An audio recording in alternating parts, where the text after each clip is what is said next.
A boy wants to be a boss, but became a skeleton. In a region of abundant rainfall, there lies a vast forest of towering trees, their rich wood and fruits serving as the primary income for surrounding villages. Yet within the depths of this forest, looming amidst the shadows, is a colossal one-armed monster. This creature, resembling a behemoth, often challenges adventurers seeking a fair duel. One such adventurer, brimming with determination despite exhaustion, readied himself. Aware of the gravity of the situation, he chose to stake everything on this final gambit. As the one-armed beast unleashed its ultimate attack, hurtling towards him in a split second, the adventurer sprang into action, narrowly dodging the onslaught. Seizing the opportunity amidst the ensuing chaos, he closed the distance and executed a flawless combination of skills. Sound step and cross-pull blade slash, dispatching the formidable foe in an instant. With this impressive feat, he emerged victorious, basking in self-praise for his strategic prowess. To his surprise, the elite boss dropped a magnificent loot and a heavy sword, the latter possessing an advanced attribute that reduced level requirements by 5. Feeling fortunate to acquire such a potent weapon on the server's inaugural day, he envisioned ascending the ranks of combat prowess. Admiring his newfound gear, he was interrupted by the appearance of a system fairy, congratulating him on his remarkable feat. Grateful for the fairy's acknowledgement, the adventurer inquired about any noteworthy developments. The fairy eagerly informed him of a time-limited event, the emergence of a rare boss named the Blood Moonwalker within the giant forest. Defeating this formidable adversary promised rare equipment and substantial experience, a prospect that thrilled the adventurer. Eager to partake in this challenge, the adventurer pressed onward, guided by the system fairy. However, their progress was interrupted when the fairy detected a large group of players converging on the boss's location. Sensing the urgency, they hastened their pace, determined to claim victory before their competitors. As they closed in on their target, a purple light pierced through the forest, signaling the boss's defeat. Rushing towards the light, the adventurer hoped to secure valuable loot, perhaps an item unsuitable for a warrior, yet immensely valuable for trade. Arriving at the scene, he discovered not just one, but numerous pieces of purple-grade equipment, a sight that would thrill any seasoned adventurer. Assuming he was alone in this windfall, the adventurer eagerly reached for the items, feeling akin to a story's protagonist. Yet, his jubilation was abruptly cut short by the swift strike of an unknown assailant. Caught off guard, he watched helplessly as his prized sword slipped from his grasp, fading away along with his consciousness. It became apparent that the boss, far from defeated, had claimed the lives of 418 players. Soon after, a fresh group of adventurers approached, determined to best the boss and claim its coveted loot. Unaware of the boss's formidable nature, they charged in with fervor, only to be swiftly outmaneuvered. Despite their coordinated efforts, the boss effortlessly dispatched each challenger, leaving no room for mercy. Even the most cunning tactics of the elf, who suggested the plan, were no match for the boss's ruthless efficiency. As the boss cut through their ranks, it became clear that this adversary was not to be underestimated. In a swift and brutal display of power, the boss demonstrated its superiority, leaving the adventurers defeated and humbled. Faced with the overwhelming power of the boss, the surviving players scrambled to salvage whatever they could, knowing that death here meant losing their hard-earned equipment and experience. Desperate to escape with their treasures intact, they made a frantic attempt to flee. However, the boss showed no mercy, relentlessly hunting them down one by one, until all 444 players lay defeated. Despite this considerable tally, the boss remained unsatisfied, hoping for more challengers to test its might. It relied on the system fairy to draw in new adventurers, eager for the thrill of battle. Meanwhile, 3 days prior to these events, an executive of the company confronted a troublesome employee named Lu Li. Expressing disappointment, the executive lamented how Li's exceptional abilities could have secured the company's equity, propelling him into a limitless future. Instead, Li persisted in investigating a missing case, a pursuit deemed damaging to the company's interests and reputation. The board of directors swiftly decided to terminate his employment. To the executive's surprise, Li accepted the decision calmly, leaving to process his resignation without protest. The executive, left with a sense of loss for the talented individual, instructed Secretary Wang to find a replacement. However, the secretary, deeply affected by Li's departure, contemplated resigning herself, having taken the position primarily to work alongside Li. As Li completed the formalities of his departure, his focus shifted to the long-standing mystery of his missing brother. Armed with newfound evidence, he felt confident in his ability to soon reunite with him. Known for his directional challenges, Li now found himself disoriented, unable to discern the cardinal directions, complicating his journey home. Meanwhile, at Li's residence, a tumultuous lover's quarrel unfolded as the girlfriend discovered her partner's infidelity with not just one, but 68 other women. Frustrated and hurt by his deceit, she left in tears, choosing to depart rather than seek revenge. Despite his betrayal, the man attempted to salvage the situation, pleading with heartfelt declarations of love, though his sincerity was questionable. As Li finally arrived at his brother's abode, he was taken aback by the chaotic scene. Despite the mess, he graciously offered his brother space, only to find that his brother, seemingly unfazed, quickly shifted gears, greeting him warmly with a smile. Li, relieved to see his brother safe, couldn't help but notice the disorderly state of the place, contrasting sharply with his own orderly habits. Observing the scattered undergarments of numerous women, Li couldn't help but remark to his little brother about the importance of maintaining cleanliness and discretion when living alone. He advised him to exercise more restraint in his private affairs. His brother, however, simply chuckled, attributing the mess to loneliness after Li's departure. To prevent such chaos in the future, he suggested Li stay a bit longer this time, ensuring his company for a few extra days. Li, now armed with evidence regarding their elder brother's case, agreed to the extended stay. His little brother welcomed the news eagerly, though Li quickly shifted the mood, emphasizing the importance of the task at hand. He explained to his brother that the device he had asked him to prepare was ready, signaling the imminent launch of the Fate Fantasy Moon's official server at midnight.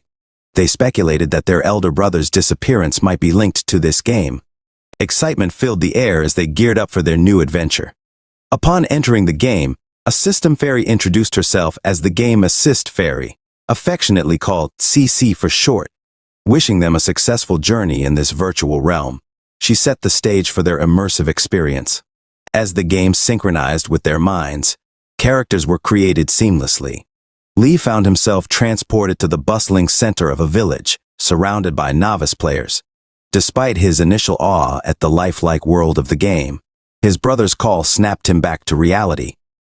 True to form, his brother had already partnered with another player and invited Li to join them on a mission. However, Li declined the invitation, citing a more pressing mission of his own. They parted ways, and Li found himself alone in the game. Calling upon Cici, he opened the special redemption code window, entering a code known only to him. Instantly, he received 3 messages from the system, unveiling the fruits of his preparations. Meanwhile, Cici was taken aback by what she saw. Confusion filled her eyes as she struggled to identify the items her master had just acquired. Curious, she inquired about the nature of these items, to which Li calmly explained that they were his crafted cheats. This revelation shocked Cici, programmed to eradicate any cheating within the game. Politely, she warned her master that continuing to use these cheats could result in a permanent ban. Unfazed, Li reassured her, revealing that he had hidden the cheats deep within the game's code. Even if someone attempted a manual search, it would take 6 months to uncover them, rendering a ban impossible. With a sense of triumph, Li received the first item, the Omniscient Bracelet. The stats of this item were formidable, requiring only a level 10 character to equip. What's more, its special attribute allowed it to level up alongside the wearer, upgrading every 10 levels. This quality could be enhanced further, unlocking random profession-specific skills with each upgrade. The potential of this item was staggering, setting the stage for Li's journey within the game. Realizing that the Omniscient Bracelet was far too extravagant for his current homeless aesthetic, Li quickly sought Cici's assistance in concealing the equipment. With that taken care of, he moved on to the next item from the mail, the Random Achievement Tome. This intriguing item offered him a chance, every 10 levels, to embark on a random achievement mission tied to character events, promising random rewards upon completion. Though this item possessed hidden attributes, even Lee was unaware of its full potential, having only entered a command for a powerful prop and left the rest to the AI's generation. Opening the third mail revealed the most crucial item of all, one that he had worked tirelessly for 2 years in Fate. This item held significance from the beta testing days of his big brother, leading Lee to conclude that it might be the key to his elder sibling's disappearance. Determined to protect his little brother, he resolved to keep this evidence safe, understanding the potential risks. With conviction in his heart, Lee unsealed the scroll titled Hell Azura's Invitation, a scroll offering the opportunity to change his profession to an Azura. Instantly accepting, he prepared for the transformation. Yet, as the process commenced, a searing pain racked his body, far beyond anything he had expected from a game. Blinking open his eyes, Lee found himself in a gruesome scene, surrounded by blood and cloaked figures. The crescent moon overhead shone blood-red as the robed skeletons began chanting in a mysterious language. Confusion clouded his mind as they advanced upon him, their movements synchronized. In a moment of disbelief, he wondered why such a plot had unfolded, realizing the pain was all too real for a game. Before he could make sense of it all, death claimed him, and he descended into darkness within the system. Errors filled his vision, signaling a system failure. Desperate to exit the game, Lee attempted to command the system to no avail. Panic set in as the system refused to recognize his data source, trapping him within the virtual realm. Emerging from the depths as a changed being, Lee found himself transformed into a skeleton, an unexpected turn from his intended Azure race. Confusion gnawed at him as he struggled to comprehend his new form and surroundings. Rising from his grave, he surveyed the bleak landscape, only to be greeted by a pitiful-looking monster wielding a glowing staff. The creature identified him as its servant, its grin wide and unsettling. Lee, realizing this must be the result of an epic rank boss summoning, attempted to communicate with the creature. Confusion crossed the monster's features as it did not expect its summon to possess speech. Assuming Lee to be useless, the monster decided to seek assistance elsewhere, angering the already perplexed Lee. Unwilling to tolerate disrespect, the monster sought to assert its dominance, deciding that Lee needed to be disciplined into obedience. Thus began Lee's unexpected journey as a summoned skeleton guard, uncertain of his purpose and wary of his newfound master's intentions. With a surge of determination, activated his hell chain, binding the monstrous creature in front of him. Confusion filled his mind as he watched the events unfold, unsure of what was happening. Just as the monster prepared to unleash a devastating attack, a massive entity intervened, smashing the creature and freeing Lee from his chains. Shock etched on his face as he beheld the sheer size of the rescuer, questioning if he had ventured into the wrong map and how he could possibly navigate the game under such dire circumstances. Realizing he had no other choice, Lee called out to Cece, hoping she was still with him. Luckily, Cece remained connected to his character and explained that they were currently in the land of pure darkness, the birthplace of all high-level bosses in the game, a treacherous and dangerous realm. Seeking guidance, Lee asked Cece for advice on how to navigate this perilous plot and if there were any missions he could undertake. Cece swiftly gathered information and informed Lee of a mission point located 100 kilometers away. Despite the daunting distance, they would have to travel on foot, with no other viable options. Climbing a mountain, Lee inquired if there was a shorter route, to which Cece explained that while alternatives existed, they would increase the distance by fourfold. Reluctantly, Lee accepted Cece's recommendation, embarking on a journey fraught with challenges. Their path led them across treacherous waters, pursued by massive leviathans as they navigated on a log. Lee, bewildered by the circumstances, questioned the route they were taking, but Cece's words of encouragement spurred him forward. Amidst the chaos, Lee received messages from Alfie, distracting him from the insanity around him. Alfie shared tales of his own progress, boasting of reaching level 5 and acquiring a powerful green staff. Expecting his brother to have surpassed him, Lee eagerly inquired about Alfie's dungeon progress, only to discover that Alfie remained at level 1, an unexpected revelation. As Lee pondered this revelation, he found himself pursued by another relentless adversary, a human foe fixated on him, despite his skeletal form. Drawing upon his will to survive, Lee managed to outmaneuver the pursuer, narrowly escaping danger. Finally, they arrived at the location of the mission point, witnessing a throng of entities lining up to enter a massive structure. Cece estimated a 2-hour wait if they joined the queue at the main gate. Spotting an alternative entrance with no line, Lee suggested this route to Cece, but she insisted on sticking to the original plan due to the time already wasted. Approaching the imposing red entrance door, Lee encountered 2 giant border guards who halted his advance, questioning his purpose. Quickly explaining his urgency, Lee requested entry, prompting a smile from the border guards who understood the need for haste. With a gesture, they allowed the diminutive skeleton to pass through. Grateful for the unexpectedly smooth entry, Lee thanked the guards for their understanding, unaware of the amusement they shared at the sight of such a seemingly weak monster venturing into their formidable realm. Lee, feeling grateful for the guards' unexpected leniency, thanked them warmly as they eagerly anticipated his impending demise in the Cloud Arena, where 9 deaths were destined to occur, leaving only 1 survivor. As he reached the end of the tunnel and embraced the light on the other side, he was greeted by the booming voice of the commentator, who welcomed him as a contestant. Confusion clouded Lee's mind as the commentator reviewed his basic information, revealing him to be a mere level 1 monster. This revelation garnered attention, though not in a favorable light, as the crowd erupted into laughter at his perceived weakness. Even the commentator dismissed him as mere cannon fodder, though he tried to gaslight the audience into believing Lee could provide interesting fights. With the rules announced by the familiar duo of the quick-tongued rabbit and the slow turtle, the Wind Cloud Arena's Battlefest officially commenced. The rules were simple: one-on-one battles in the arena, with all contestants' levels adjusted to the lowest, which was set at level 10. Only skills within this adjusted level range could be used, and the arena provided the equipment. Victory was attained only through the death or admission of defeat by the opponent. The stakes were set. 5,000 XP and an epic-grade weapon awaited the winner of this historic, lowest-level battle in Wind Cloud Arena history. Adjusted to level 10, Lee found himself amidst a crowd of contestants who were less than pleased with this turn of events.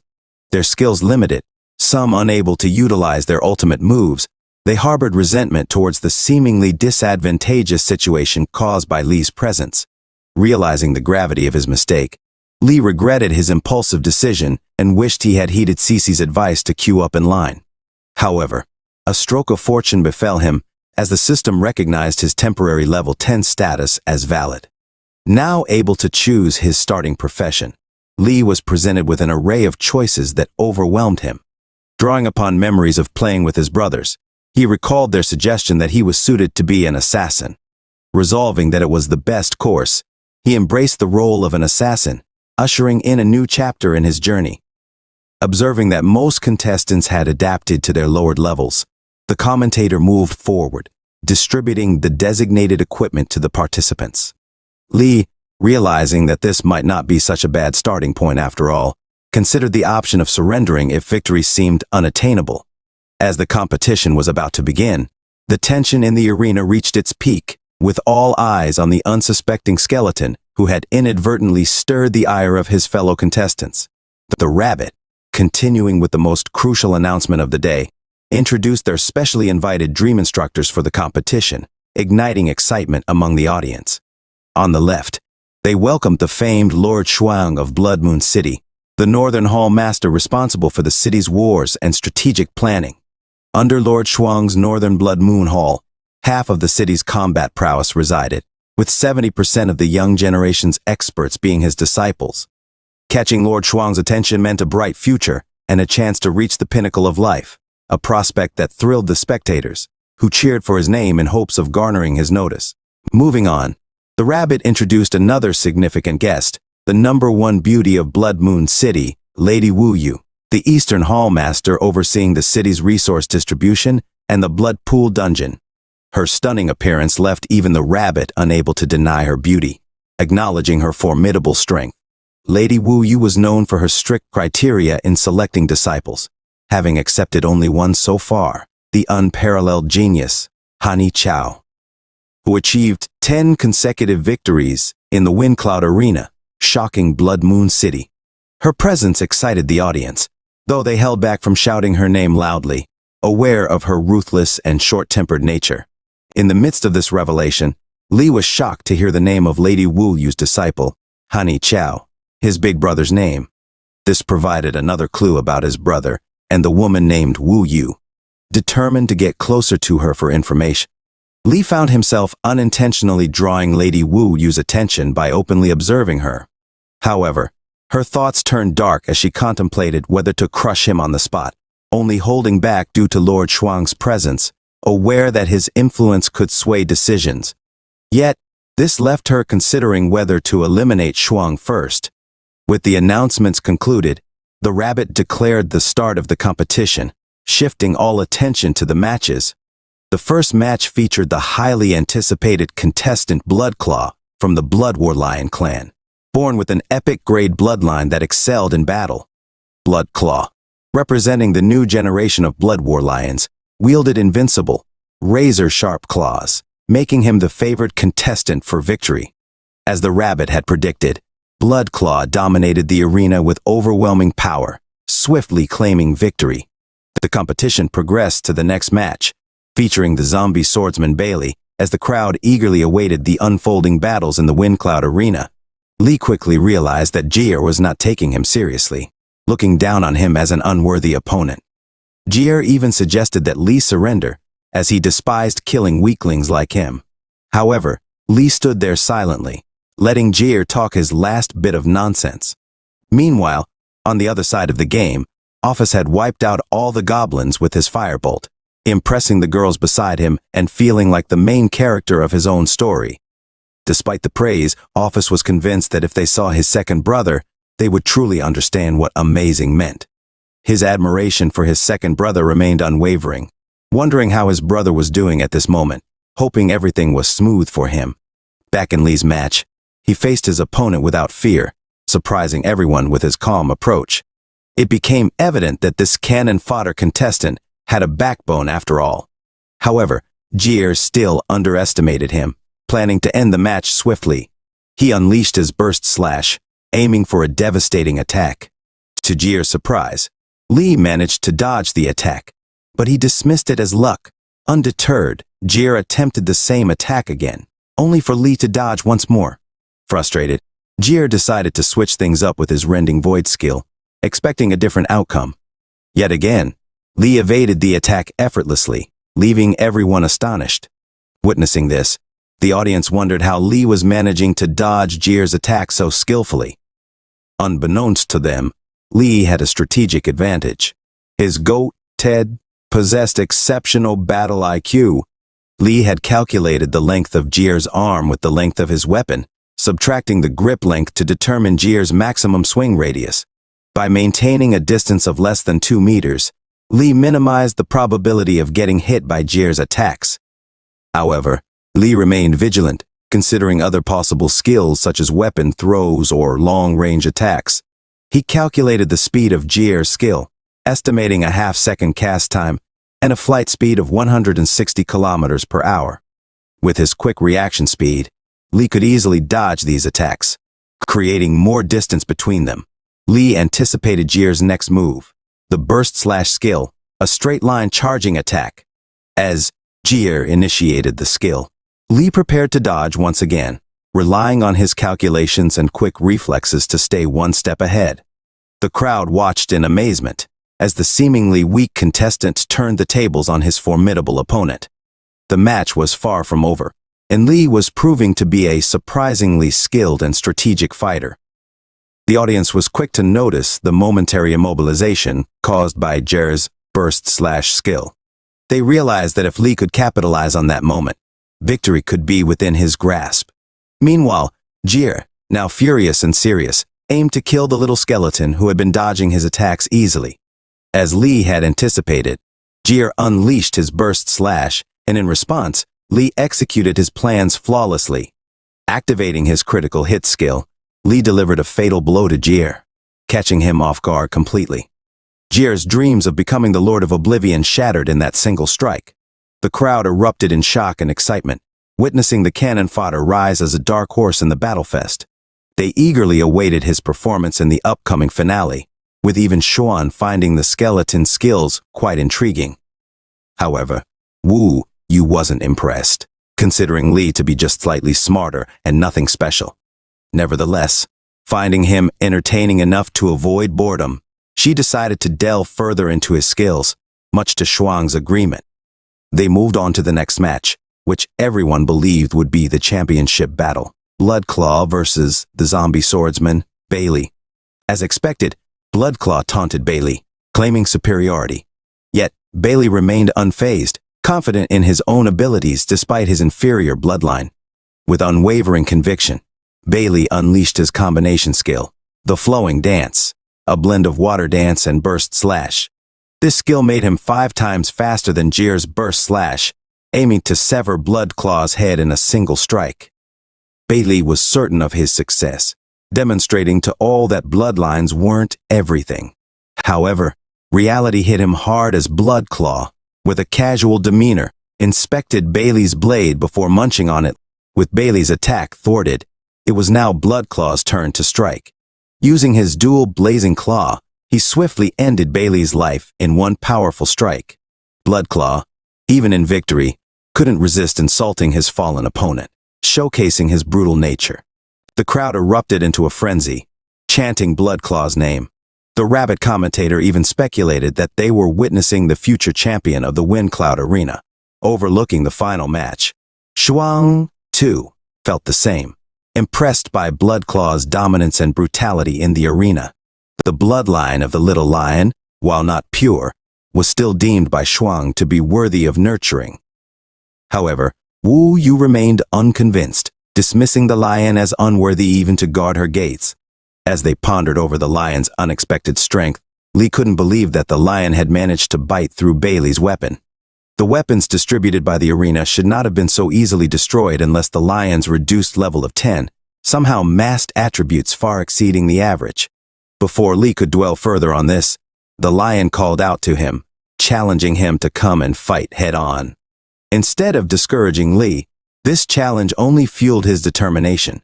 He knew he was at a disadvantage, and the commentator tried to persuade him to forfeit.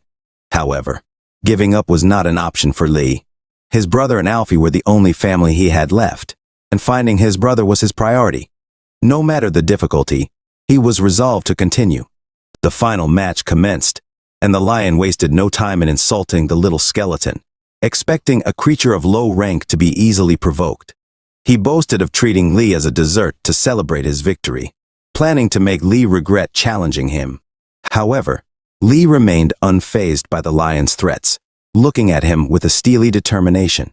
He leaped towards the lion, who found Li's speed slower than anticipated.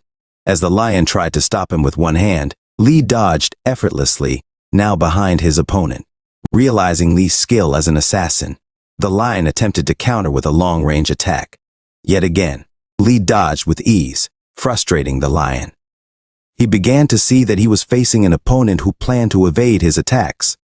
Infuriated and feeling insulted, the lion activated his skill, the Blood War, boosting his strength and critical hit rate. His intention was to humiliate Li in defeat. As the battle unfolded, spectators were surprised to see Li hold his own against Bloodclaw. Even Wu Yu found herself intrigued by the skeleton's unexpected prowess. Bloodclaw launched a flurry of attacks, heavy and relentless. Though Li managed to block initially, the sheer force of the strike soon overwhelmed him. Li's defenses broke, and Bloodclaw saw his opportunity. He intended to annihilate Li completely, insulting him once more. Yet, to Bloodclaw's surprise, as he moved in for the final blow, something unexpected happened. The little skeleton revealed to Bloodclaw that his apparent weakness was all a ruse, waiting for Bloodclaw to use his special move. Knowing that after using his powerful strike, Bloodclaw would have a brief moment of vulnerability, the skeleton activated his backstab ability and teleported behind him for a surprise attack. However, this plan would have succeeded against most opponents, but not Bloodclaw. He possessed a skill called Lion Roar from his blood origin, which could immobilize enemies within 5 meters for 1.5 seconds. This caught everyone off guard, including Shuang, who decided to take Bloodclaw under his wing. Meanwhile, Wu Yu, who had become intrigued by the little skeleton, found it a waste that he might not survive due to this skill. As expected, Bloodclaw managed to severely injure the skeleton, slicing off his hand and then breaking his other leg, leaving him in a pitiful state. It seemed that victory was assured for Bloodclaw, and the only question was whether the skeleton would surrender or meet his end stubbornly on the stage. Bloodclaw, relishing in the moment, thought of various ways to humiliate his opponent. However, the little skeleton had been biding his time. He threw his dagger in front of Bloodclaw, who dismissed it as a futile attempt. Unbeknownst to Bloodclaw, the skeleton still had control of his other hand. He threw the dagger for Bloodclaw to block, all the while activating his backstab skill. In a surprising turn of events, the skeleton severely wounded the proud lion with a single strike, shocking everyone into silence. The commentator, seizing the opportunity to break the silence, narrated the thrilling comeback, bringing the crowd back to life with his energetic voice. The turtle commentator saw this as a mission to enlighten everyone about what had transpired. He explained how the cannon fodder had meticulously planned his strategy from the beginning, displaying his speed advantage, provoking Bloodclaw, and then feigning weakness to bait out Bloodclaw's ultimate move. To everyone's amazement, it was revealed that the cannon fodder himself had severed his own arm and leg as part of his plan. Utilizing the skeleton's resurrection skill, which allowed a spiritual connection to a fallen bone, he made his ultimate comeback, defeating the stronger opponent despite his apparent weakness. With this astonishing turn of events, the cannon fodder was given a new title. He now planned to immortalize this victory by putting the defeated lion on a shirt, ensuring that future adversaries would think twice before challenging him, even though Bloodclaw had already surrendered. Shuang's plan to bring Bloodclaw under his wing was disrupted when Moonlu Li was knocked back and deleted from existence by his powerful attack. Helpless against such force, Moonlu Li found himself unable to deflect the attack. However, his cunning tactics had caught the interest of Wu, who stepped in to save him. Wu unleashed heaven-piercing blasts to avenge the harm done to her precious skeleton, even causing damage to Shuang in the process. Shuang, now demanding an explanation for her actions, was met with Wu's silent disregard. She claimed Moonlu Li as her own, stating that he now belonged to her. After Wu had restored Moonlu Li to his original form, he found himself amazed. Not only were his broken bones healed, but they were now stronger than ever before. However, his thoughts were interrupted by Wu charging up another attack, threatening the rabbit and the turtle that if the results weren't announced soon, she would deal with them next. Responding to her threat, the rabbit and turtle immediately appeared, announcing Moonlu Li as the champion of the Stormcloud Arena tournament. As a result, Moonlu Li received his rewards from the system, 5,000 experience points, boosting him to level 15, and a new passive ability called Shadow Step, permanently increasing his agility by 20%. His attributes also rose significantly. His other reward was an epic weapon suited to his level and class, the Bloodstained Blade. This weapon had a special ability to convert 10% of the damage dealt into self-healing, impressing even the commentators with its vampiric attribute, perfect for prolonged battles. With the tournament settled, Wu wasted no time and informed Moonlu Li about the Stormcloud catastrophe. Being new to the Stormcloud platform, Moonlu Li asked for clarification. The rabbit explained that the platform had two parts: the arena battle to select the champion, and the Stormcloud catastrophe, which followed immediately after. In the Stormcloud catastrophe, the champion would descend into the player's world as a limited-time boss. The boss's task was to survive while hunting down players for experience and contribution points. These points could be used for trades, acquiring advanced skills and weapons, and improving one's status. As Moonlu Li was about to initiate the next event, a sore loser who couldn't accept defeat confronted them. He couldn't believe that Wu dared to openly attack him, the Lord of the N Hall. With tensions escalating between Wu Yu and the Lord of the N Hall, the latter angrily accused her of declaring war against the North. Ignoring his threats and insults, Wu Yu continued to focus on the situation at hand. When he started insulting her, calling her an ambitious and opportunistic dog, she realized staying silent might damage her reputation further. Deciding to confront him, She emphasized that interrupting the tournament was a violation of the rules, suggesting that he should be the one punished. She doubted his intentions, suspecting he had promised the championship title to someone from the Bloodclaw family. Accusing him of meddling and playing both sides, she warned that if he spoke again, she would cut his military salary, halt his provisions, and even refuse to supply him with equipment. Realizing the seriousness of her threats, the Lord of the N Hall could only shout in anger, knowing he would be in trouble if she followed through. Meanwhile, the three low-level monsters wisely decided to leave the area, aware that a fight between these two powerful figures would be disastrous for everyone. Seeing an opportunity to leave, Moon Lu Li asked them to take him to participate in the next event, a portal opening before him. Before he entered, Wu Yu warned him not to embarrass her, setting a challenge that if he couldn't kill 1,000 people, he shouldn't bother returning. As Moon Lu Li descended into the player's world, his random achievement manual triggered, generating a mission for him to kill 1,000 players, as per Wu Yu's orders. Fortunately, Lu Li didn't have to go looking for players, as the system announced his arrival to all. It practically encouraged them to take him down on the spot. He spawned in front of players who seemed like easy pickings, their demeanor suggesting they were in for a rough time. However, before he could engage, one of his cheat items detected his level increase and automatically equipped, boosting his attributes. These items improved in quality every 10 levels, providing him with a randomly assigned class-exclusive skill. The system finally settled on a skill called the Hunting Scourge Blade. This new ability allowed Lu Li to swiftly slash his targets, dealing damage ranging from 110% to 150%. If the target fell to this skill, the slashes would continue to a random enemy within 10 meters, thanks to its powerful passive ability. For each enemy felled by this skill, an additional 150% physical damage slash could be added. Lu Li, being smart, knew exactly how to utilize this skill to its maximum potential. He tore through his opponents, inflicting significant damage, understanding that, as he weakened more enemies and activated his new skill, his hunting proficiency would double. After dispatching the 4 players, he called upon Cece to inquire other players could see his location. She confirmed that they could, as the system broadcasted his whereabouts in real time.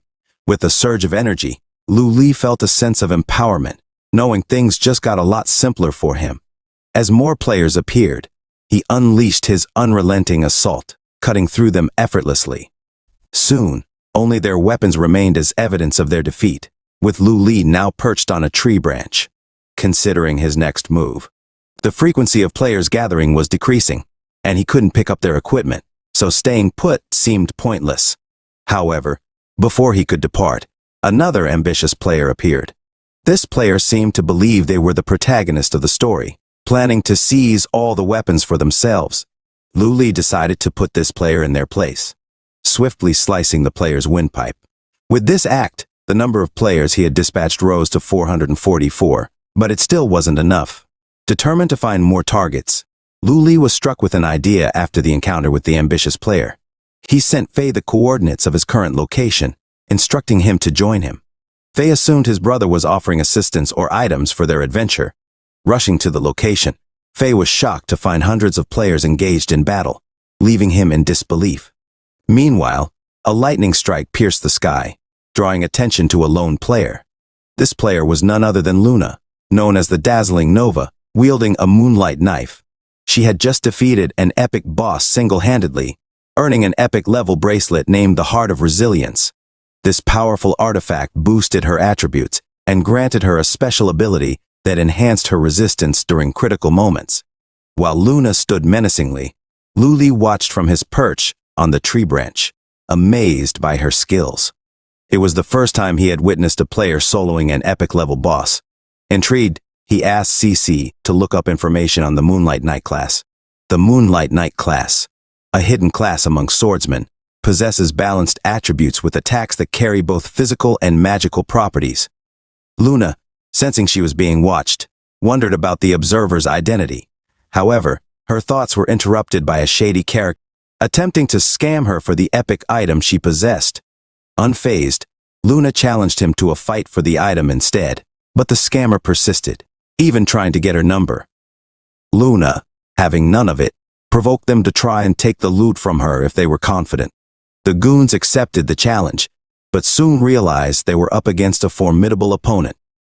Luna, wielding her starlight slash, swiftly dispatched them, the slashes illuminating the area like falling stars. The scammer, now in over his head, tried to intimidate Luna with his guild's name, warning of repercussions from his guildmates. Luna, unimpressed, sliced him up without hesitation, settling the matter swiftly. She then turned her attention to the observer who had been watching her, challenging them to face her. To her surprise, the observer turned out to be a boss-level monster, catching her off guard. Meanwhile, Lu Li, amazed that Luna had spotted him, hesitated to engage in combat, knowing it would be costly. Before they could decide their next move, a multitude of players materialized around them, split into two groups targeting each of them. Realizing they needed to act fast, Luna and Lu Li launched themselves at each other, only to split up and target the groups instead. They successfully evaded capture, causing chaos among the players. As the two groups clashed, unintentionally colliding with each other, Luna and Lu Li joined forces, unleashing a relentless assault on the players. The spectacle caused panic among the players, leading to infighting within the ranks. Lu Li activated his edge of the hunt, becoming a relentless killing machine, while Luna continued to fight with unmatched skill. Their combined efforts resulted in a massacre, with Lu Li reaching a kill count of 999. Luna, still standing, prepared to face the inevitable confrontation with Lu Li. Without hesitation, they leaped at each other, ready to settle the score. The system congratulated Lu Li for completing the random achievement task, marking a significant victory in the chaotic battle. In the real world, Luna, revealed to be Bai Xiao Yu from the wealthy Bai family, sat in her wheelchair overlooking the sea. Her maid informed her of her parents' dinner call, but Luna opted to stay in her quarters. She wrote down her observations and strategies against the formidable boss she had encountered, preparing for their eventual rematch.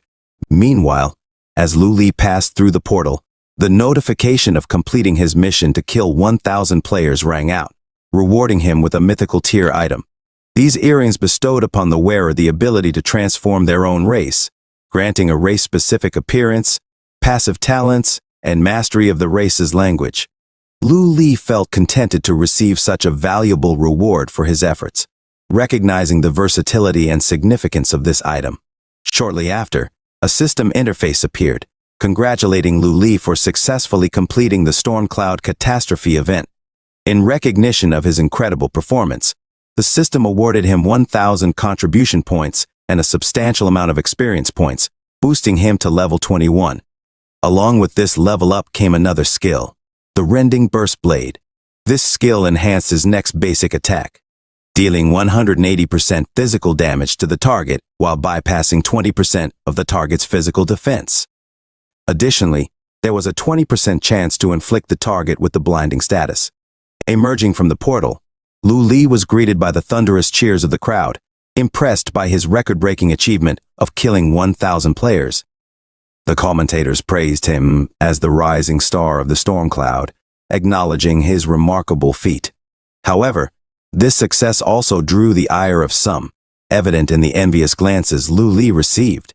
Unconcerned by the jealousy around him, Lu Li focused his attention on the figure before him, who seemed pleased with his dependable performance. Recognizing his worthiness, the figure, now revealed as Wu Yu, gestured for Lu Li to follow her through a portal. Curious and willing, Lu Li followed her into one of the secret realms, the Blood Moon City's evolutionary blood pool. This sight puzzled Lu Li, as it was not part of the game he designed, prompting him to wonder about the true nature of this place. Before he could dwell on it further, Wu Yu questioned Lu Li about the reason behind Bloodclaw's ability to easily defeat others, despite their adjusted levels. Confidently, Lu Li explained that it all boiled down to bloodline differences. Just as equipment varied in quality, monsters' attributes were greatly influenced by their bloodlines. Lu Li's own bloodline was among the lowest, explaining his earlier struggles. As the conversation turned to bloodlines, Lu Li inquired if the place they stood in was related to breaking through bloodline attributes. Wu Yu confirmed his assumption, revealing that the Blood Moon City's evolutionary blood pool was precisely that, a place where one could enhance and evolve their bloodline attributes. This revelation left Lu Li intrigued, eager to explore the depths of this mysterious realm and unlock its secrets. And so, one of the secret realms under Wu Yu's jurisdiction was the Blood Moon City's evolutionary blood pool. Acknowledging Lu Li's worth, she allowed him to choose any area he wished to jump into. However, she cautioned him not to get his hopes up too high, as his evolution still depended on his own abilities. Meanwhile, in the Blood Moon City's Inn Hall, Chuang seethed with anger, feeling disrespected by Wu Yu's actions in front of the crowd. His rage boiled, fueled even further by the meddling of the useless brat from the Lion Clan.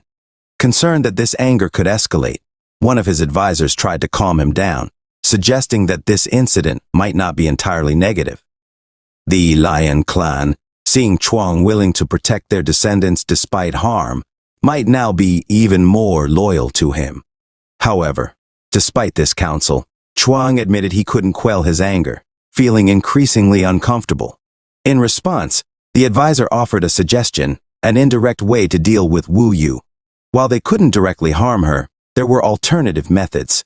Whispering the plan discreetly, Chuang's face twisted into a wicked grin as he decided to proceed with the advisor's scheme. Back at the Blood Moon City's evolutionary blood pool, Lu Li had submerged himself in the pool and was undergoing the process of evolution. Wu Yu observed his progress, fascinated by his quick absorption speed, a sign of his high potential. Her contemplation was interrupted by a call of her name, turning to see the Black Death Guards from the City Lord's mansion, summoning her to the main city immediately. Unwilling to comply easily, Wu Yu asked them to wait until she was free. But the guards, not under her command, presented the City Lord's blood-summoned decree. According to this decree, the recipient must immediately present themselves to the City Lord, disobedience resulting in merciless execution.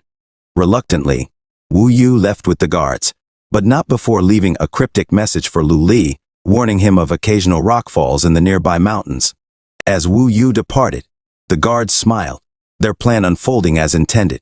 Left alone, Lu Li's evolution process was reaching its conclusion, the blood surrounding him enveloping his body entirely. Seizing this vulnerable moment, the lower commander of the Shadow Squad signaled his subordinates to attack, believing Lu Li unable to cancel his evolution process. However, to their surprise, Lu Li's absorption was faster than anticipated. Awakening from his evolution, he was more than ready to show these attackers the true meaning of a skill gap. The fools who dared to interrupt his evolution would soon learn the consequences of their actions. Around the same time, Wu Yu and the guards were hiking up the mountain. The captain grinned happily, seeing a powerful entity like Wu Yu being obedient upon seeing the blood summoning order. However, to his surprise, Yu suddenly decided to stop following them and sat on a rock. He asked her the reason for this sudden rest, but she didn't feel the need to explain herself. Instead, she enjoyed the view of her blood pool, where a few nosy bugs were racing each other to kill Lu Li first for the credit. The fastest bug managed to slice where Lu Li was resting, breaking the spherical blood formation. They stood there, waiting for the remains of their target. Yet, to their surprise, Lu Li was still in one piece, confusing the assassins who thought they had taken him down. Even the one who struck felt his attack connect. Still seeing their target standing, they moved to ensure Lu Li was deceased. Upon closer inspection, shock filled their eyes as they realized Lu Li had completed his evolution and emerged more powerful. Questioning their own abilities, they were caught off guard when Lu Li decapitated them both. The lower commander was shocked to see Lu Li complete his evolution as well, but knew they had a task to accomplish. He commanded his subordinates to attack together, which they did in a coordinated effort. However, Lu Li simply dodged their slow attacks, surprising them further with his prowess. Without realizing, they fell to his strikes, not understanding they were already dead. The lower commander, unwilling to accept disrespect, attacked Lu Li with all his might, imbuing his strikes with a powerful aura.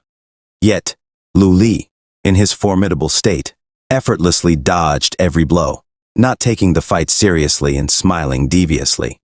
Realizing his predicament, the lower commander knew he was in trouble. He had misjudged Lu Li and his own abilities, realizing his fate as a lesser warrior from the start.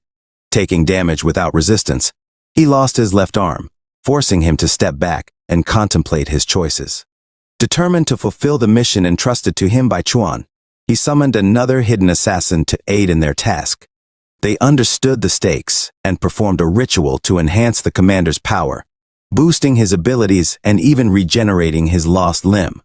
Now empowered, the commander sought to kill Lu Li, who remained calm, seeing the commander as beneath him. To prove this, Lu Li threw himself towards the enemy's range, only to revert to his skeletal form upon getting close. The commander mistook this as Lu Li's evolution failing, growing confident in his chances of victory as he continued to strike. Yet, to his surprise, Lu Li easily dodged each blow. Confusion set in as the commander wondered why his energy hadn't transferred to Lu Li's head yet. Realizing Lu Li's strategic movements, he attempted a follow-up attack, but found himself unable to retract his hand. The realization dawned on him that Lu Li had anticipated his every move, leaving him in disbelief at the speed and precision of his opponent. In a moment of astonishment, seizing the moment amidst his enemy's momentum, Lu Li transformed back into his demon form and swiftly decapitated the commander. The shock on the lower commander's face was evident as he gazed upon his own headless body. Meanwhile, on the sidelines, Wu Yu applauded Lu Li's performance, delighted to see that his reaping had gone smoothly. Lu Li then inquired if these assassins were affiliated with Chuan, a fact which she confirmed. Even the guards who had taken her were connected to Chuan, though she had already dispatched them with this knowledge. Lu Li realized that she had known their motives from the beginning, prompting him to ask if this was all a test. However, as he approached her, the view suddenly became clearer to Wu Yu. She couldn't help but notice that he was quite well endowed, causing her to gaze longer than intended, much to Lu Li's embarrassment. Surprisingly, she felt a sudden thirst and commanded him to remove his hands immediately. With that settled, she expressed her satisfaction with his performance and offered to grant him one wish. However, Lu Li's desires were not what one might expect, as he only sought one thing, to know the whereabouts of his brother. He asked Wu Yu about Han Yixiao, to which she sighed, delivering the somber news that he was already gone. Upon hearing the heartbreaking news about his brother, Lu Li fell silent, shocked by the revelation. His burning desire to know more about Han Yixiao urged him to press Wu Yu for further details. To his surprise, Wu Yu reminded him that this was his second question, according to their earlier agreement. However, seeing his trembling state, she understood the gravity of the matter to him. She agreed to answer his questions but first wanted to understand why he was so interested in her former disciple. Lu Li explained that Han Yixiao was his big brother, recounting the day they first met at the orphanage, whose name he couldn't quite recall. In those days, the children played together, hoping for adoption. Sadly, those without parents often fell victim to bullying, much like Lu Li and Laffy, as he referred to his brother. These bullies, however, were particularly cruel, discovering that the rabbit Lu Li held was the last memento from another child's mother. This led to further torment, with the bullies taunting Lu Li and Raf. Things escalated when it was revealed that the leader of the bullies was the legitimate son of the orphanage's owner. His entitled mentality led him to believe he could do as he pleased, treating everyone as his playthings. This included tearing apart the stuffed rabbit in front of Afe, a cruel act Lu Li couldn't bear, knowing it would deeply hurt his brother. Determined to protect Afe, Lu Li was prepared to take drastic measures, even going as far as contemplating a violent act against the bully. Thankfully, Han Yixiao suddenly appeared and swiftly dealt with the bullies, leaving them unable to fight back. With the bullies defeated, Han Yixiao's warm smile seemed to transform their world. He introduced himself and vowed to protect them from then on, leaving a lasting impression on Lu Li. With fond memories of Han Yixiao in his heart, Lu Li expressed that Han Yixiao was his closest family. This revelation prompted Wu Yu to recall how Han Yixiao used to ask her for simple equipment, believing it was his duty as the older sibling to provide for his younger brothers. Understanding Lu Li's deep bond with his disciple, Wu Yu then mentioned a place called Infernal Purgatory, which confused Lu Li. Unsure of what she meant, he asked her to clarify. Realizing the need to start from the beginning, Wu Yu explained that it all began after Han Yixiao successfully defended his title as the Storm Cloud King by defeating the King of Knights, Daegu Dan. This victory marked Han Yixiao's 10th consecutive win, solidifying his reputation as a legendary figure. However, during the Storm Cloud catastrophe event, Han Yixiao did not return even after 4 hours had passed. This was unusual, as participants should have been forcibly sent back when the event ended. Wu Yu grew increasingly concerned and searched everywhere for him. It took her a long time to discover that the last place Han Yixiao had entered was called the Infernal Purgatory. When Lu Li asked why she hadn't gone there to find him, Wu Yu explained that an unknown force was blocking access to that realm, preventing her from teleporting there or intervening in any way. Faced with this obstacle, Lu Li struggled to find a solution. He reached out to Cici for help in searching for information about the Infernal Purgatory, but to his dismay, she encountered errors and couldn't access the data. The system notified them of the error, leaving Lu Li with no choice but to delve into the database himself, only to find that he lacked the necessary privileges. Upon discovering the means to bypass the system's restrictions, Lu Li confidently switched to the manual input interface. Meanwhile, Wu Yu stood by, clueless about what Lu Li was muttering as he focused on entering the secret codes. He reminded himself to stay calm, knowing he couldn't afford any mistakes, especially when so close to potentially finding his brother. After successfully bypassing the system and gaining access to the database, Lu Li found himself surrounded by a sea of floating codes. Opening a system tab to retrieve the code for the Infernal Purgatory, he encountered unexpected errors as he entered the word system. Warning messages popped up, indicating that further attempts would be considered illegal intrusions and result in his forcible ejection from the system. Undeterred, he commanded the system to open the source code, but this seemed to worsen the situation, leading to the source code being overwritten, an impossibility that left him dumbfounded. Before he could make sense of what was happening, Lu Li found himself in the process of being forcibly ejected from the system. Suddenly, he returned to where Wu Yu was, who seemed not to have noticed his disappearance, continuing their conversation as if uninterrupted. She reiterated that she had shared all she knew about Han Yixiao, urging Lu Li to find out for himself if he didn't believe her. Realizing he had no choice but to go to the Infernal Purgatory himself, Lu Li asked Wu Yu for another favor, despite knowing it would be his third request. To his surprise, Wu Yu had a change of heart and allowed him to make his request. Without hesitation, Lu Li asked for directions on how to reach the other realm. Wu Yu explained that the only method she knew was through the storm cloud catastrophe, which Lu Li had just completed, but it had time restrictions. Expressing some concern for her new disciple's impatience, she noted that even Han Yixiao had awakened twice in the evolution blood pool and still couldn't return. However, Lu Li was too focused to heed her advice, deeply determined to find his brother. Fortunately, Cici informed him that she knew a method to return to the other side and instructed him to follow her. Lu Li followed Cici, leaving Wu Yu puzzled about his sudden departure, unable to hear or see Cici herself. She asked Lu Li about it, and he explained that he had found a way to enter the player's world, which only confused her further.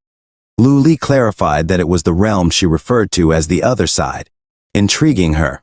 As Wu Yu pondered how Lu Li knew about this, she decided to set aside her questions for later, waiting for news from him. Meanwhile, in the player's realm, a massive explosion rocked the area, signaling the demise of a group of moth-like monsters. The one responsible for this fiery display was none other than Afe, now at level 23 as a firestorm mage. His impressive display of power attracted the attention of a few girls, who found him quite appealing, swarming around him like moths to a flame. Afe enjoyed the attention, reveling in the company of the girls. However, not wanting to seem like a pervert, he shifted the conversation, asking about the high-paying equipment merchant they had mentioned earlier. The girls confirmed the merchant's proximity, and Afe eagerly continued his journey, looking forward to meeting the recommended merchant. He promised the girls new equipment after completing his transactions. However, as he ventured deeper into the woods, he encountered a group of players blocking his path. Suddenly, players appeared from all directions, surrounding them with clearly nefarious intentions. referring to him as their scapegoat. Quickly instructing the girls to stay behind him, Ah-Fei prepared his magic. To his dismay, the girls he was trying to protect revealed their true colors, simultaneously backstabbing him, both literally and figuratively. With the question of betrayal filling his mind, Ah-Fei was struck by a mix of anger and disbelief upon realizing that the three supposed beauties from the North Guild were actually guys in real life, all along. It wasn't just about the loss of wealth or items, but the betrayal of trust and feelings that stung the most. This newfound motivation fueled him to stand up once more, determined to teach these deceivers a lesson they wouldn't forget. Before Ah-Fei could launch his counterattack, his enemies made the first move, lunging at him. However, he proved to be faster than they anticipated, delivering a fiery fist that knocked them down. More players charged at him from behind, but Ah-Fei managed to defeat them with a powerful area of effect fire attack. Yet, facing an entire guild in a one versus many situation meant he was bound to take some damage, especially when he failed to see an incoming arrow aimed at him. Nonetheless, his insane reaction speed allowed him to block it just in time. The battle raged on, with the cat lady closing in on him, aiming for the kill. Ah-Fei managed to block her attack with his abilities, but it became evident that his mana was running dangerously low. The problem was exacerbated by the fact that he had used up all his potions while leveling earlier, even giving some to his deceitful companions. It was only a matter of time before he would be defeated. Realizing the dire situation, Ah-Fei's enemies made their intentions clear. They were after the equipment he had obtained from the limited-time boss. They warned him that their guild had surrounded the area, ready to guard his corpse until he relinquished the last piece of equipment. Frustrated and betrayed, Ah-Fei let out a deep sigh before unleashing a barrage of insults and mocking remarks at every member of their guild. His words cut deep, even causing the birds to take notice of the venom spewing from his mouth. The white-haired dude, incensed by Ah-Fei's insults, was about to strike him down then and there. In that moment, Ah-Fei could do nothing but apologize to his second brother for failing to protect the wealth entrusted to him. Regret gnawed at him for being deceived by scammers. However, just as the white-haired guy was about to land his attack, a shadow materialized behind him. To everyone's surprise, this new arrival wasn't targeting Ah-Fei, it was aiming for the white-haired guy. With a fatal blow, the white-haired player was killed instantly. The mysterious figure turned out to be none other than Lu Li, who had transformed into a human using his earrings. Seething with anger at the injustice his brother had faced, Lu Li looked at the guild members with a devious glint in his eyes. He vowed that not a single one of them would leave that place unscathed. As Lu Li's new appearance registered in Ah-Fei's mind, his eyes instantly lit up with recognition and relief. He soon began to explain to Lu Li how he ended up in such a mess in such a short time, attributing it to his spoiled nature as the younger brother. Dramatically, Ah-Fei recounted his circumstances, lamenting how he had been robbed not only of his equipment, but also of his pure and sincere feelings. This outlandish explanation left Lu Li speechless, though he listened attentively. While this heartfelt exchange unfolded, the three men remained wary of Lu Li's presence, having heard much about this big brother of Ah-Fei. Their eyes glowed with greed at the thought of the wealth Lu Li likely possessed, more excited than scared by his presence. Realizing this, they called out to their guild members to come out, while Ah-Fei prepared to defend their rear. However, as time passed with no response to their calls, the trio grew puzzled and turned around. To their shock, they found their guild members lying lifeless on the ground, violated without them even noticing. This left them baffled, flabbergasted, and mostly used, as they struggled to make sense of the situation. Seizing the opportunity for well-deserved revenge, Ah-Fei appeared behind them, scaring them witless. Despite their attempts to revert back to their personas as innocent girls, they couldn't fool Ah-Fei. "I do not wish to be violated anymore. I just want to be happy," Ah-Fei declared, his voice firm with determination. With the catfishes and the Northward Guild defeated, the group decided to make their way back to the city.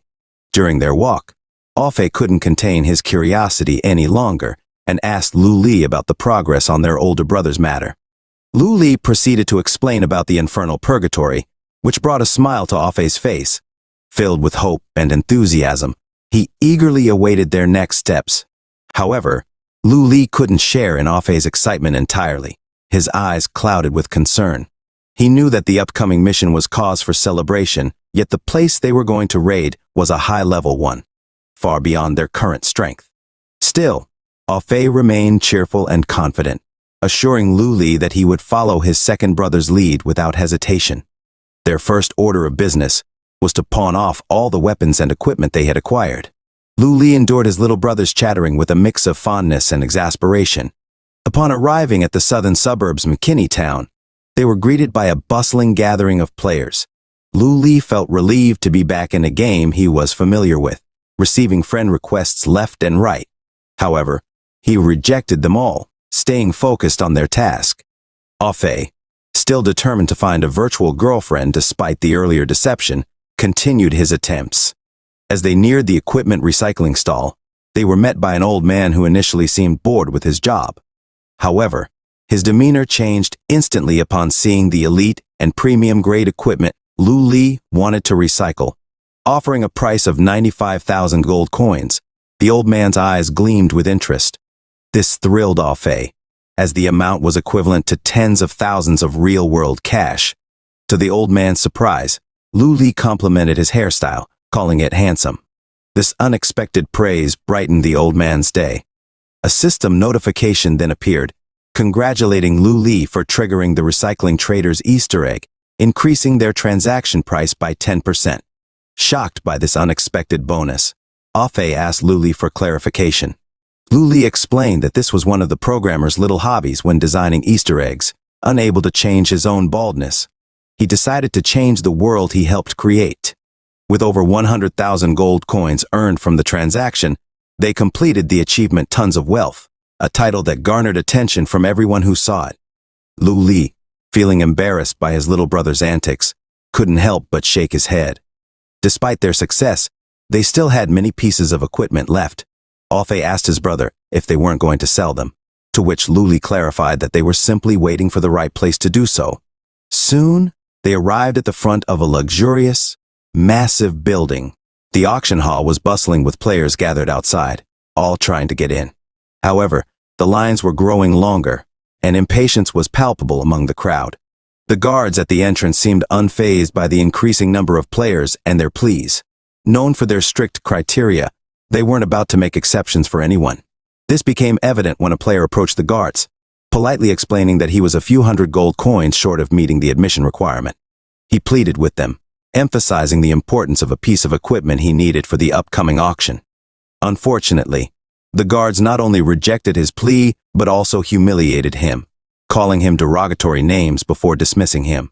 The other players in line, already frustrated with the wait, viewed him with disdain, considering him a nuisance wasting their time. Despite this, the player tried to maintain a smile, doing his best to keep his spirits up. Fortunately, at that moment, Lu Li and Ah-Fei arrived. They stepped forward and informed the guards that the player was with them. Initially questioning their identity, the guards immediately recognized them as VIPs upon seeing their face titles. With a quick shift in attitude, the guards opened the door for them, welcoming them warmly into the auction hall. This surprised everyone witnessing the scene unfold. As they entered the lobby, they were greeted with a sight of opulence. Extravagant chandeliers, marble floors, and a plush red carpet adorned the hall, exuding an elegance unlike any other place they had been before. With their mission in mind, the player they helped expressed his gratitude to Lu Li and Ah-Fei, assuring them that he would find a way to repay their kindness in the future. This left Lu Li and Ah-Fei pleased to see the gratitude of the young man they had assisted, bidding each other farewell. Their attention then turned to a lady who appeared before them, dressed in a full-body net stocking similar to the guard's attire. She introduced herself as the Eight of Hearts of the auction hall and offered to be their guide for the visit. In accordance with his Tons of Wealth title, they were presented with a black gold card. This card came with 3 features. First, it allowed them to enter without queuing. Second, it reduced the commission from 10% to 5% when selling items in the auction house. And third, it allowed them to take a loan from the auction house based on their credit limit. Ah-Fei, his excitement seemingly limitless, couldn't resist asking if the very important person card included the benefit of entering the space in her heart, which completely caught the guide off guard. However, The nature of the game quickly reminded Fei that such interactions were not within its scope. Meanwhile, Lu Li, feeling a bit embarrassed by his brother's antics, sighed deeply, knowing there was little he could do. Lu Li couldn't help but recall the familiar face that had caught his attention earlier. However, she was already out of sight, and the guide had begun their briefing. Lu Li decided not to pursue the matter further. As they settled into the private room, Of Hearts served them tea and briefed them on the auction proceedings. Lu Li and Fei listened attentively, understanding the urgency of the situation with auctions closing quickly. The Stardust lightsaber was highlighted as a top-ranked weapon, promising a good return. Feeling the weight of the impending auction, the guide, Of Hearts, informed them that the auction would commence shortly, with all equipment auctions expected to conclude within an hour due to the high demand for epic-grade items. She specifically mentioned their epic lightsaber, the Stardust, as a highly sought-after weapon that would be submitted to the ultimate auction, ensuring a good price. Of Hearts also suggested that they participate in the auction themselves, as they might find items of interest. Fei, still exuberant, eagerly inquired if she would be joining them, wanting to learn more about her. However, Lu Li felt this was pushing the boundaries a bit too far, concerned about their reputation. They agreed to focus on the auction for now. As the auction was about to begin, Lu Li and Fei prepared themselves for the fast-paced bidding war ahead. Lu Li couldn't tolerate Fei's erratic behavior any longer, promptly giving him a solid smack on the head to rein in his wild antics. With that settled, Lu Li handed their guide, Of Hearts, the list of items they needed, instructing her to gather them within an hour, a task she acknowledged and accepted. As the auction commenced, the auctioneer, Jack of Diamonds, introduced himself with a flourish, eager to begin the bidding for the priceless treasures of the day. He hoped that all attendees would find the items their hearts desired. After a round of applause from the players, Jack wasted no time in getting to the main event, starting with the first item up for auction, the Roaring Heart of Flame. This gem, designed for embedding in weapons to imbue them with powerful fire attributes, garnered immediate interest. Bidding started at 20,000 gold and quickly escalated. Participant number 78 raised the bid to 25,000, followed by another bidder at 28,000. The real showdown occurred when participant number 36 boldly surged ahead, reaching 35,000 gold with a confident grin, determined to claim the gem. However, just as it seemed number 36 had the item secured, participant number 9 swooped in with a last-second bid of 50,000 gold, stunning everyone in the room. This unexpected turn left the crowd curious about the identity of this high bidder, especially since the previous transactions for such an item had gone for much less. Meanwhile, Fei's attention was elsewhere, focused on his virtual girlfriend rather than the intense bidding happening around him. The Roaring Heart of Flame was sold to number 9, leaving 36 disappointed but resigned to the fact that he had been bidding against the formidable Han Kao, a crypto magnate. As the auction continued, the second item was revealed, the Loving Maid costume, capable of transforming the wearer into a genuine maid. Bidding started at 30,000 gold and quickly climbed to 48,000 gold, with guest number 66 emerging as the winner. To the shock of everyone present, number 66 decided to immediately don the costume, displaying it for all to see. Lu Li and Fei were left speechless by the unexpected display of freedom in the game, marveling at the player's bold choice.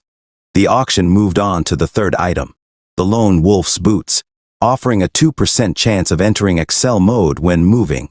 The starting bid was 40,000 gold, but Han Chao had other plans, boldly doubling the price to 80,000 gold. This move surprised and discouraged the other guests, who collectively decided to let Han Chao have the item uncontested. As Han Chao continued to dominate the bidding, winning each subsequent auction item, his extravagant spending and subtle insults towards the remaining guests drove many to leave the auction early. The scene highlighted the power of wealth in the game, showing that with enough money, one could seemingly do anything, much to the chagrin of those unable to keep up with Han Chaos' spending spree. The Stardust lightsaber was finally unveiled, revealed to be the most valuable treasure of the auction. This exceptional weapon not only boasted significant stat boosts, but also possessed 3 rare traits. Its most remarkable feature was the ability to unleash extremely rare light attribute attacks, crucial for main storyline quests in levels 25 to 30. Bidding started at a substantial 200,000 gold, and to everyone's surprise, Han Kao opted for a modest increase, raising it to 250,000 gold. Confident that none would challenge him, he had planned this strategy all along, willing to sacrifice a small expense for potentially large gains. However, another participant boldly raised the bid to 300,000, causing Han Kao to counter with 350,000. The bidding war intensified as the competitor pushed it to 400,000, prompting Han Kao to raise it yet again to 450,000. But his opponent was undeterred, swiftly countering with a staggering 500,000. Feeling the pressure, Han Kao hesitated. His competitor remained determined and unknown to him, raising suspicions. Despite the exceptional qualities of the lightsaber, it was still an early game weapon, leading Han Kao to contemplate the wisdom of continuing the bidding war. However, Han Kao soon remembered his true motive for bidding. It wasn't merely about acquiring the item, it was about the thrill of winning a high-stakes gamble. With resolve, Han Kao boldly raised the bid to 600,000, ready to reach the pinnacle of excitement on this cliff of competition. Ah Fei was poised to contest this move, but Lu Li intervened, preventing any rash actions. The auctioneer began the countdown, sealing what Han Kao believed to be his victory. However, to everyone's astonishment, another contestant suddenly raised the bid. This unexpected bidder was revealed to be Luna, who maintained her calm demeanor, despite the shock she caused with her timing. The room was filled with surprise and anticipation as the auction reached an unprecedented height, with Luna's bold move changing the game entirely. After the intense auction concluded, Lu Li and Ah Fei left the place, both brimming with excitement. They couldn't believe how enjoyable it was to make money in such a thrilling way. Even Lu Li couldn't help but smile at his little brother's infectious enthusiasm. However, the sudden influx of 1 million gold was quite the income boost. After deducting the 200,000 spent on various items, as they checked the balance on their card, they noticed it had changed from 8,988 to 7,450.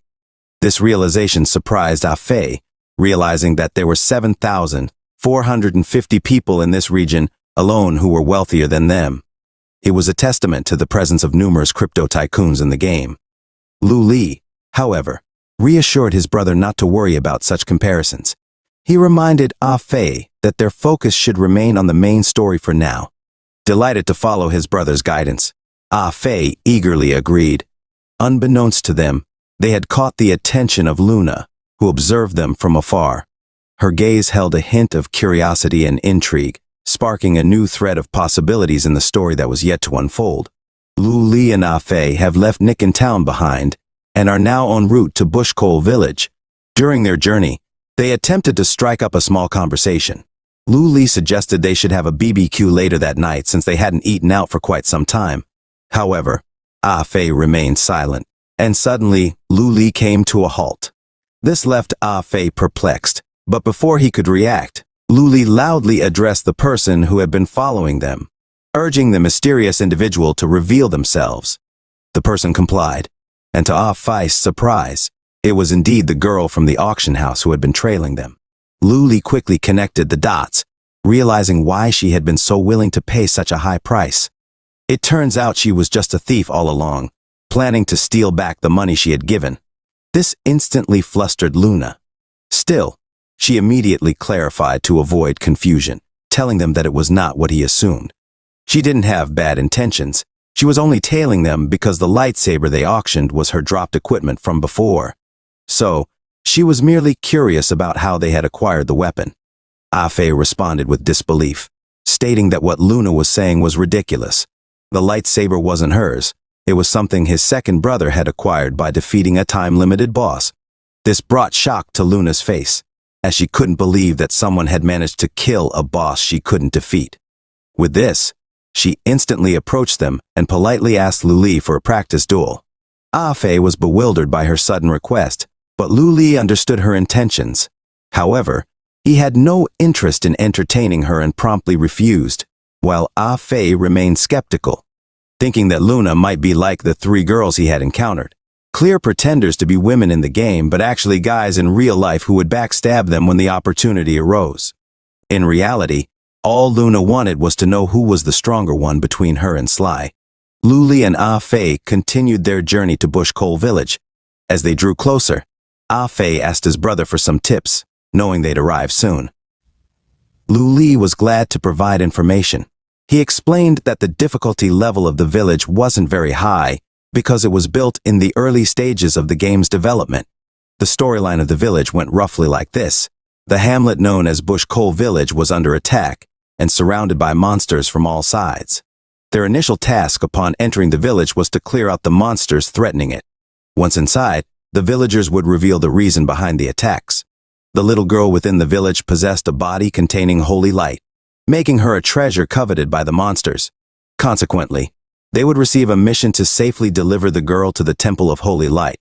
On the way, they would encounter a few waves of enemies, but as long as they delivered the girl safely to their destination, the Temple of Holy Light, their mission would be complete. Ah Fei deeply appreciated this information. He felt that with his second brother by his side, it was as if they had cheats in the game since they knew in advance what would happen. And just like that, they arrived at the village. But before they could enter, Ah Fei noticed something unusual. He instructed his brother to stay put while he cleared the path ahead. Justice watched as he put on a showy performance. So Ah Fei charged vigorously at two pig-like ladies who were minding their own business, instantly scaring them. They then closed their eyes and screamed for help, which confused Ah Fei since monsters like them shouldn't be acting this way. He stopped his advances and asked who they were. In response, they revealed that they were the villagers of this village. Then, they turned the question back on him, asking who he was instead. With this, Ah Fei realized his mistake and apologized for the confusion, explaining that he had attacked because he was there to eliminate the monsters as part of their mission. Upon hearing his explanation, their demeanor instantly changed. They realized that they had finally met the fabled adventurer right before their eyes, which instantly raised their spirits. So, they eagerly clung to Ah Fei and willingly showed him the way to their village. While Ah Fei was pleased with this outcome and couldn't believe how warm-hearted the villagers were, Luli got no such reception. However, this wasn't the reason for his bothered expression.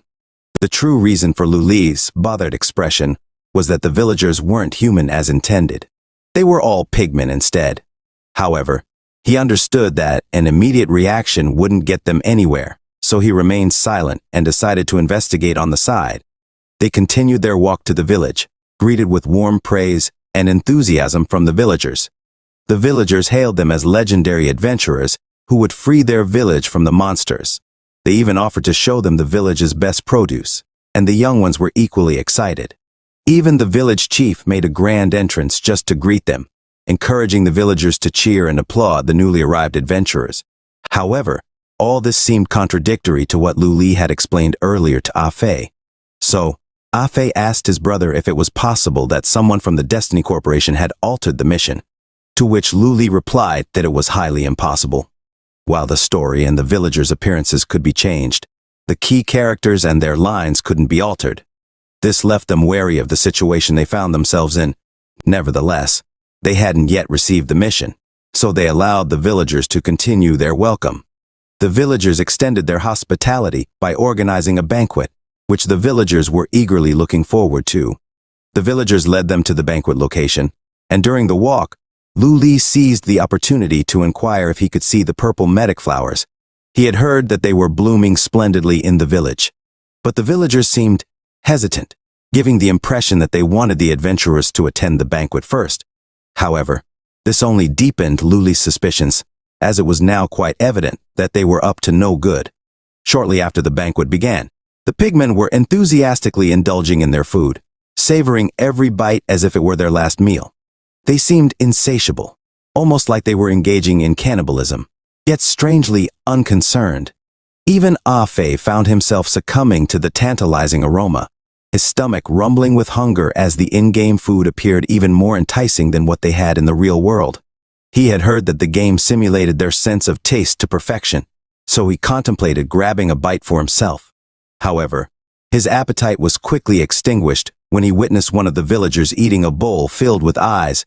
Disturbed by this sight, Afe and Luli decided to locate the mission NPC, but the village was teeming with inhabitants, making it challenging to identify the correct person. So, they asked if they needed to approach every single villager to inquire. In response, Luli assured him there was no need for that. They could spot the mission NPC if they observed carefully. With that, Luli approached an individual who stood out from the rest, quietly attempting to blend into the crowd.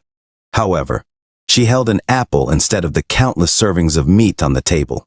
It was no doubt that she was the NPC they were looking for. Luli immediately asked if she wished to go to the Temple of Holy Light, which instantly filled her eyes with relief. This adventurer was the one she had been eagerly awaiting, the one who could save her from this nightmare. With this, they had successfully triggered Mission 2. Following this, the once casual atmosphere took a dark turn. The moon suddenly turned menacingly red, and the loud sounds of the pigmen feasting ceased abruptly, leaving an eerie silence in its wake. It became clear that something was amiss. Confirming their earlier suspicions, the pigmen began to snarl viciously, their eyes gleaming with bloodlust as they closed in from all sides. In a sudden twist, the pigmen let out agonizing screams as if something was filling them from the inside. Their eyes rolled back, and their bodies transformed, bulging with newfound muscles as if they'd been infused with some kind of steroids. Immediately, they launched an attack on Luli's group from both sides. However, the brothers' combat skills far surpassed their attackers, and they dispatched the pigmen with just a single powerful blow, taking them completely by surprise. Realizing that their only hope was to overwhelm the brothers with sheer numbers, the pigmen swarmed in. Undeterred, Luli and Afe met them head-on. The sounds of their intense struggle reverberated through the surroundings. Yet even against overwhelming odds, Luli and Afe emerged victorious, much to their surprise. However, the battle was far from over. The dismembered pigmen corpses started to glow with mana, to the brothers' astonishment. Before long, the once slain pigmen were standing there, hale and hearty, as if nothing had happened. In this perplexing situation, Luli turned to his brother, seeking a strategy. Unfortunately, even Luli couldn't provide a clear answer. It defied all logic, as the pig-headed people should not have had the ability to revive. Whatever was happening here was completely different from the original design. Luli found himself wondering what had transpired within Destiny Corporation after his departure. However, dwelling on these thoughts wouldn't provide any solutions for their current predicament. One thing was certain: their stamina was limited, and they couldn't keep fighting these relentless foes. They chose a tactical retreat, leaping through windows and dashing down narrow streets until they found refuge in an empty building. Yet, it quickly became apparent that they weren't alone in the building. As Ah-Fei was about to voice out, a hand suddenly appeared, silencing him. The hand belonged to Luna herself. This startled Ah-Fei, while Lu Li had already pointed her blade at her. However, it seemed like Luna had no intention of fighting them. She gestured for them to remain quiet as the monsters hadn't left the vicinity. With her intentions made clear, Luna instructed them to continue their conversation upstairs, which they willingly did. As they settled into their temporary hideout upstairs, Luna explained her presence. She emphasized that, just like them, she was here to complete the mission. She wanted to make it clear that she wasn't spying on them again, and that she had actually arrived in the village earlier than them. Upon entering, she immediately sensed that something was amiss. This suspicion prompted her to remain and conduct a proper investigation, choosing to wait until nighttime to do so. Lu Li and Ah-Fei had unknowingly walked in when she was just about to venture outside. Surprisingly, Lu Li concurred with Luna's assessment, acknowledging that there were indeed too many peculiarities in this place. He turned to the girl and asked if she had any idea what happened before they had arrived here. However, it appeared that the little girl was reluctant to answer their questions. Sensing the little girl's doubts, Luna accompanied her words with a warm smile, reassuring her that their purpose here was to protect her. With this, the girl was convinced, and she decided to show them the truth. She took off her mask and began to recount the unsettling events that had transpired in the village. The Bush Cole village had once been a safe and unassuming place. The villagers were a close-knit, warm-hearted community. However, outside the village, there were often pig-headed people. The villagers had encountered these peculiar creatures occasionally, as told by an elder who frequently left the village. These creatures weren't particularly dangerous as long as they were spotted early, and one kept a wide distance from them. Over time, the villagers discovered that the pig-headed creatures not only refrained from attacking people, but even started mimicking everyone's movements. Initially, the villagers found their behavior rather humorous, and consequently, their vigilance against these monsters gradually relaxed. That was until the day a knight patrolling from the Temple of Holy Light visited the village. This knight, Searcher Leek, was a very strong and gentle individual who had made quite an impression on the village. Under the guidance of Searcher Leek, they all gathered for a prayer. However, this prayer was different. The girl felt her body getting hotter and hotter, a sensation of pain as though she was being pricked by something. Troubled by this, she approached Searcher Leek, seeking an explanation for her unusual experience. When she shared her ordeal with Searcher Leek, a smile gradually illuminated his face. He eagerly told her that she had experienced a one-in-a-million event. She had been awakened and chosen by the Holy Light. With this, she could join the Temple of Holy Light and become one of them. Furthermore, their village would gain the protection of the temple, ensuring they would never have to worry about monster attacks again. But just as she was about to share this exhilarating news with everyone, the monsters launched a sudden and brutal attack. They were vicious, cruel, and numerous. No matter what the villagers did, the monsters wouldn't die. Tragically, Searcher Leek lost his life while trying to protect them. Overwhelmed and terrified by the horrific events she had witnessed, the girl found herself paralyzed with fear. She dared not call for help or attempt to escape. Her mind went blank, and in her numb state, all she could do was weep. However, after crying for an indeterminate amount of time, her tears eventually ceased. She began to think that perhaps it was the Holy Light itself comforting and urging her to be strong. With this newfound resolve, she became convinced that she had a responsibility to see things through. After all, the Holy Light had chosen her for a reason. That's why she decided to don the mask and pretend to be one of the monsters, patiently waiting for an opportunity to escape. She felt compelled to share the truth of what had transpired with the Temple of Holy Light to ensure that the Holy Light would once again shine upon their village. This revelation left both Luna and Luli puzzled as they pondered the root cause of the pigmen's unusual behavior. Before they could arrive at any conclusions, Ah Fei stepped in to comfort the girl, assuring her that she didn't need to rely on the temple because he and his second brother would handle the situation. This reassured the girl, and so she finally let out a smile. However, the menacing red moon they had seen earlier had transformed into a sinister eye, glaring intensely through the window. Before they could react, the building was suddenly breached, and the girl was now in the clutches of a massive boar that loomed over them like ants. The boar released a menacing laugh as it reveled in capturing the little girl. The group was caught off guard by the sudden turn of events. However, it seemed like the giant boar wasn't planning on killing the girl just yet, as it held her up high while continuing to laugh menacingly. Luli and his companions were not about to let these monsters have their way. If the girl were to die, the mission would fail, likely affecting the world as well. Without hesitation, they attacked the giant boar, charging altogether to beat the living daylights out of it. Yet, the boar's enormous size wasn't just for show. It absorbed their combined attacks with ease and effortlessly swept them aside with a simple swipe of its hand. The situation was dire, and they realized they were facing a formidable opponent unlike any they had encountered before. Like the other pigmen, the giant boar healed from its wounds at an astonishing rate, revealing a wicked smile as it taunted Luli's group. The group searched for a way to restrain the boar or find some weakness to exploit, but the boar was relentless. It wouldn't let them take a second to think, attacking them with crushing downward smashes that obliterated the building they had been standing on. Fortunately, they were fast enough to dodge the attacks. Just before the boar could strike again, Luli called out to his little brother, Ah Fei, to cover him while he prepared something.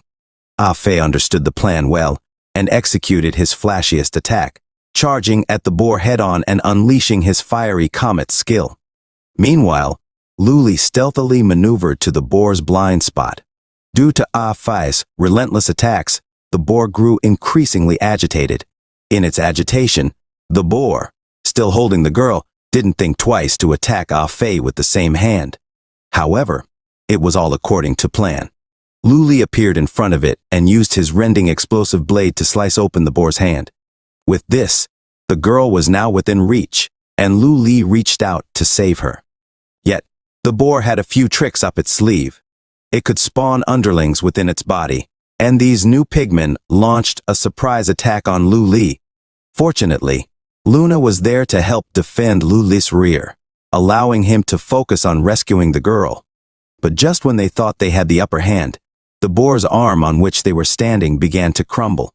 It turned out that the boar cleverly transformed the entirety of its arm into pigmen, taking them by surprise once again. It became evident to Lu Li that this colossal boar was an amalgamation of all the pigmen. Defeating such a formidable foe seemed too difficult for an early mission like this. Luna finally realized that slaying this boss wasn't the primary objective of the mission. Their key task was to safely deliver the girl to her intended destination. With this realization, they decided to focus on rescuing the girl. In the meantime, they left Ah Fei to deal with the pursuing crowd of pigmen. He unleashed a devastating explosion, clarifying their roles. Lu Li and Luna concentrated on tracking down the pig that held the girl. To their surprise, this pig turned out to be not only nimble but also quite intelligent. It abruptly altered its course, leading them into a nearby building. Lu Li and Luna wasted no time in pursuing it. Upon entering the room, they found that the pig had already dashed to the opposite side. Lu Li realized that capturing it would be a significant challenge, as it was swift and familiar with the layout of its environment. As they continued the pursuit, Luna's attention was drawn to something in the room. Lu Li turned to see what had captured her interest. To his surprise, it was the original occupants of the village. They were confined to a cage, malnourished, and seemed to have lost their sanity, mimicking the behavior of pigmen with crazed snorting. Witnessing their suffering left a bitter taste in their mouths. Luna couldn't help but curse at Genesis, believing it was all their fault. This surprised Lu Li, as he had never heard this name before. It seemed like Luna knew more than she had let on. He inquired about Genesis, but before she could respond, Ah Fei called out to Lu Li for help. The pigmen's numbers proved to be more than he could handle. Simultaneously, the pig that had captured the girl put quite some distance between them, leaping nimbly through buildings. The girl, now conscious, found herself held captive in a tall building. The impatient pig grumbled about the tardiness of the others, turning its attention to the girl as it drew near, restless and bored. It sensed the unmistakable aura of divine light, which intensified its hunger. Thus, the pig lost all control, lunging at her as if intent on devouring her alive. However, the girl was no coward. She wouldn't allow a monster to have its way without a fight. With unwavering courage, she manifested a blade forged from the holy light and slashed at the pig, causing it to let out an agonized scream. This, however, only served to enrage the pig further. Resolved to end the girl's life, even at the cost of losing the holy light, the pig charged. Despite the imminent danger, the girl bravely faced her fate, believing she would always be one with the holy light, no matter the outcome. Just before the pig's attack could land, Lu Li acted swiftly, severing the pig's hand from its body. This unexpected intervention left the pig shocked, unable to fathom how Lu Li had located them so rapidly. Inquiring about his methods, the pig found Lu Li unwilling to share, seeing no reason to reveal his secrets. Finding them hadn't been a stroke of luck or ease, as they had to simultaneously evade a group of pigmen while navigating unfamiliar terrain.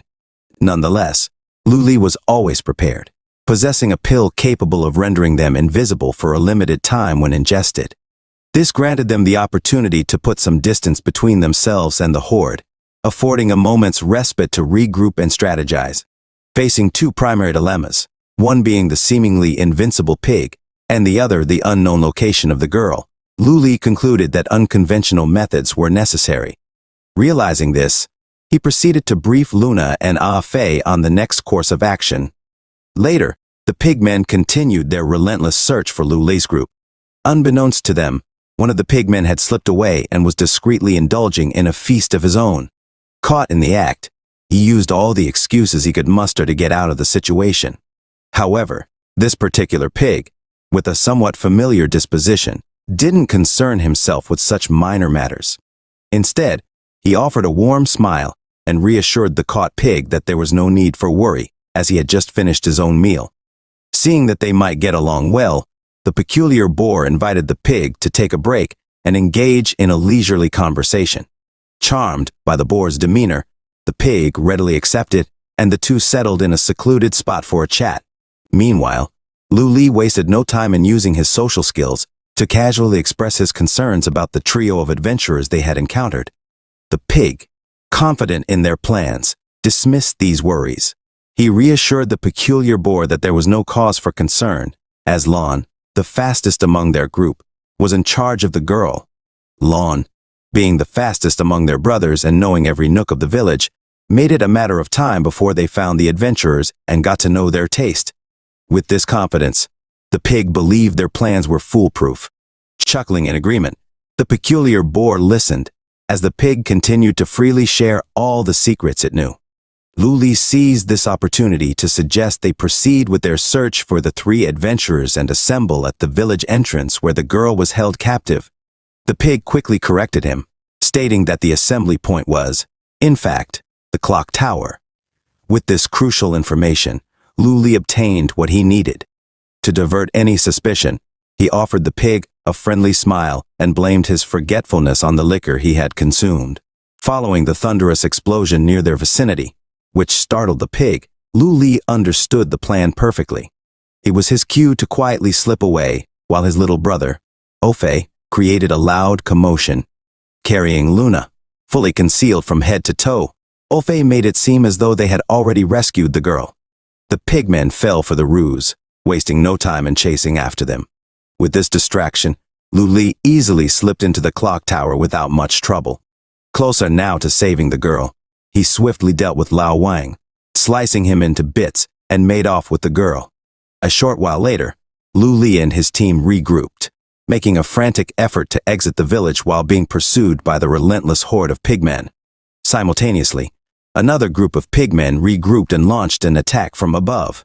However, their combined presence cast a noticeable shadow, alerting Lu Li and his crew in advance. Quickly consuming agility potions, boosting their movement speed by 30% for 30 seconds, they evaded the attack from above and made their escape from Bushkole village. Thinking they could finally take a break, Lu Li hesitated due to the earlier strange events. He proposed putting more distance between themselves and the pigmen before resting, a decision that proved smart. As they continued running, they noticed shadows cast over them. Turning to look, they discovered the pigs had devised an unusual tactic, tossing each other into the air to catch up. Realizing they needed to keep moving, Lu Li ordered them to continue running.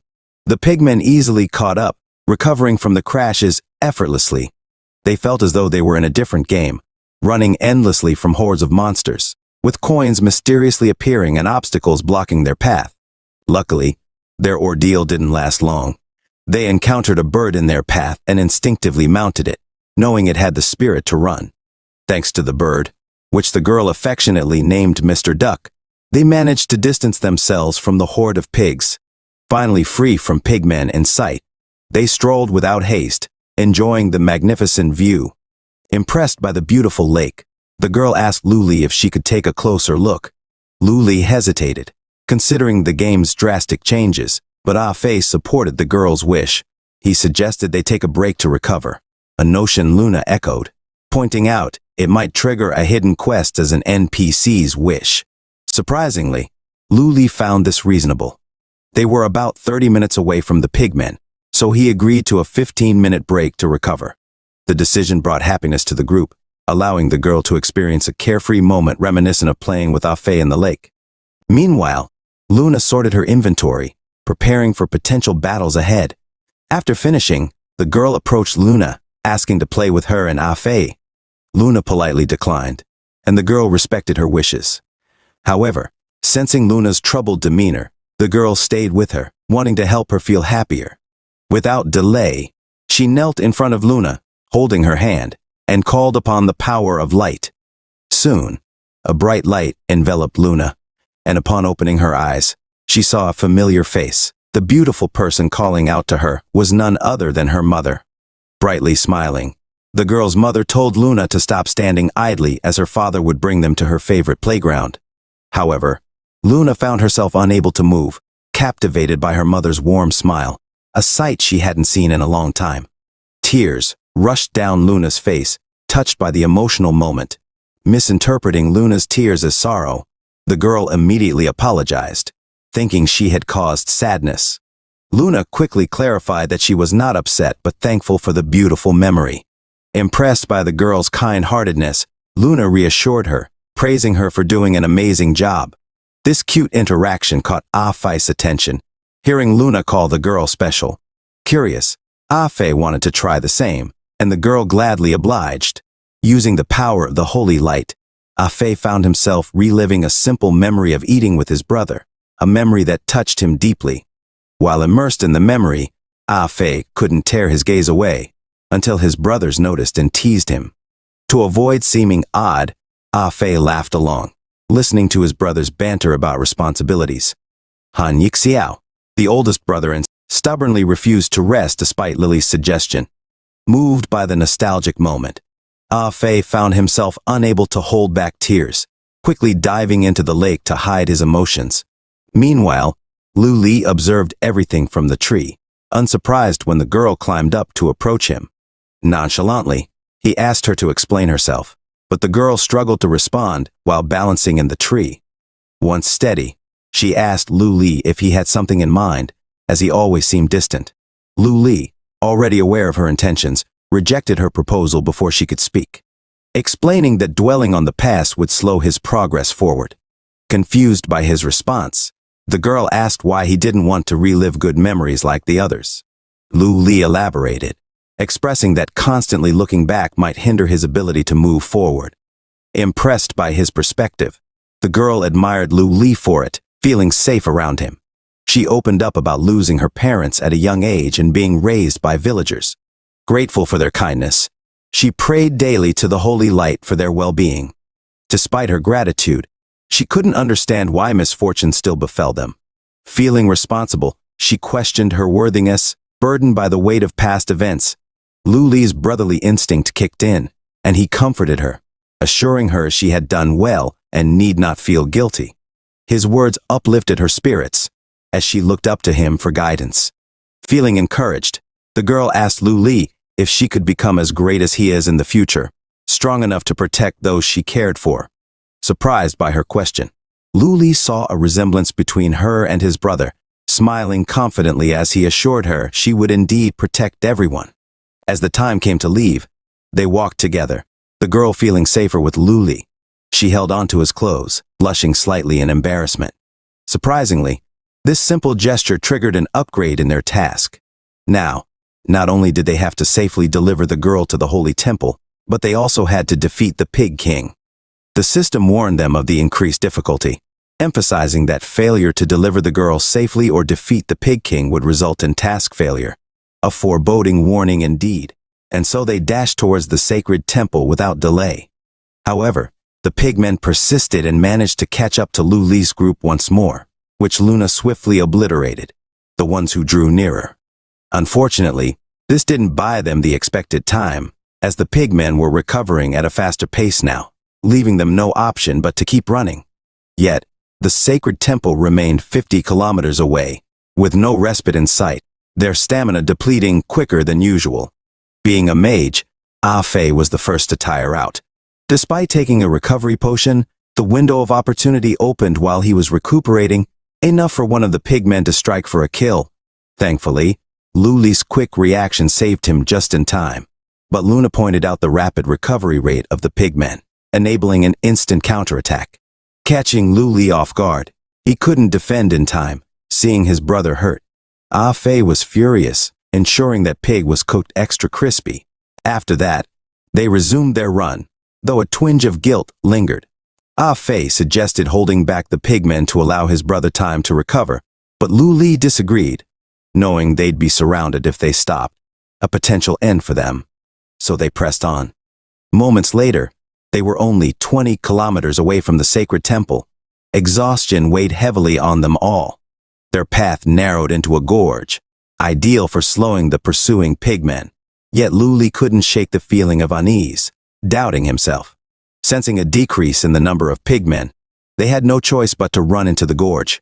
As the pressure lessened, they covered 5 kilometers easily, much to Ah Fai's delight.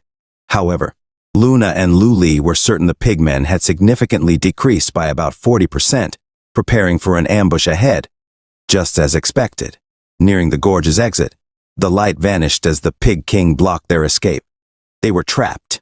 Still, Lu Li refused to give up. With a determined look, he instructed the girl to find a hiding spot behind them. However, there was little space to hide, heavily cornered. In an instant, the pigmen lunged at them, met with the group's fierce retaliation, unleashing all they had to protect the girl. Meanwhile, the girl, eyes shut in fear, mustered her courage. She decided not to cower, believing the holy light would shield them. Elsewhere, basking in the sunlight, the sacred temple stood tall with its elegant structure. Within, the president addressed his followers about the urgent need to locate the hosts of the holy light swiftly. The forces of darkness grew stronger, and while the holy light fought against the darkness, it weakened itself. The holy light required more hosts, but before he could continue, one of his men interrupted with news of a large gathering of pigmen near the eastern valley. This news soured his expression, heresy to his beliefs.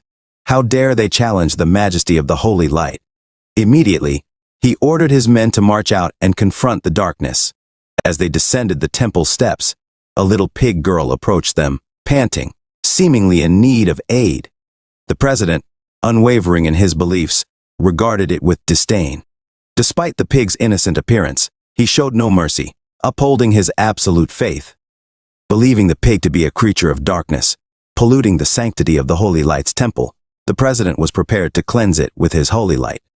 However, as the little pig removed her mask, revealing a human child beneath, he paused.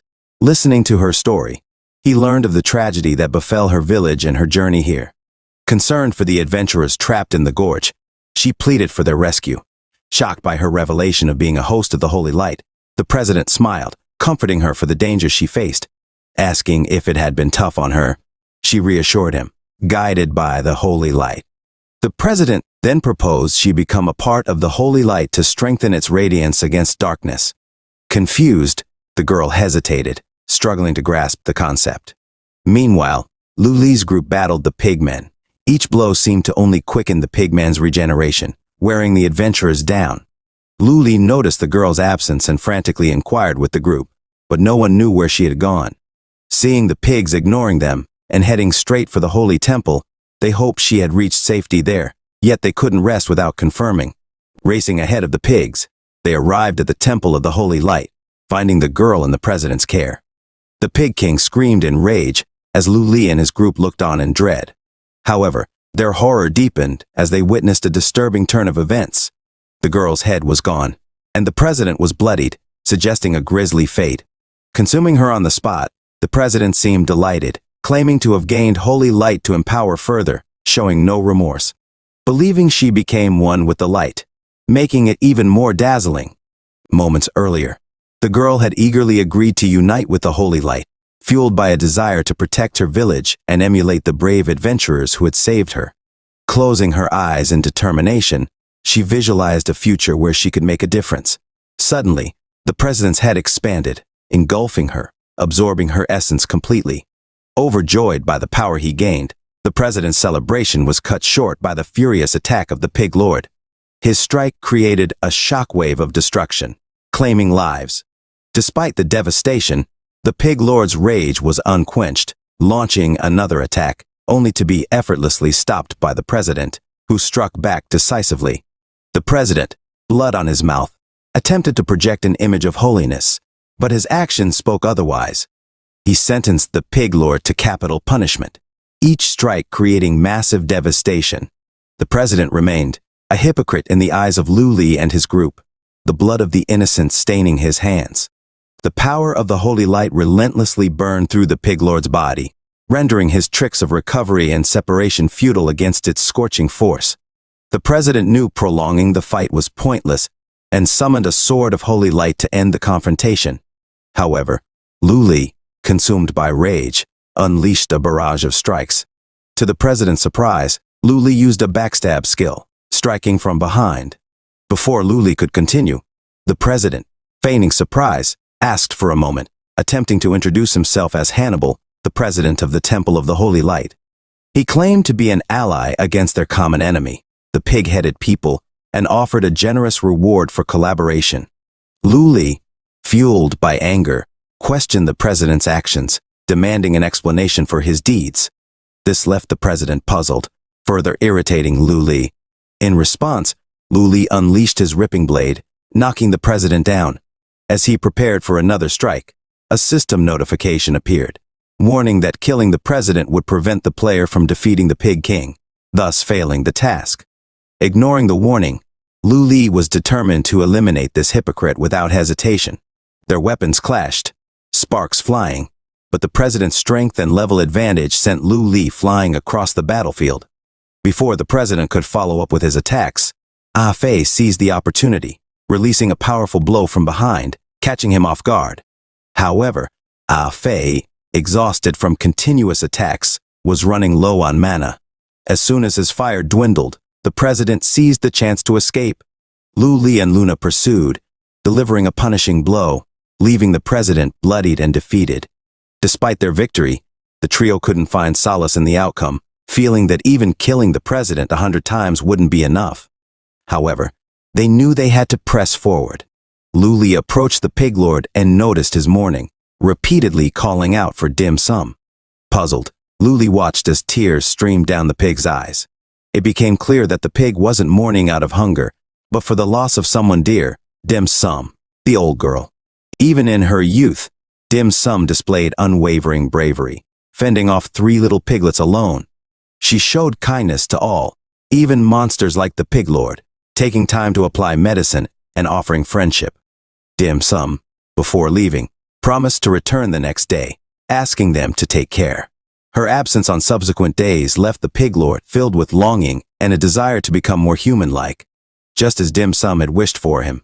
Motivated by the pig lord's tale, Lu Li and the group listened as he recounted how he overheard followers of the Holy Light planning to offer a girl named Dim Sum to the president. They believed this sacrifice would elevate their status, as they had heard of promotions granted for far lesser deeds. This revelation shed light on the attack on the village, the pig lord acting in self-preservation against the Holy Light's followers' sinister plans. Upon hearing the pig lord's explanation, Lu Li understood that the villagers were in their dreadful state because they were simply making too much noise. The pig lord allowed them to stay in the village but instructed the pigs to treat the villagers as they would treat each other. It became clear that the pig lord acted out of logic, without malice towards humans. When asked about saving him, the pig lord mentioned not to worry, as the president was dead. Once his technique faded, he should be able to recover. However, they noticed that the pit was still disappearing, indicating their battle with the president wasn't truly over. Without delay, the president appeared behind them, surrounded by light, ready to strike. Lu Li, aware of the danger, decided to draw the president away from the others. With the president's domain fully formed, Lu Li found himself alone within it. The others worried, understanding that the domain granted the user advantages in battle. Inside the president's domain, Lu Li faced a formidable opponent. The president, seated on a throne like a self-crowned king, emanated smug superiority. Undeterred, Lu Li sprinted forward, but the president's domain proved challenging. With a simple gesture, the president sent a destructive attack toward Lu Li. Dodging narrowly, Lu Li realized the immense danger he was in as shining orbs floated above, ready to launch attacks. The president confirmed that this galaxy of holy light was his ability, leaving Lu Li with few options. Before the president could strike him down, curiosity sparked within him. He questioned Lu Li about his motives, wondering if the forces of darkness had infiltrated the society of adventurers. Enraged by the president's ignorance, Lu Li declared his purpose clearly, to avenge a child. Despite Lu Li's attacks, they proved futile against the president's overpowering abilities. Dealing a significant blow to Lu Li, the president hesitated to deliver a finishing blow. He wished to clarify his actions, believing that if he had explained before resorting to his domain, perhaps Lu Li would not have needed to die. He claimed they were not in conflict, just differing in ideals. Confused by the president's words, Lu Li watched as the president continued, revealing that he discovered the limitations of their world. As the president of the Temple of the Holy Light, he issued daily missions to adventurers to eliminate monsters. This routine led him to realize the world's segmented levels, perhaps hinting at deeper truths about their reality.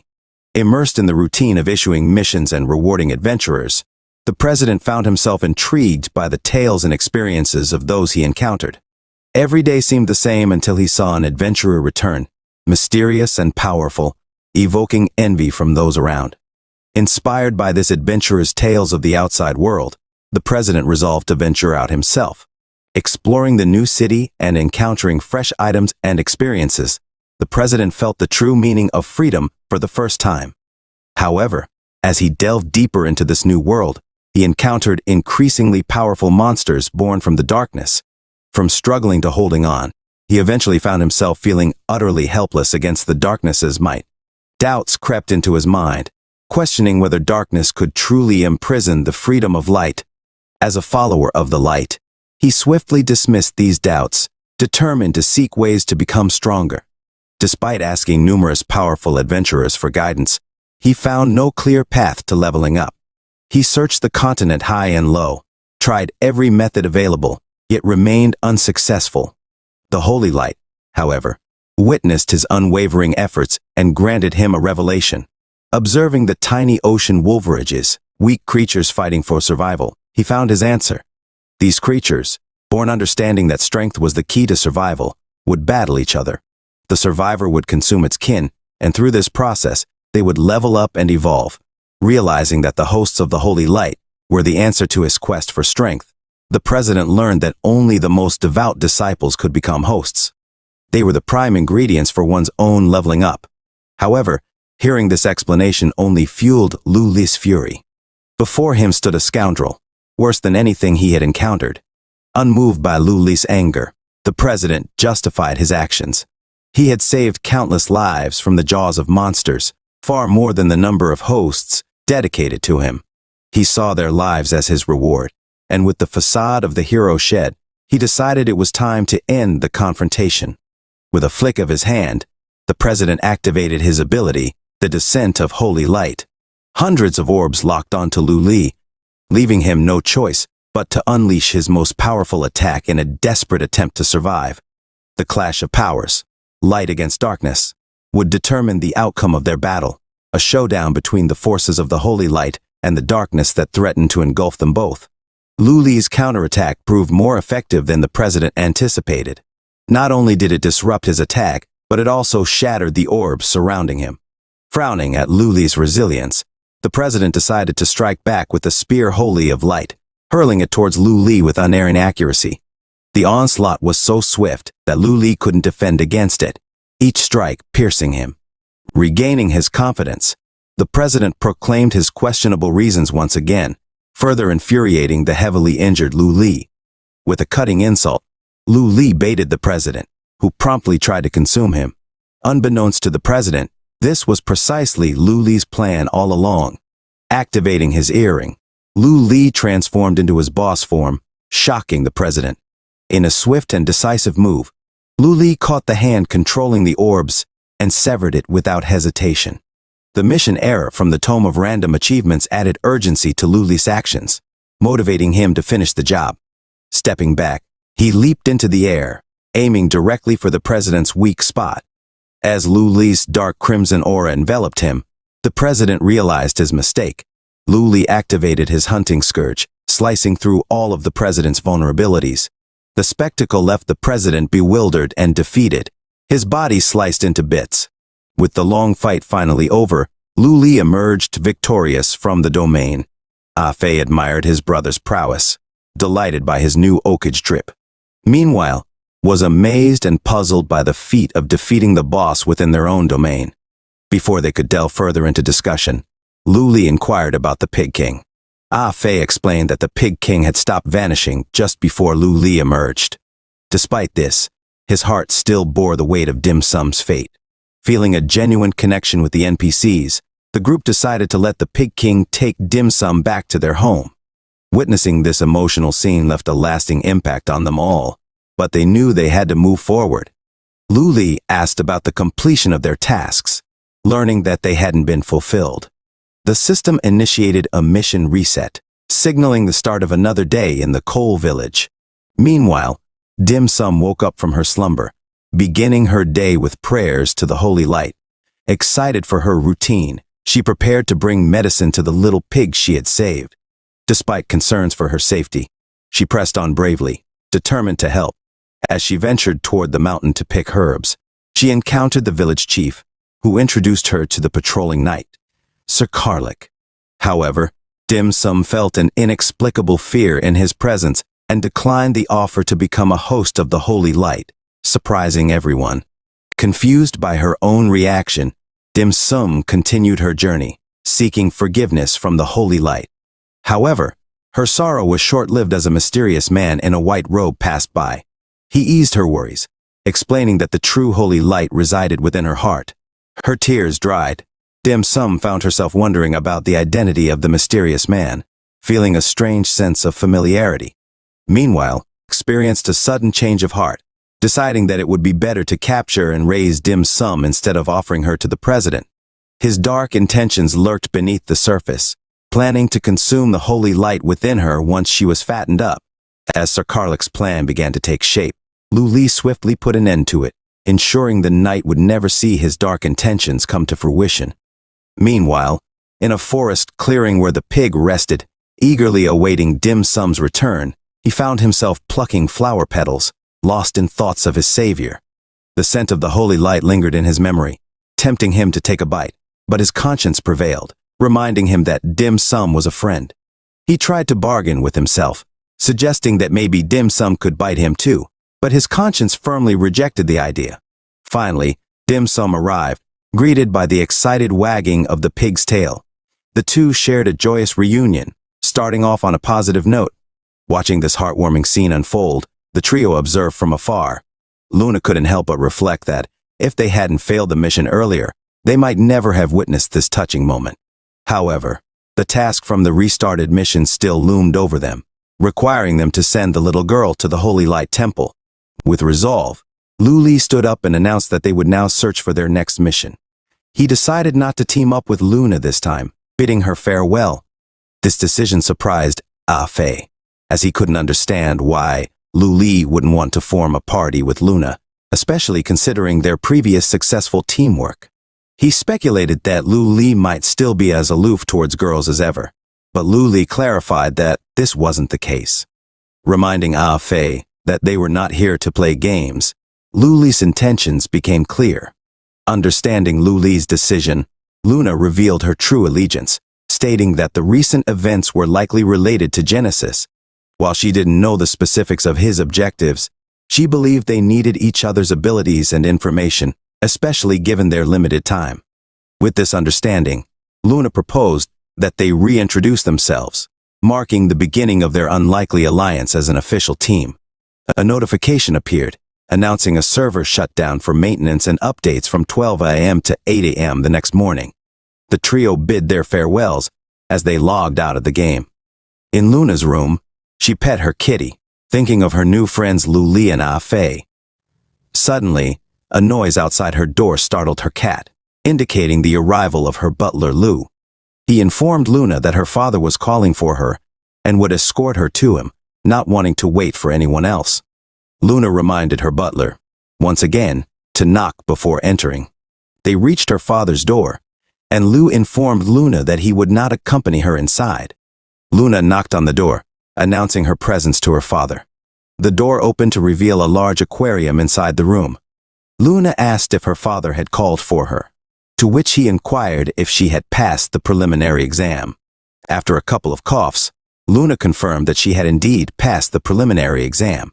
Her father then informed her that the subsequent exam would take place in a month, and since she had participated, she must be a finalist. He reminded her not to embarrass him, to which Luna assured him that she wouldn't. With that, her father dismissed her, and as Luna left, she noticed a shark in the aquarium devouring a small fish.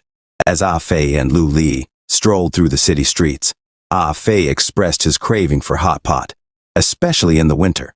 He excitedly informed Lu Li that the restaurant they were heading to imported its ingredients from Sichuan, airlifting them daily, promising a delicious experience. Upon arriving, They were warmly greeted by two attractive ladies who treated them like bosses. Ah Fei reminded the ladies of their agreement from last time, that if he returned, they would exchange contacts.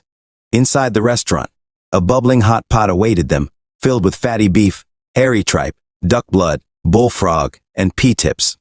Ah Fei was overcome with excitement, declaring that today he would be reborn from the ashes. Lu Li, being the caring big brother, advised Ah Fei on the art of cooking hot pot, instructing him to swirl the tripe in the soup 7 or 8 times to avoid overcooking.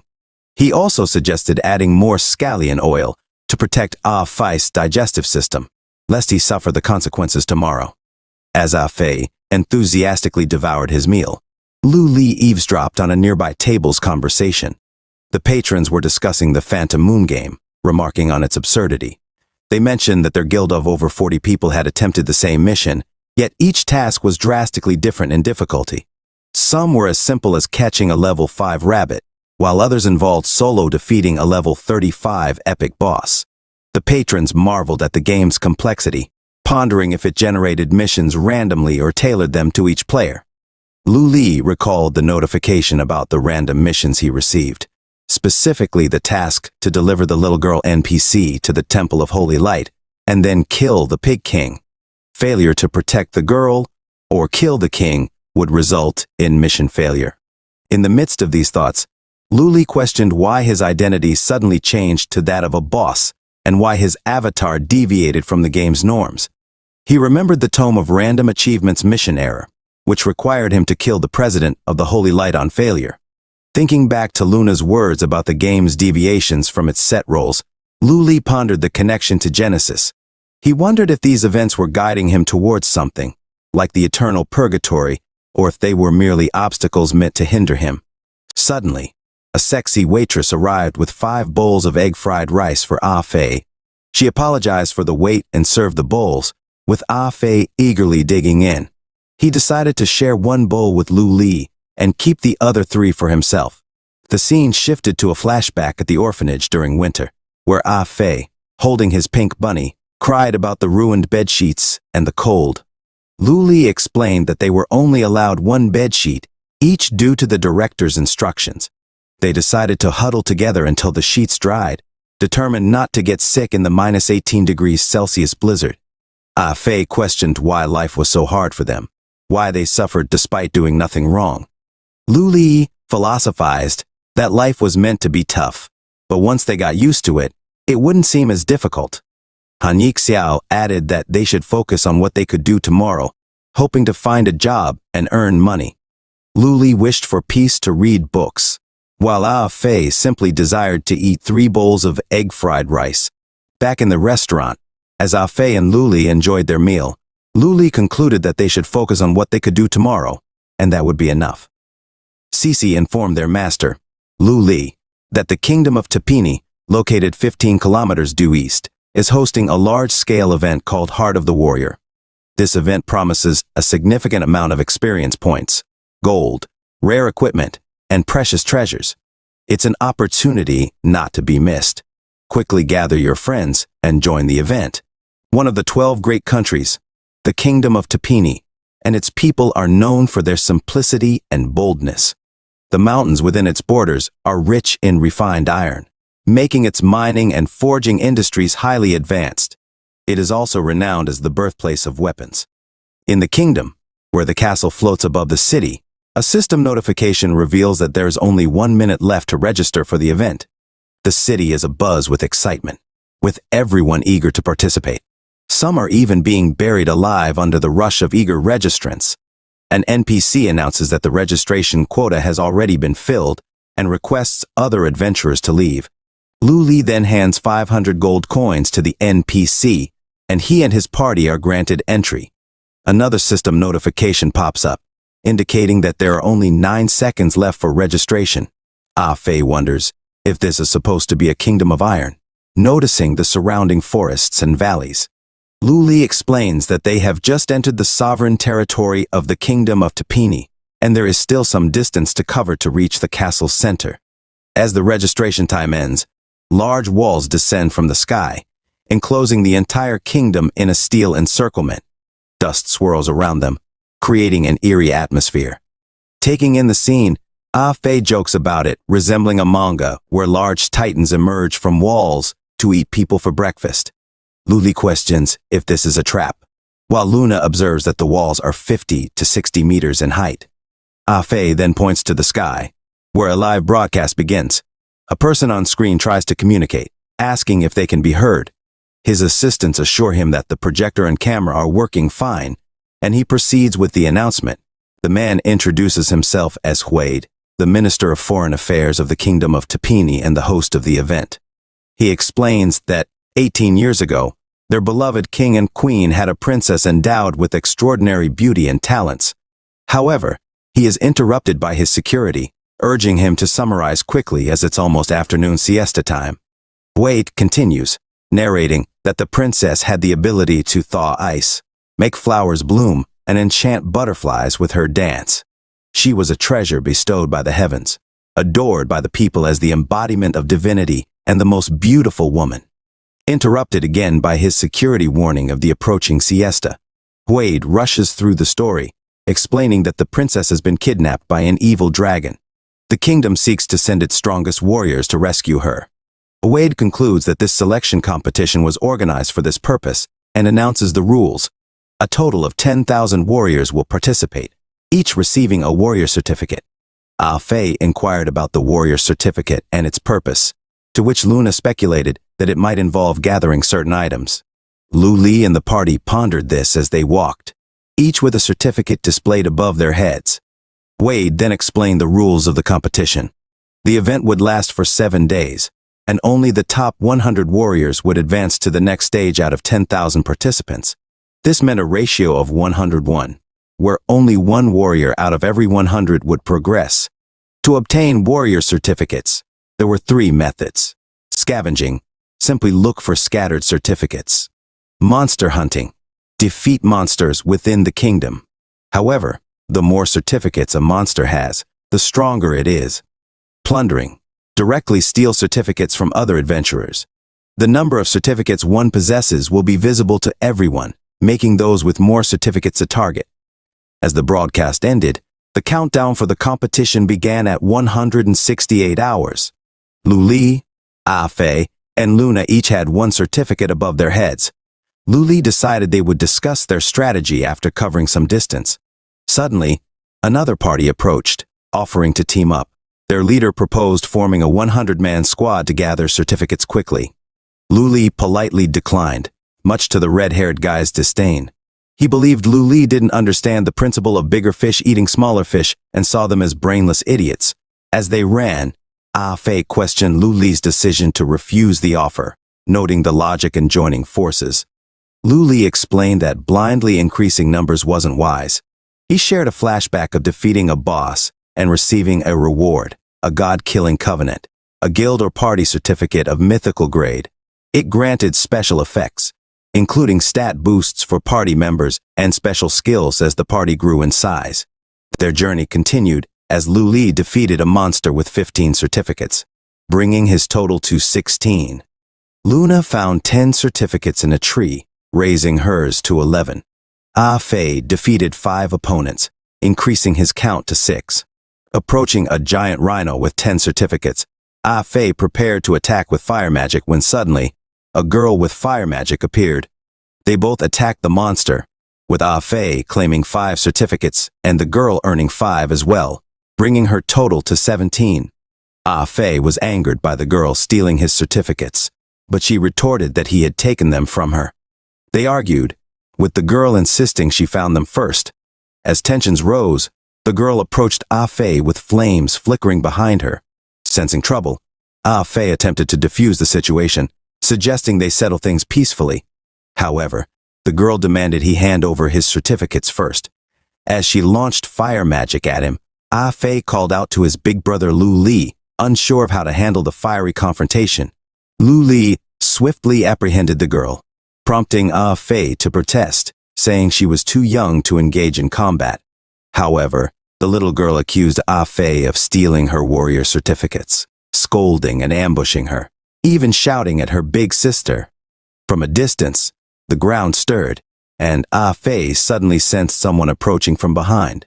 Luna warned him to be careful and moved to shield Fei. However, a tall lady with 50 warrior certificates intervened, stopping them in their tracks. Fei coughed nervously as the formidable lady held him by the shirt, realizing she was quite strong. Meanwhile, Lu Li observed the scene from afar, assessing the situation carefully. The tall lady then remarked that men who bully girls rank quite low in her book, while Luna, feeling the vice-like grip of the lady's arms, marveled at her high-strength stats. Sensing that Fei couldn't hold on much longer, Luna knew she had to act. She unleashed her starlight skill, enveloping the area in a blinding light, freeing herself from the lady's grip. Luna swiftly attacked, but the lady expertly dodged and countered, their skills clashing in a display of power. Realizing she needed to create an opening against the lady's superior strength and speed, Luna employed her moonwheel skill. This created an opportunity for her to attack, but the lady swiftly kicked Luna, sending her flying. Lu Li caught Luna, who apologized for not being able to save Fei, still feeling the effects of the lady's attack. The little girl revealed that her big sister used to be a professional gamer, implying that even they weren't worthy opponents. Undeterred, Luna prepared for another attack, determined not to be careless this time. However, the lady interrupted, stating she had no interest in fighting Luna, and instead pointed at Lu Li, challenging him. Lu Li saw this as Luna's chance to recover, and stepped forward to face the lady, much to Luna's concern for his safety. The little girl sensed her big sister had a plan. The tall lady then used an imprisonment technique on Fei, who coughed as he regained his breath. She praised Lu Li's decisiveness, offering him 10 points for it, as they both prepared to engage in a fierce battle. The forest exploded with their clashes, red and yellow flashes lighting up the area as they exchanged blows. Their battle reached a crescendo with a powerful strike, creating a massive explosion of light and energy. Fei couldn't help but marvel at the lady's strength, realizing she was holding her own against Lu Li. The little girl, too, was surprised, noting that this was the first time her big sister had exchanged so many moves in one go since her gaming days, fearing she might lose. Luna observed that both fighters were top-notch professionals, each with their unique style. Lu Li fought with calm and precision, like a calculating machine, always finding the right answer in the heat of battle. The lady, on the other hand, attacked with the efficiency of a boxer, her movements clean and precise, reflecting her background as a professional player. As explosions rocked the forest from their clashes, the lady commended Lu Li, offering him another 10 points, and teasingly asked if he could accept a woman taller than him. Caught off guard by her question, Lu Li's shocked expression was evident. Luna couldn't help but wonder if the lady was actually asking Lu Li out on a date, while the little girl thought her sister had already given up on online dating. The lady then expressed her admiration for Lu Li, noting his finely honed senses, and deeming him a high-quality man worth at least 80 points in her book. She was adamant about not letting this opportunity slip away. She explained that gaming had been her obsession for the past 10 years, dedicating herself to esports and achieving some success in competitions. However, she confessed that amidst her gaming obsession, she had never experienced romance. Now, she craved a sweet, romantic love story. Convinced that Lu Li was the one for her, based on her experience of clearing thousands of romance games, she boldly asked if he wanted to start with an online relationship and then progress to a full-blown, sweet, romantic love affair. With a dramatic slam that cracked the ground beneath her, the lady made her proposal. Lu Li, however, simply responded with a firm no. Fei was then released by Lu Li, and he jokingly suggested that, despite his brother's imprisonment, this bold girl might actually be a good match for him. Lu Li brushed off the suggestion, telling Fei to hold his tongue. The lady was shocked to learn that Lu Li had never dated before, and she felt a surge of love towards him, awarding him imaginary points for abstinence, aloofness, and innocence. Her heart raced as if struck by Cupid's arrow, wondering if this was what romantic love felt like. Her little sister chimed in, shouting that she had indeed been struck by a real arrow in her arm. As the scene unfolded, they found themselves surrounded by other players. Among them was a bald, ugly-faced man with 74 warrior certificates, accompanied by a group of tough-looking individuals The tension in the air grew palpable as the confrontation escalated. As tensions rose among the group, the bald guy declared that they had found fresh meat and claimed the woman with the highest points for himself, leaving the rest for his companions. Luli quickly signaled Ah-Fei to prepare for a breakout and also signaled Luna. The tall lady, frustrated by the interruption, vowed that none of them would leave alive. The little girl questioned whether her sister even cared about her anymore. Suddenly, the bald guy burst into maniacal laughter, and a bright crimson beam pierced the sky, confusing everyone as they tried to locate its source. Looking up, they saw a screen appearing once again above them. The security officer, flustered, reported to Huade that the activity had begun and asked for an explanation. Huade, still seemingly napping, dismissed the officer, saying he could handle it himself. He then explained that the Tapini Kingdom was starting to grab blues and avoid red's activity to increase the competition's difficulty and test the warriors' adaptability. The blue zones contain blessings such as buffs, rare equipment, and special treasures, all randomly refreshed. In contrast, the red zones held punishments like debuffs, sudden death traps, and irregular time and space occurrences, also randomly refreshed. With that, Huade ended the explanation, promising more details via future broadcasts, and bid them goodbye. Panic spread among the participants as they realized they were in a red zone, desperately wanting to escape. The bald guy urged them to prioritize survival over everything else. A system notification revealed that the penalty in this zone was disrupted time and space, randomly teleporting warriors to various locations within the Tapini Kingdom. Ah-Fei asked Luli what they should do, but Luna remarked that it was too late to run. Luli advised them that if they got separated after teleportation, they should focus on collecting warrior certificates and meet at the central area. Suddenly, they were all teleported randomly.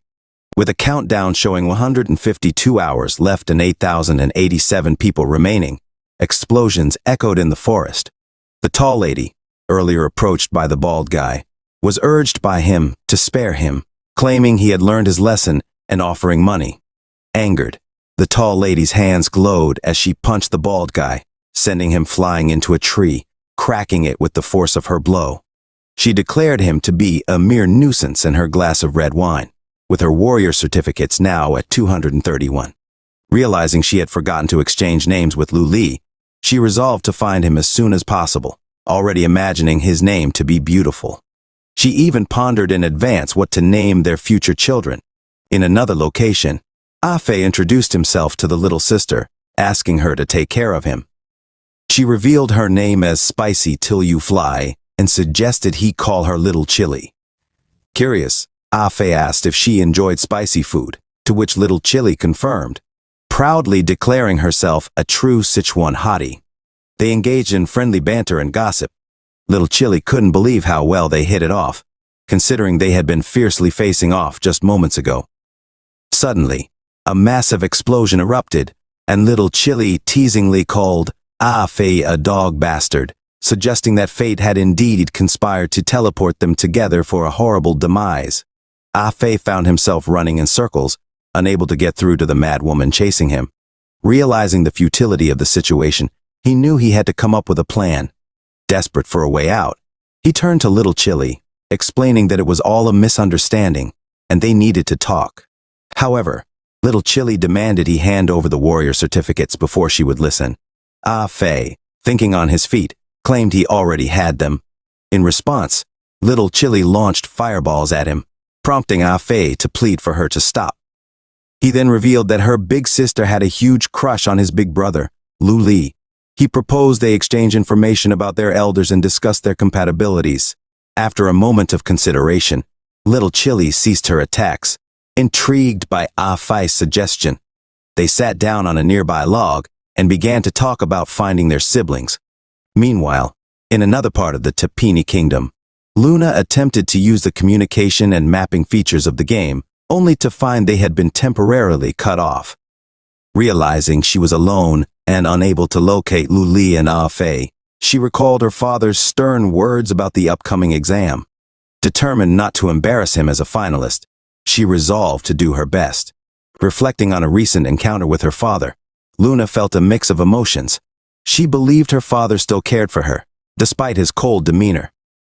Convinced that he knew she was taking the test and hoped for her success, she vowed to persevere through the challenging exam and take good care of herself. Lost in her thoughts, Luna suddenly found a monster appearing behind her, holding a certificate of 999. A splash of water exploded on the horizon, catching her attention. In another corner of the Tapini Kingdom, Luli engaged in a fierce battle with an opponent. Acknowledging the man's strength, Luli asserted his own, his eyes glowing red with determination. The clash of titans echoed through the area as they continued their intense duel. 2 hours had passed since Luli was teleported, and based on his location near the pillars of light and the sounds around him, he deduced that he was the only one in the area. Luna and Ah Fei were nowhere nearby, but he trusted in their capabilities, believing they wouldn't be disqualified. His primary focus now was to gather as many warrior certificates as possible. Luli decided to use his camouflage item, the White Stealth. White Stealth. Level requirement: 28. Assassin class item: Agility 90, Constitution 50, Resistance 30, Charisma 20. Special function: allows the user to use camouflage and blend into their surroundings. Consumes 1% of mana every 3 seconds. Camouflage is immediately dispelled if the user attacks or is attacked.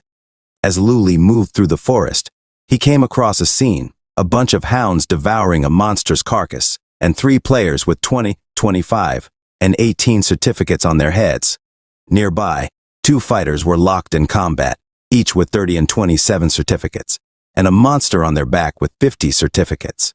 Acting swiftly, Luli dispatched them all in an instant, slashing their throats without hesitation. He noted to himself that among the monsters and players with fewer certificates, the monsters were easier to defeat. However, as the certificates' worth increased, it was the monsters that became more challenging compared to players. With his certificate count now at 226, Luli assessed that his best odds lay with those players who were in a weakened state after battling weaker monsters. Meanwhile, in another part of the forest, 2 players fought a monster with 70 certificates. An elf, buffed by a support, prepared to face the monster. The elf unleashed a devastating attack, the Splitting Wave, instantly slaying the monster and gaining 70 certificates, bringing their total to 110. The support, with 18 certificates, praised the elf's prowess, feeling safe by his side. As they discussed the popularity of wearing helmets, Luli suddenly arrived on the scene. He swiftly dashed forward, killing the support player before she could put on a helmet. Angered, the elf, Han Xiao, taunted Luli, who responded with a silent stare. Luli then launched into action, attempting to outmaneuver Han Xiao. However, Han Xiao countered with purple slashes from his sword, taunting Luli to meet his end. Luli tried to evade, but Han Xiao attacked relentlessly. In a flurry of strikes, Luli managed to land multiple hits on Han Xiao, increasing his certificate count to 354. From the background, a mysterious person applauded Luli, praising his skills. Surprised, Luli wondered when this person had arrived, realizing he hadn't noticed him at all. They engaged in a fierce battle, exchanging blows amidst flashes of blue and red across the forest. The enemy urged Luli to block his attacks, praising his skills. Luli retaliated with his ripping explosive blade technique, sending the enemy flying. Unfazed, the enemy unleashed his wolf's fog technique, creating a massive aura resembling a wolf with red eyes. The wolf attacked Luli head-on, sending him sprawling. The enemy gloated, declaring his superiority. Luli acknowledged that this opponent was among the strongest he had faced.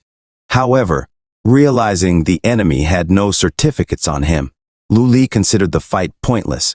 The enemy introduced himself as Feng Ye and asked for Luli's name. Luli, looking at him squarely, identified himself as Zhan Yu.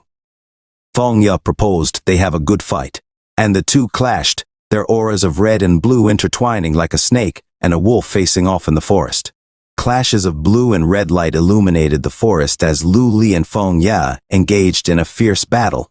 Each of them swung their swords with ferocity, creating a whirlwind of strikes. Luli, trying to evade Feng Ye's attacks, thought of him not as a person, but a crazed wolf.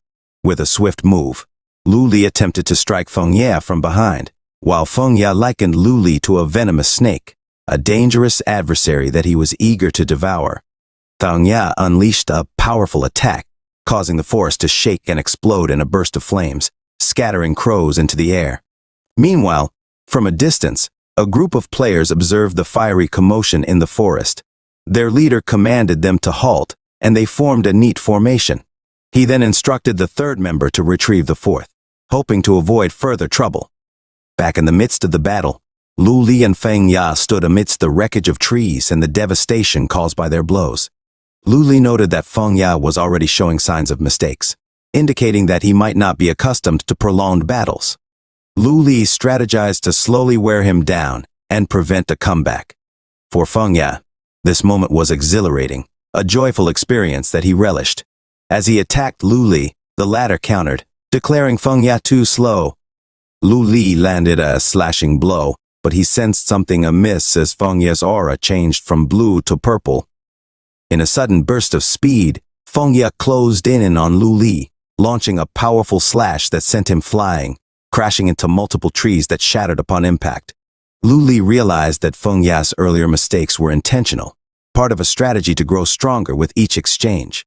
Feng Ya revealed his passive skill, the Bloody Melody, which granted him a 1% increase in attack power for every 1% of health lost. He described it as dancing on the edge of death, exchanging pain for deadly strikes. As Feng Ya unleashed another attack, Lu Li sprinted away, recognizing the danger of facing such a skilled opponent. He reached a waterfall and encountered a group of monkey monsters, swiftly dispatching them with his hunting scourge blade technique. Lu Li executed a combo attack 26 times, aiming to overwhelm Feng Ya. However, Feng Ya countered with his sword, creating an explosive clash that obliterated the surroundings. Lu Li wondered how Feng Ya knew of the hunting scourge blade, a skill associated with a limited-time boss. Feng Ya revealed that he possessed the same skill, acquired from the limited-time boss. Injured by the blast, Feng Ya's right arm was burnt to a crisp. He acknowledged Lu Li's skills but declared himself the victor of their battle. Lu Li refused to accept defeat, his determination igniting a massive red aura with crackling lightning. Feng Ya, observing the sudden surge in Lu Li's power, realized that Lu Li had another card to play. Intrigued by Lu Li's resolve, Feng Ya admitted that every drop of blood in his body was on fire because of Lu Li's fierce spirit. Just as they prepared for the final showdown, the third member of the observing group, smiling in amusement, aimed his bow with a green arrow, apologizing to Feng Ya as he intervened to lend a hand. Thanks for watching. Lu Li and Feng Ya dashed towards each other with a strike. Number 3 shot an invisible arrow at Lu Li, hitting him. Feng Ya questioned who shot the arrow. Number 3 then talked to Feng Ya and told him that he was there to help. Feng Ya questioned why he was there. Feng Ya then looked at Lu Li while he flew away. He then used Wolf's Fog on Lu Li and hit him. Lu Li rapidly fell into the river while Number 3, with 298 warrior certificates, and Feng Ya, with 0 warrior certificates, looked at Lu Li at a cliff. Number 3 asked Feng Ya why his warrior certificates still hadn't increased. Feng Ya thought that Lu Li was not yet dead. Number 3 asked Feng Ya if he purposely did not kill Lu Li, and Feng Ya told him there was no way he let him live. Number 3 asked why he didn't just use Wolf's Rush instead of Wolf's Fog on Lu Li. Number 3 then asked if he didn't wish to consume this delectable piece of fat meat. How about letting him have Lu Li instead? Feng Ya then hit the ball Number 3 and told him that Lu Li was his prey. Number 3 told him he was only joking. He then told Feng Ya that he must hurry as their big brother might get angry at them. Feng Ya thought that Number 3 always annoyed him. Feng Ya wants to have a battle to their heart's content next time with Lu Li. In another scene, Ah Fei and Little Chili walked in the forest under the moonlight while talking about Lu Li. Little Chili asked Ah Fei if what he was telling about Lu Li was true. Is Lu Li really handsome, educated, and rich? Ah Fei then told Little Chili that, to quote a phrase from her region of Sichuan, Erhuan meant to trick someone into believing that you are their son. Little Chili told Ah Fei that he learned quickly. They suddenly looked at a bush that was moving. and a goblin with 35 warrior certificates appeared and dashed at them to attack. Ah-Fei told Little Chili to go behind him and be careful. Little Chili told Ah-Fei to also get behind her and watch out. Little Chili then used Fire Tornado at the goblin, instantly killing it. She told Ah-Fei that it was all done, making her warrior certificates 52. Little Chili then asked Ah-Fei why he was sitting on the ground. Ah-Fei told Little Chili that he slipped. Little Chili then assisted Ah-Fei to stand up and ask where they had stopped their story earlier. Ah-Fei thanked Little Chili and continued his story, thinking to himself that he had never had a date like this before. Ah-Fei then told Little Chili to stop talking about her big sister and start talking about herself instead. Little Chili then told Ah-Fei that she didn't even like Lu Li and asked why talk about herself. She told Ah-Fei that she just graduated from university, while they fought multiple goblins with 20, 25, and 30 warrior certificates. Ah-Fei thought that Little Chili was the perfect age and redirected the conversation, asking what she had graduated in. Little Chili then told him that she finished animation. Ah-Fei then told her that he really loves watching anime. He killed a goblin, and his warrior certificates were at 36. He also mentioned that he was envious of Little Chili for graduating in animation and being able to work on what she really wanted. While holding a goblin, Little Chili asked why Ah-Fei was being envious. She questioned if doing animation was really cool. Little Chili stated that when she first entered the university course for animation, she was full of longing and passion for it. However, she soon realized that making and watching anime were two completely different things. Every single second of anime contains 24 segments, so if you count based on it, 1 second requires 8 to 12 frames. 1 minute requires 480 to 720 frames. 10 minutes is equal to 4,800 to 7,200 frames. In reality, you will actually need to draw even more than that. After studying hard for 4 years to graduate, Little Chili stepped into the working world and found out that intermediate frame drawing was only worth a few dollars. She then killed a goblin and added that if drawing only made her a few dollars, she might as well sell fried rice in the streets. While Little Chili was frustrated with her work life, Ah-Fei thought that he stepped on a landmine in bringing up this topic. He wanted to console her and told her that although life may be tough, he wanted her to be strong and believe. The anime industry of their country would definitely become more popular because of people like her who push boundaries. Ah-Fei mentioned that the animator of this series was telling everyone to like and subscribe to the channel and also appreciate their hard work. Little Chili, with fury, burned the goblin and incinerated it. Ah-Fei then thought to himself about what he could do to make her happy. The conversation completely died off, but that's how everyone conversed based on what he read online. He wondered where he went wrong. The awkward atmosphere was about to overflow and break through the fourth wall. Ah-Fei then asked for help in his mind, hoping someone would come and save him from this conversation. In the distance, Ah-Fei and Little Chili looked at the river and found a huge mermaid with 299 warrior certificates. Ah-Fei asked Little Chili what kind of monster that was, noting that it was worth about 300 warrior certificates. The monster then looked at them, its face half mermaid and half monster, and screamed at them with a loud screech, making them close their ears. Ah-Fei told Little Chili to hurry up and run, but Little Chili, shocked from the screech, fell to the ground. The monster then used phenomena suturing to weave them together, making Ah-Fei and Little Chili into one. In the water, Ah-Fei and Little Chili got knocked out and instantly woke up, questioning what happened and where they were. They asked each other where they were, unaware that their bodies were combined. Suddenly, a large water eruption from the river revealed a monster asking them if they liked the new clothes she had given them. Little Chili exclaimed that it was the monster from before, while Ah-Fei asked what the monster had done to them. The monster laughed and told them that she had given them new clothes to make them feel prettier. She then summoned a horrendous abomination monster fish in the water and asked them to have some fun together. Little Chili told Ah-Fei that they needed to get some distance from the monster, and Ah-Fei agreed, calling the monster disgusting. However, Little Chili was shocked as she couldn't control her body, and they fell into the water.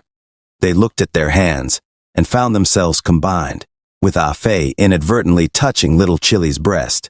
Little Chili then grabbed his hand off her breast getting angry and demanding that he get out of her body. The monster told them to stop bickering and fight her. Ah-Fei told Little Chili that they needed to get away as they were being sucked in.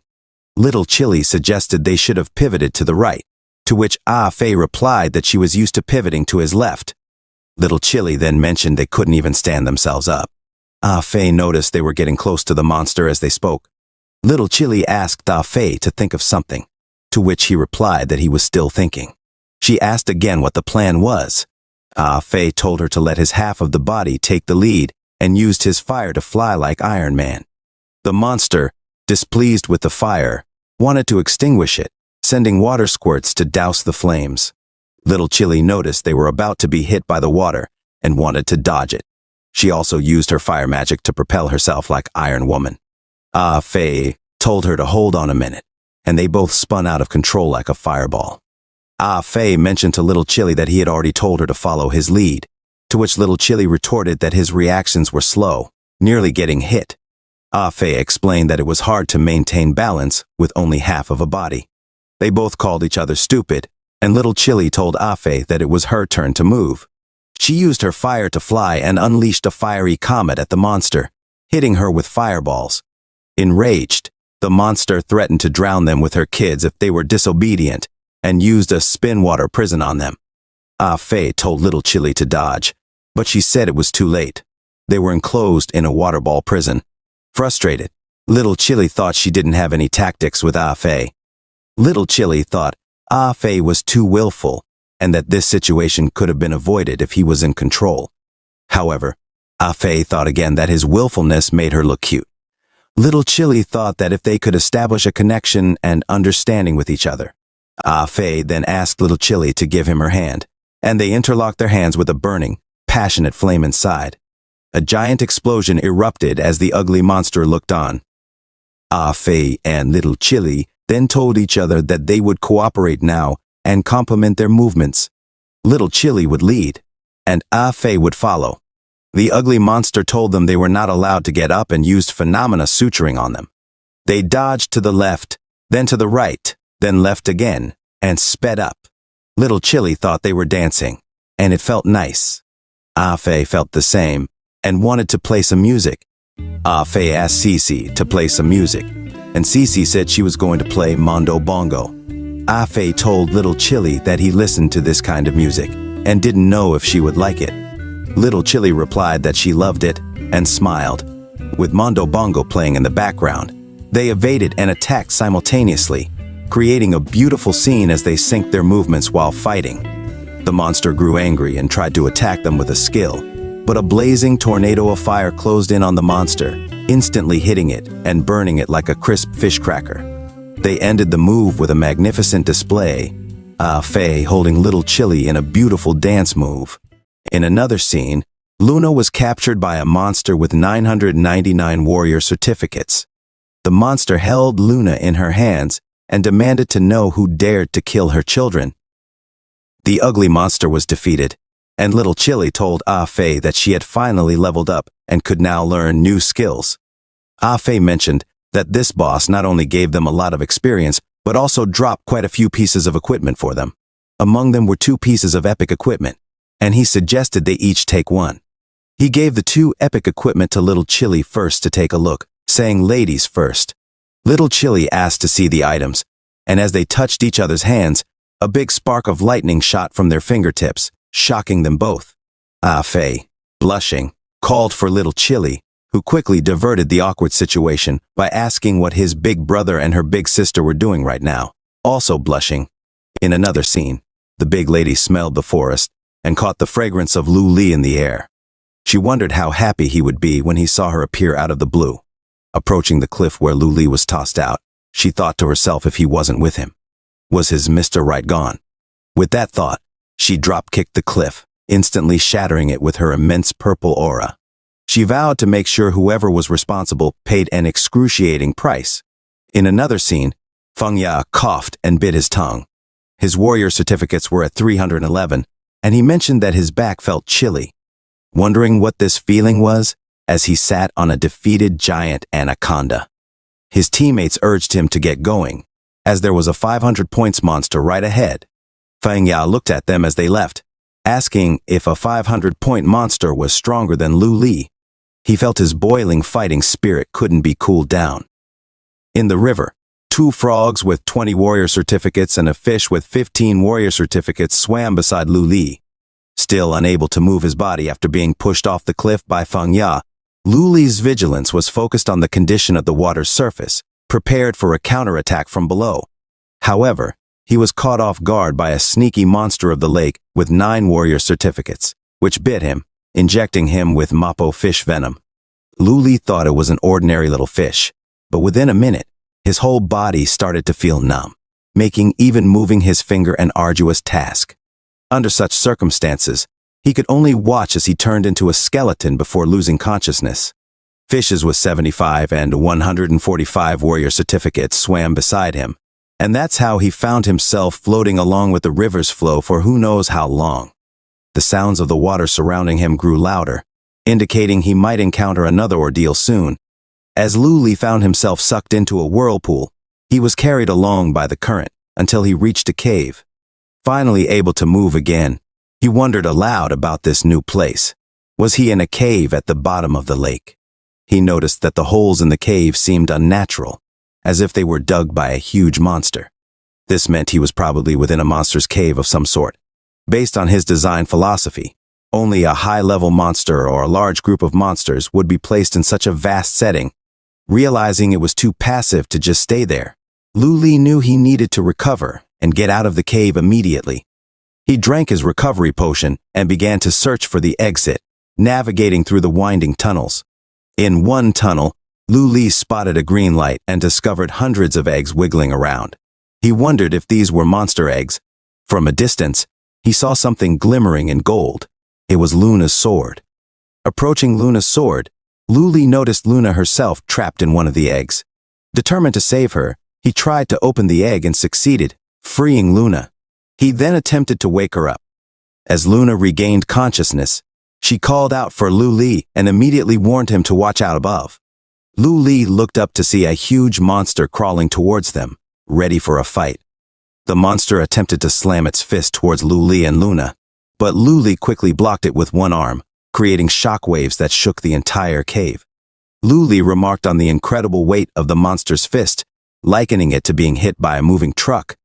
Luna urgently asked Lu Li to put her down, and as the monster followed up with another attack, Lu Li countered it with his rending burst blade technique. He then threw the sword to Luna, who thanked him as they both noticed the 999 warrior certificates of the massive monster. Lu Li asked Luna how she even encountered such a creature, but Luna couldn't remember. The monster taunted them, calling them stinky bugs for daring to steal her children. Lu Li then suggested to Luna that they give it a shot, noting that if they took it down, their promotion to the next stage would be all but guaranteed. However, he also cautioned that a monster worth so many points would be correspondingly more dangerous, so they must be careful. Luna agreed, and said she would focus on mitigating the monster's damage while Lu Li dealt damage to it. They simultaneously rushed towards the monster, attacking it together. The combined force of their attacks made the monster fly into the air.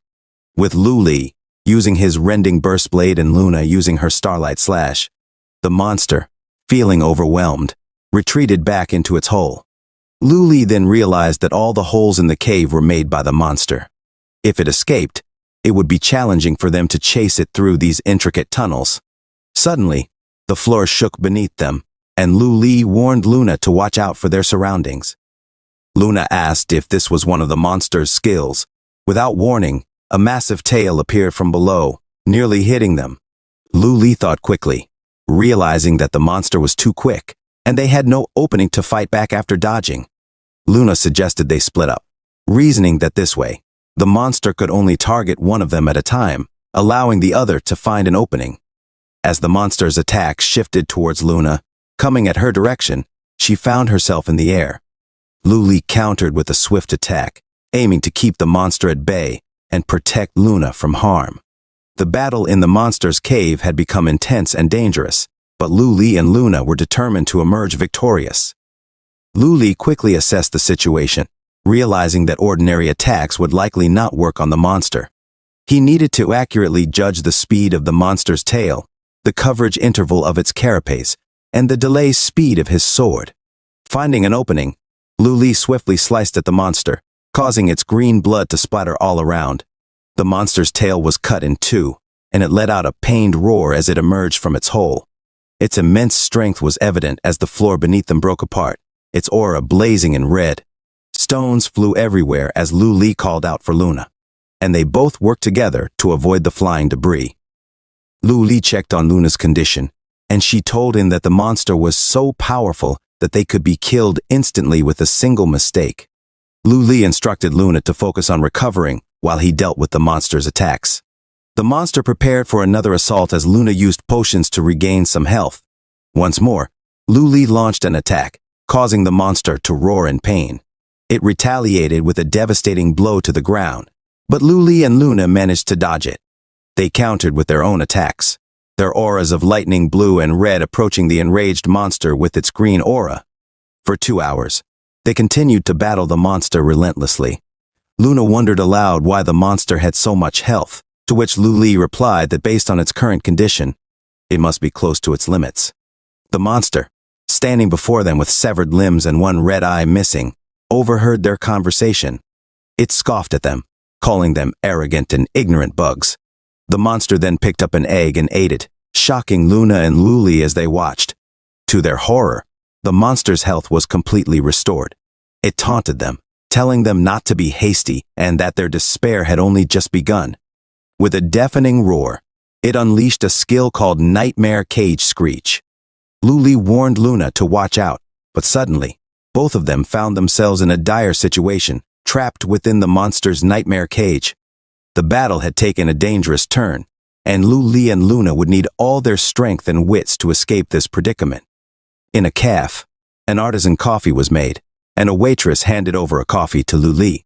He told himself that he already roughly had the answer to his heart. As long as there was a sliver of possibility, he would never give up the game, Lu Li said to the real Lu Li.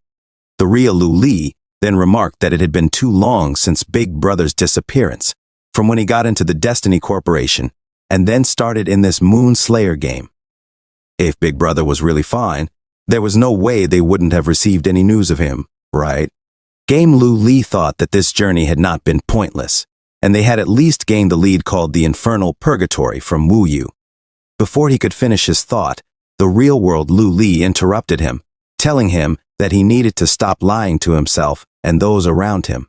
He had lost his reason over this stupid game. Out of everyone, he knew best that this was all just an amalgamation of code and data. Instead of wasting his time indulging in illusions and fantasies, he should be inheriting his big brother's will and doing more meaningful things. Game Lu Li fell silent, contemplating his words. The world Lu Li continued, telling him to wake up and not forget that he also had his own dreams. He wanted to open an orphanage where orphans could call it their home, and that was what he should be doing, not gallivanting in some game. In a fit of frustration, Game Lu Li grabbed the real Lu Li by the throat, picking him up and telling him that enough was enough. He accused the real Lu Li of having nothing but the heart of a demon within a nightmare created by a monster. The fake Lu Li then questioned if he was just shying away from reality. If he couldn't even protect those who were most important to him, then he shouldn't even mention protecting more people. Furthermore, the orphanage of his dreams was jointly run by 3 people. Lu Li then abruptly woke up from the dream, finding himself and Luna held in the hands of the monster. Without hesitation, Lu Li cut the fingers of the monster into pieces, causing it to scream in agony. The monster asked Lu Li how he broke free from the nightmare cage screech so quickly, while Lu Li descended, holding Luna in his arms. Lu Li then used his illusion-breaking potion on Luna to remove the cast illusion under level 30. Luna woke up, calling for her mama. The monster asked them if it was good to die quietly within an illusion, and if they were desperate to escape because they were terrified of their inner selves. With their eyes glowing red and a killing intent, Luna and Lu Li quickly stood up and rushed towards the monster with an attack. Both of them slashed the monster simultaneously, with red and blue auras emanating from their bodies as they hit the monster. The monster questioned why they were fighting even more fiercely after breaking free from the nightmare cage screech. Despite its attempts to pick up an egg to recover, Luna warned it not to even dream about it and completely severed the arm of the monster holding the egg. Realizing it needed to retreat and go back to its hole to recover, the monster tried to escape, but Luli sprinted to its back and asked if it wanted to flee. With a swift blow to the head, Luli decapitated the monster, instantly killing it as its body slammed to the floor. Luli gained 999 warrior certificates, bringing his total to 1,353. Luna congratulated him, bumping their hands together in celebration. She reassured him that if the monster had really gotten away, it would have been a huge loss. Luli apologized, realizing that the point had all come to him. He should have left the final blow for a combined attack from both of them. Luna nodded in understanding, relieved that the monster was finally taken down. Luli reassures Luna that there should be about 2 days left for them to get out of there, and he promises to help her accumulate more points to make their escape easier. Luna expresses her discomfort with the place, feeling creeped out and eager to leave as soon as possible. Suddenly, a voice interrupts them, asking if they are leaving. The voice claims that they haven't been allowed to leave just yet. Luna questions if the monster is still alive, but Luli dismisses it, stating that he has already gained the points from killing it. However, the voice continues, emanating from the corpse of the monster. To their shock, Luna sees the stomach of the corpse moving, and an arm emerges from it, opening the stomach wide. A bald monster emerges, declaring that he is finally free and inquiring about who killed the old cockroach. He then sets his sights on Luli and Luna, asking if it was them. Without hesitation, the bald monster jumps at them, delivering a swift kick to Luna that sends her crashing into the wall with an explosive impact. Luli immediately attempts to counter and attack the bald monster, but the monster skillfully blocks his strikes. Charging a green ball of energy in his mouth, the monster spits out a powerful blow at Luli, sending him flying through the air. As Luli struggles to recover, the monster boasts about his 1,998 warrior certificates, mocking Luna and Luli for being weak. He claims that if the old bastard was slain by them, then the old cockroach deserved it. With Luna injured and Luli facing a formidable opponent, the battle has taken a dangerous turn, and they must find a way to overcome this powerful adversary. In the cavern, the ground trembles as the bald monster picks his ears, calling out for Luli and Luna. The creature then asks, how long are they going to play dead? With a thud, the ugly bald monster stomps on the ground, instantly shattering it and sending boulders flying into the air. It skillfully strikes each boulder, sending them hurtling in every direction. Luna and Luli attempt to block the incoming boulders as they close in on the ugly bald monster. With a swift motion, the monster grabs Luna and Luli's swords, tossing them aside like rag dolls. Bored with the fight, he declares that he's lost interest in battling them, offering one last chance to attack. Mocking them, the monster remarks that surviving struggles is the best appetizer before the main course, focusing on Luna. She closes her eyes, breathing intensely, reminiscent of scenes from other anime with swords and demons. Luna leaps forward, generating shockwaves with her speed. She and Luli close in on the ugly bald monster once more. Launching her moon wheel, Luna aims for the monster, but he deftly evades the attack, taunting her. He claims she's run out of chances and prepares for their demise. In a swift move, Luna commands the moon wheel to return, aiming once more at the monster. With his right arm, the bald creature blocks the incoming weapon. As the monster deflects Luna's attack, Luli seizes the opportunity to dash towards it. The monster realizes too late that the previous attack was a feint, and the real threat comes from Luli's hidden strike. Despite this, the monster finds the combination intriguing. However, the monster acknowledges that their efforts have taken a toll. Spitting a green liquid towards Luli mid-air, the monster's attack is deflected, and Luli counters with a backstab, causing the monster to bleed green goo. Excited by their success, Luna exclaims that their plan worked. Yet, with a snap of its fingers, the monster cracks open one of the eggs, absorbing the green goo within to heal its wounds. Impressed, the monster commends their joint attack as interesting. It admits that if it were the old cockroach from before, it might have perished at the hands of Luli and Luna. Luna realizes that the monster can control the eggs and regenerate from a distance. Lu Li concludes that as long as the eggs exist, they can never defeat the monster. The monster remarks on their proficiency in teamwork, highlighting that, individually, they are weak, but together, they pose a threat. However, it vows that this will be the last time they join forces, intending to tear them apart and make them experience the despair of solitude. With a green aura enveloping its body, the monster duplicates itself, leaping towards them. Lu Li and Luna stand their ground, their blue and red auras blocking the two green aura monsters. Lu Li notices that the monster's power decreases when it splits its body, but it remains formidable. They engage in simultaneous combat against the two monsters, forcing them back. Calling out to Luna, Lu Li expresses concern, but Luna reassures him, urging him to focus on the fight. As the ugly bald monster attacks Lu Li, he evades backward, laughing amidst the battle. Lu Li devises a plan, attacking the surrounding eggs, shattering them one by one with precision. The monster realizes that even if he doesn't interfere, Lu Li's efforts will occupy him for a considerable time.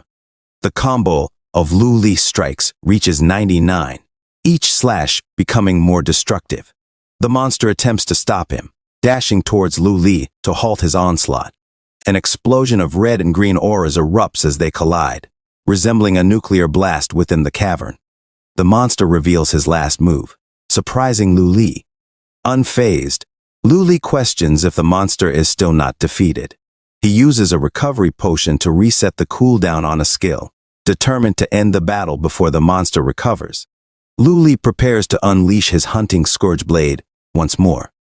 The monster warns him against it, conjuring a skill with his hands clasped together. To Lu Li's shock, a hand emerges from one of the cracked eggs, holding his weapon. As more eggs crack open, releasing monsters into the cavern, the ugly bald monster declares the birth of all insects. Regretfully, he notes that Lu Li won't get another chance, surrounded by a swarm of grotesque creatures. In the depths of the cave, Lu Li finds himself surrounded by a horde of grotesque insect monsters. Amidst the chaos, the ugly bald monster chuckles darkly, noting that he had anticipated the power of Lu Li's skills. He boasts that as long as he interrupts Lu Li's abilities at the start, they pose no threat. The ugly bald monster then cruelly declares that he looks forward to watching Lu Li perform an ugly dance amidst a swarm of thousands of insects next time. Undeterred by the taunts, Lu Li swiftly decapitates numerous bugs surrounding him.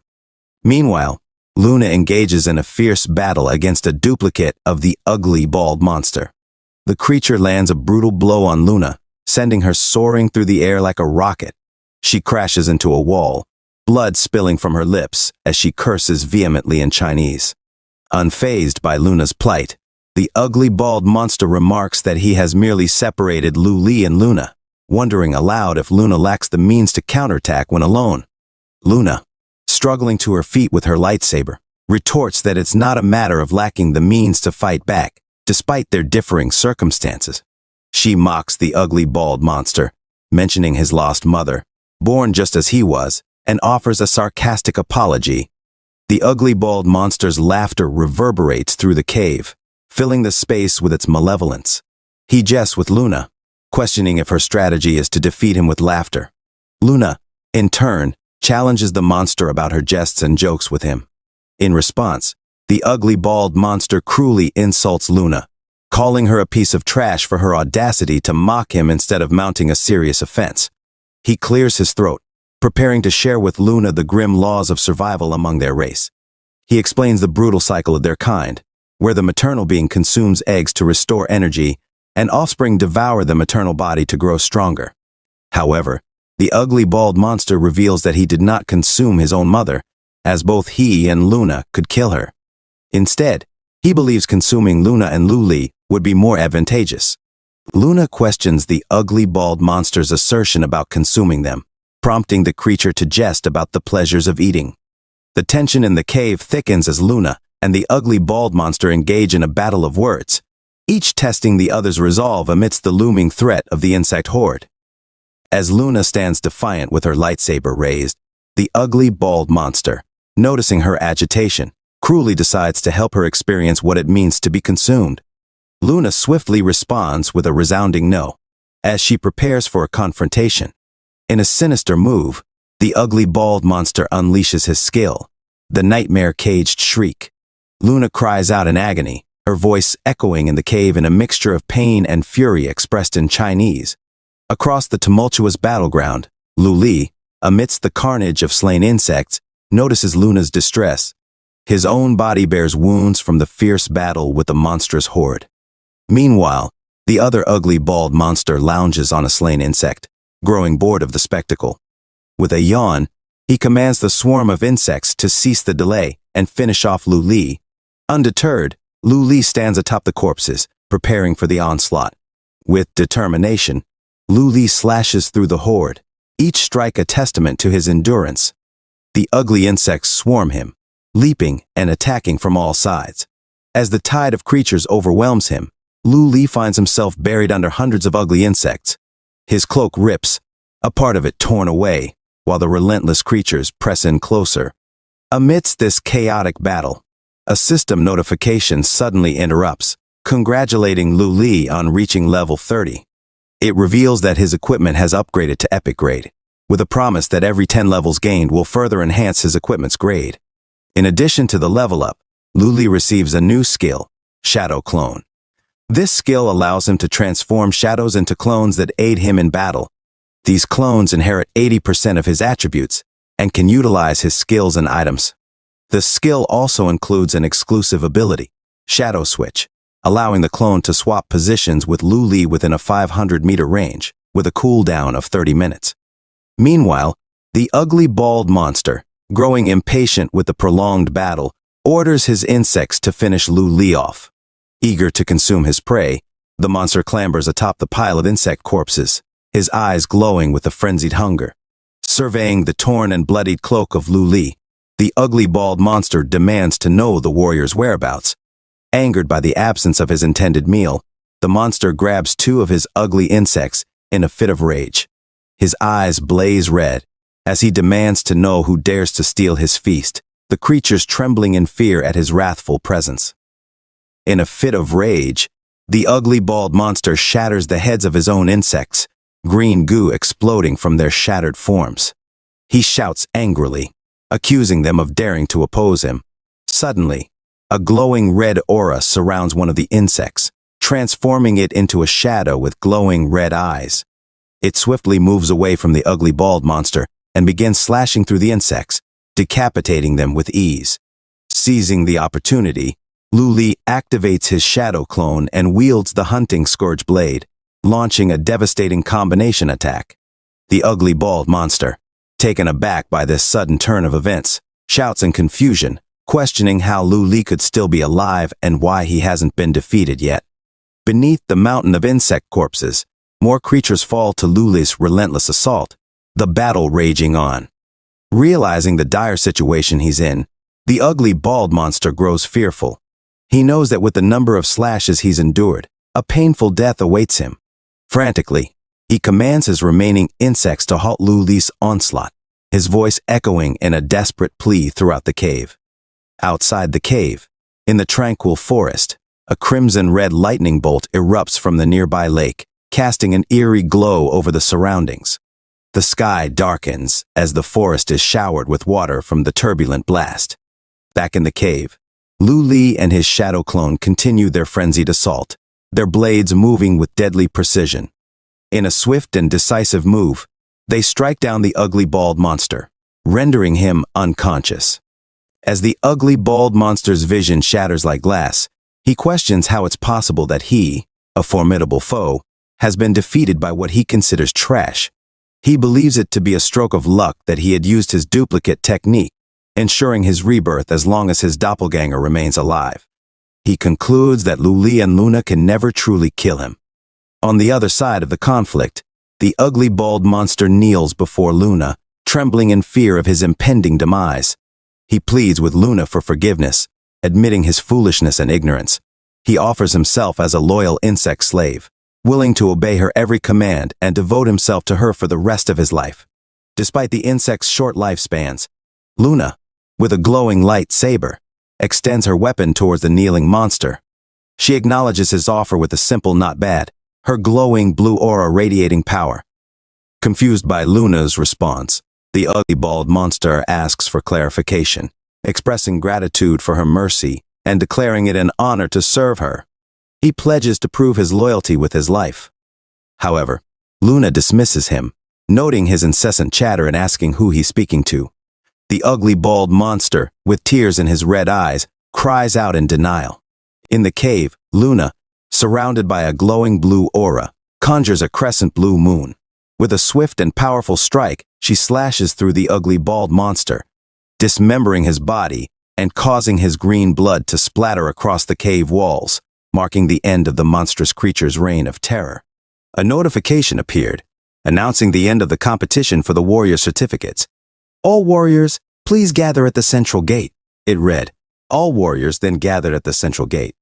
A group of warriors, including 2 dwarfs with 353 and 205 warrior certificates, a mage with 117 warrior certificates, and a lady warrior with warrior certificates, engaged in conversation.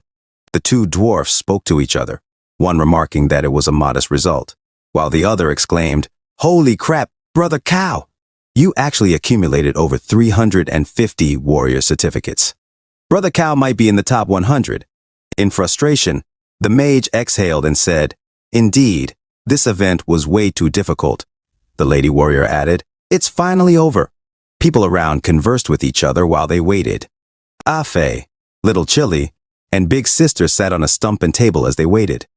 Big Sister then slammed the table in anger, causing a crack, and declared, "Something is not right." With an angry face, she added, "There is a problem with both Afe and Little Chili." She looked fiercely at them and said, "You two?" Little Chili and Afe were shocked. Big Sister instructed Little Chili, "Gather information about your brother-in-law. Do you know who attacked Luli?" Little Chili responded, "Big Sis, I will go gather information about Afe's elder brother for her." Afe simply smiled and said, Yes. He then inquired, "Attacked? What happened to Luli?" Big Sister then explained to Afe, "It was her fault for not protecting Luli. Your brother was probably ambushed and murdered on his way to find her." Afe protested, "Impossible. I don't believe that there's anyone out there who was able to defeat him." Little Chili suggested, "It may have been a fight against multiple opponents." Her sister's intuition is usually very accurate about these things. With a concerned expression, Big Sister then stood up, gripping Afe's shoulder with energy, and with force, she broke his collarbones. "No, what you said is correct. Afe, the man I choose is definitely extraordinary." Little Chili asked Big Sister, "Big Sis, can you stand by your own words?" Afe cried out in pain, his face turning purple, and thought to himself, "Luli, come and save me already." Tears and sweat streamed down his face. In the distance, Luli arrived with Luna on his back, calling for Afe. Afe heard Luli's voice and looked back in excitement. Big Sister smiled, her joy almost reaching her ears, as she saw Luli and joyfully called him her husband. Little Chili, with her palm on her face, remarked to Big Sister that the progress of Big Sister's relationship, in her mind, was moving too fast. Luna reassured Luli that she was fine now, being carried on his back, and requested to be let down. Luli, with a concerned expression, replied, "All right, don't force yourself." Big Sister overheard this, and lightning seemed to strike her ears with the statement. Her eyes glowed red as she approached Luli and shouted, "Eh?" Little Chili tried to calm Big Sister down, while Afe advised, "Use your words, only, all right," he said to Big Sister, as Luna coughed on his back. Big Sister, now known as Hua Jiao, confronted Luli. "Remember this, my name is Hua Jiao, and my nickname is Hua Jiao." Her real name in Chinese means magnificent and delicate, while her nickname means Sichuan pepper, a play on words. As she looked into Luli's eyes, she blushed and told him that she is his future wife, his one and only true destiny. The crowd was shocked, and Luli stepped back from the revelation. Afe tried to say something about it, while Little Chili sighed in frustration. In the field, an announcement was again shown on the screen as the announcer tried to test the microphone, saying, "Hello? Hello?" He then made the announcement. "Dear warriors, first of all, Congratulations on passing the Warrior Certificates Collection and Selection Competition. Now, I shall announce the list of the top 100 competitors. The list was displayed with their rank, name, and Warrior Certificates in order from highest to lowest. The top 9 were shown in the following order. Daybreak Shu Guang with 4,999 Warrior Certificates. Daybreak Lei Dao with 3,841 Warrior Certificates. Lu Li with Warrior Certificates. Daybreak Fengya with 3,288 Warrior Certificates. Daybreak Gui Jian with 2,989 Warrior Certificates. Daybreak Dian Dian with 2,623 Warrior Certificates. Hua Jiao, the Big Sister, with 2,467 Warrior Certificates. Luna with 2,156 Warrior Certificates. Passerby King with 1989 Warrior Certificates. The warriors were shocked at the scoreboard. One of them exclaimed, "That's incredulous. The first place actually obtained nearly 5,000 points." Another asked, "Who exactly is this god who came out of nowhere?" They then pointed out at someone and said, "Over there." It was a knight with a red cape and his team of archer, assassin, mage, and warrior. One added, "Heavens, it's the Daybreak Guild. No wonder." One of the crowd asked, "Who is the Daybreak Guild?" Another replied, "No way. You don't even know about the Daybreak Guild?" He then explained, "They are currently the third-ranked union guild in the entire server. The core members of this guild are all professional players from the Daybreak Club. It's said that before they joined the Zhanyue gaming scene, they had already accumulated multiple global championship victories in other games." One of them remarked, "No wonder they are so strong." Another replied, "We should go and give greetings. Who knows? They might even add us as friends." Someone else added, "But who is that Lu Li person? He managed to slip into the top 3. If not for him, the top 5 positions would have been swept by the Daybreak Guild." They then looked at the scene, observing Lu Li and Hua Jiao leaning towards each other, Luna saying, "I'm sorry, I don't have any intentions of dating Lu Li," while smiling like a child at what was happening between Lu Li and Hua Jiao. Hua Jiao then said to Lu Li, "What a nice name. Are you going to offer it to me? Like a moon you're going to pluck?" Ah Fei and Little Chili whispered to each other in secret. The passerby then commented, "Oh, he doesn't look as ruthless as his achievements suggest." Lu Li looked at Zhan Yu with a menacing aura from a distance and said, "It's him." The announcement continued, and the announcer coughed before adding, "Congratulations to the warriors who entered the top 100. You have proved your courage to the king, and thus he will issue corresponding experience points as rewards based on the number of warrior certificates you have." Blue beams came out of the portal, each giving experience to the warriors corresponding to their warrior certificates. One of the people exclaimed, "Holy crap, so much experience. He leveled up 2 times. And another said, "He leveled up 3 times. Luna leveled up to 34. Ah Fei leveled up to 32. Lu Li leveled up to 35. Hua Jiao leveled up to 37. Little Chili leveled up to 33.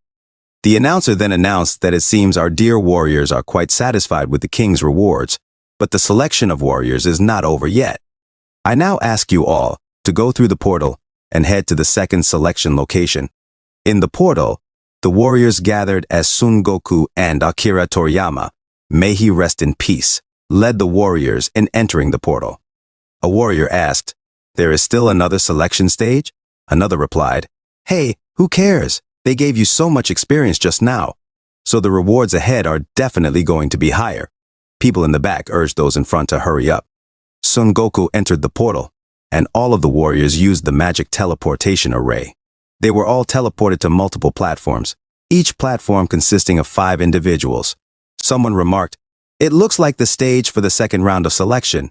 Another asked, "Where is this place?" Another girl, dressed similarly to Luna, asked, "Where are my teammates?" Meanwhile, Lu Li stood casually in the middle of the platform. Suddenly, a person with a paper bag on his head was teleported, and he addressed the warriors. "Dear warriors, I hope you are all well. I am the host for the selection stage.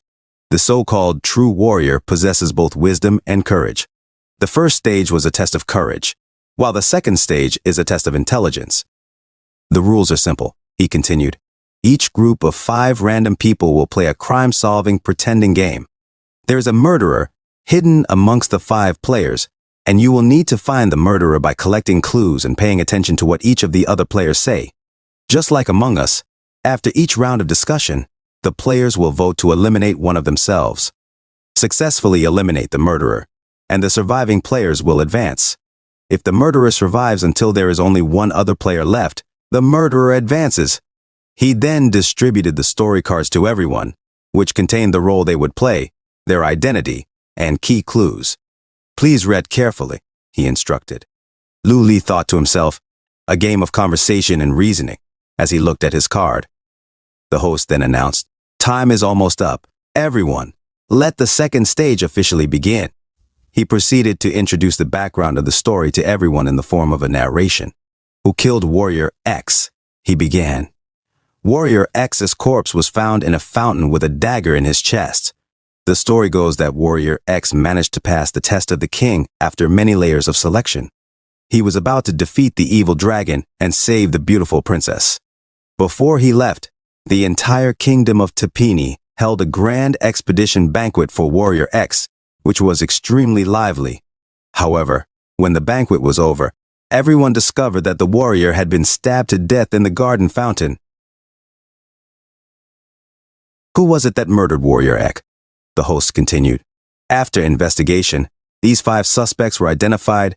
Suspect A, identity is Warrior X's squad mate.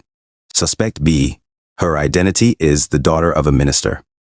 The suspect C, Lu Li's identity is a guard captain. Suspect D, her identity is the kingdom's scholar. Suspect E, his identity is a high priest. The host concluded, so, who is the murderer who killed Warrior X? There can only be one truth. Find the real answer in the game. The host then declared, let the games commence. The host explained the rules. Starting with suspect A, they would take turns speaking clockwise. He would lead the process in case anyone was not yet familiar with the rules. First, introduce yourselves along with your relationship with Warrior X, the host instructed. The first person spoke up. I am Warrior X squad mate. We have been like brothers to each other. The host then questioned, what proof is there that you are not the murderer? Suspect A replied confidently, why suspect me? Look at my identity. A handsome, outgoing man like myself wouldn't harm a fly. Trust in me. I am definitely a good person, he smiled. The host then turned to Suspect A and asked, who do you suspect to be the murderer? Suspect A glanced around and responded, dead. As for the murderer, I'm unable to figure that out right then. Ow.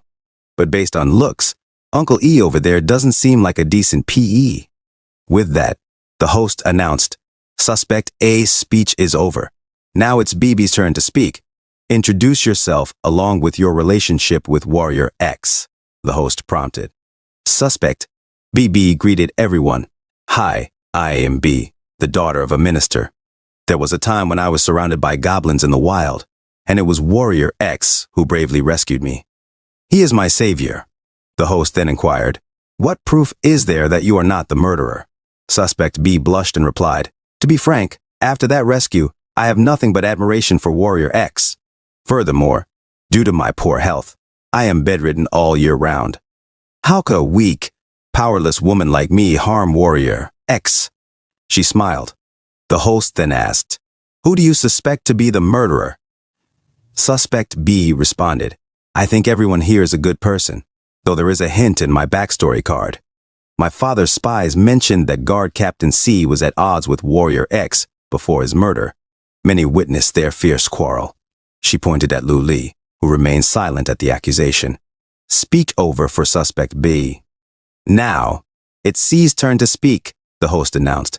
Introduce yourself along with your relationship with Warrior X, the host instructed. Lu Li, the guard captain, then spoke. I am Guard Captain C of the kingdom. I am responsible for everyone's safety, and I had no relationship with Warrior. The host then asked, what proof is there that you are not the murderer? Lu Li spoke up, revealing the reason for his quarrel with Warrior X. I found out he wasn't a hero but merely a womanizer chasing fame and fortune. A scoundrel like him is not fit for the mission to rescue the princess, he stated firmly. However, I will never go against the king's will, and I'm not the one who murdered him. Everyone at the expedition banquet would have seen me there, maintaining order. My alibi is rock solid. The host then questioned, "Who do you suspect to be the murderer?" Luli replied, "According to the intelligence gathered by the guards, the relationship B between Minister's daughter B and Warrior X is not as simple as she described. Why did you feel the need to obscure the facts?" Suspect B retorted to Luli's accusation. "You are so fierce." "I was just reading what was written on the backstory cards. No need to be vengeful." Suspect A chimed in, agreeing with Suspect B. "She doesn't seem like a bad person at all," the host then announced. Suspect C's speech is over. Now, it's Suspect DD's turn to speak. "Introduce yourself along with your relationship with Warrior X," the host prompted. Suspect D, the Kingdom Scholar, introduced herself. "I am the Kingdom Scholar D. I was responsible for recording history and biographies. Under the king's orders, I interviewed Warrior X and wrote his biography." The host then asked, "What proof is there that you are not the murderer?" Suspect D replied, "Firstly, I have no motive. I have had the simplest interaction with Warrior X, and I had no involvement or disputes with him. Secondly, I didn't have the time to murder someone. I was interacting with other scholars at the banquet before and after the incident. There was always someone with me, even when I used the restroom." She added, "Warrior X's height is 185 centimeters, while mine is 145 centimeters. The dagger in his chest was inserted almost vertically, which I couldn't have done unless he was in a kneeling position. However, that wouldn't match the scene where XX was discovered dead, falling backward into the fountain." The host then inquired, "Who do you suspect to be the murderer?" Suspect A commented, "Suspect D seems very skilled at deductions." Suspect B agreed, "Perhaps she can deduce who the murderer is." Suspect D responded, "I don't know," which led to silence among the group. The host was almost taken aback, but recomposed. "However," Suspect D continued, "I suggest eliminating players who are not adept at the game. The essence of this game is to deduce who the team members and the murderer are through the clues in their speeches. Players who are not contributing, even if they are on the team, are dead weight dragging everyone down." The host then declared, "Suspect D's speech is concluded. Now, it's Suspect E's turn to speak. Introduce yourself along with your relationship with Warrior X," the host instructed. Suspect A, the high priest responsible for the king's divinations and ceremonies, introduced himself. "I am the high priest responsible for the king's divinations and ceremonies."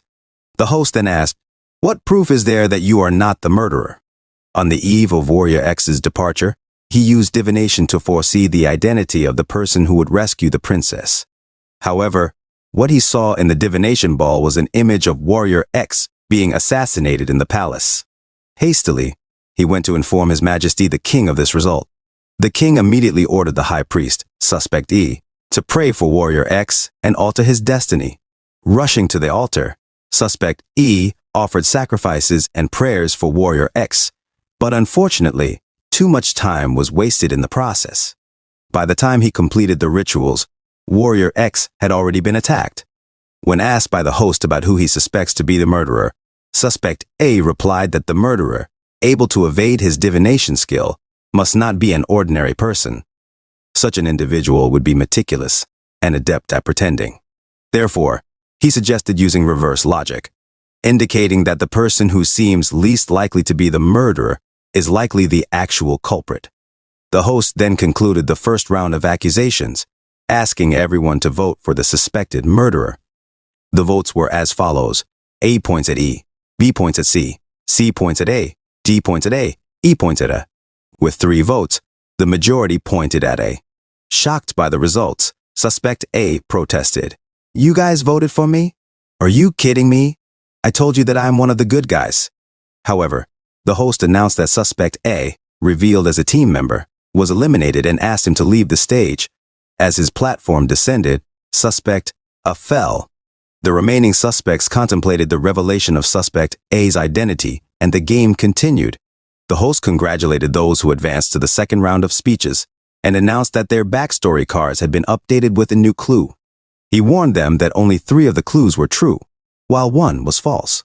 Starting the second round, Suspect B began her speech, sharing her new clue: Guard Captain C absolutely obeys the king's orders.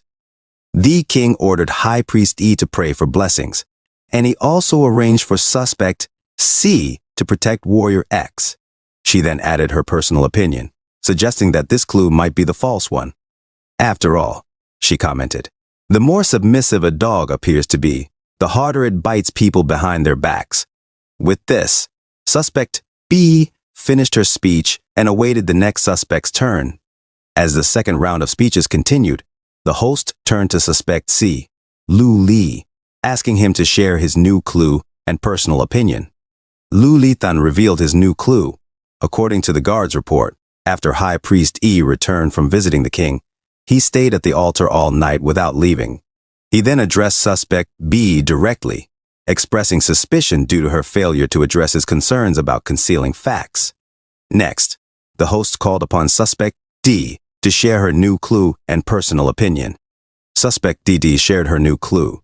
Minister's daughter BB has an almost perverted obsession with Warrior X, tracking his every move, collecting his items, and even sending him hair every day. She even threatened Warrior X, saying if she couldn't have him, she would destroy him. Suspect B immediately protested. "What? Don't you dare slander me!" Suspect D added that High Priest E was aware of these details to some extent. Furthermore, after the incident, she asked Guard Captain C for information and found out that Suspect B was the only one who left early from the banquet. When it was Suspect E's turn to speak, he remained silent for a moment before revealing his new clue. According to divination scholar D, Suspect A is a capable and trustworthy helper. With the second round of speeches completed, the host then asked the suspects to vote for who they believed to be the murderer. The votes were as follows. Suspect B pointed at Suspect D. Suspect C pointed at Suspect B. Suspect D pointed at Suspect B. Suspect E pointed at Suspect C. With 2 votes, Suspect B was the majority's choice. However, D erupted in anger, cursing and expressing frustration at the group's choice. She questioned their intelligence and accused Suspect B of targeting her out of jealousy. As she continued her tirade, she suddenly fell, warning that she wouldn't let Suspect B off easily.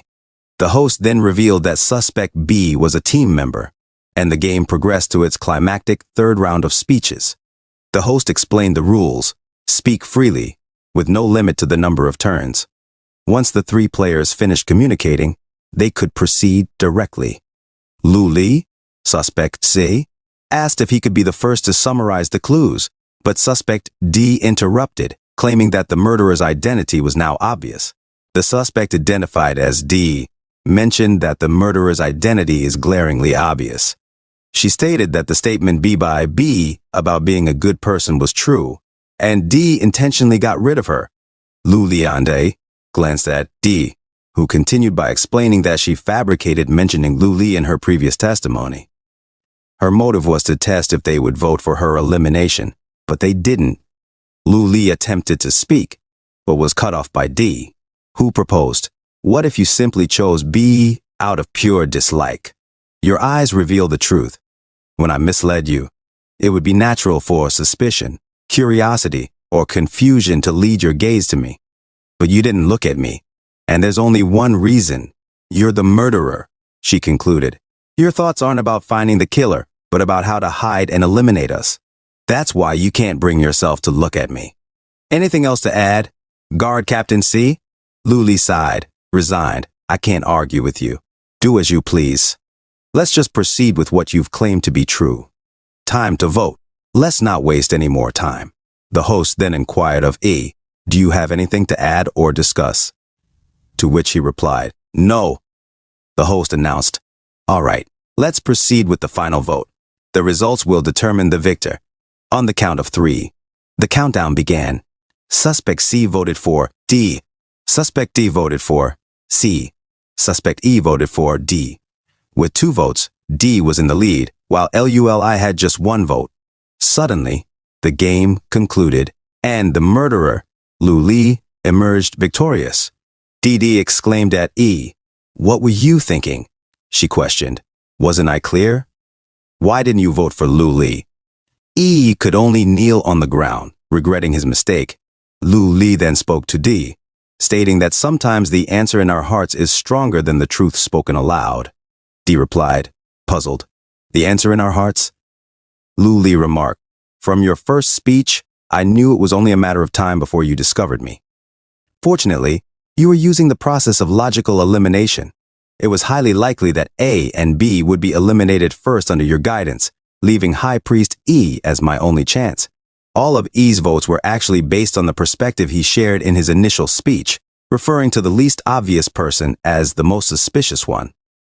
A suspect D chimed in, explaining her strategy of voting for A in the first round, Lu Li in the second, and then herself in the third. In the last round, she deliberately lost the argument against me to make it seem that I was undeniably correct. However, it was all a performance to influence E's choice. She dropped to the ground, accepting her defeat. Suddenly, their platform collapsed, signaling game over for both of them, the losers of the field. The host praised Lu Li, exclaiming, "Spectacular! What a beautiful counterattack!" He clapped in joy as he hovered, with Luli revealing his identity as the murderer, as listed on his card. An announcement congratulated all the warriors who passed the second stage of selection. The king had prepared a massive amount of gold as a reward for their advancement. Everyone was invited to take a break before heading towards the final selection stage. Ah Fei called Lu Li his second brother, Little Chili, and Hua Zhao referred to Lu Li as her husband. Luna exclaimed her relief that everyone managed to advance, jumping towards Luli's platform. Lu Li simply rested his eyes for a moment. A buzzer sounded, followed by an announcement instructing everyone to hold on to the handrails for safety as they moved to a new stage. Luli could see the sky, and a massive crowd cheered in the arena. The announcer welcomed everyone and introduced the next stage of the warriors' selection. He then asked everyone to raise their heads and give a loud applause to welcome His Highness, the Supreme King of the Tapini Kingdom, Tapini Jin, as he delivered a speech for the third selection. The crowd thunderously applauded Tapini Jin.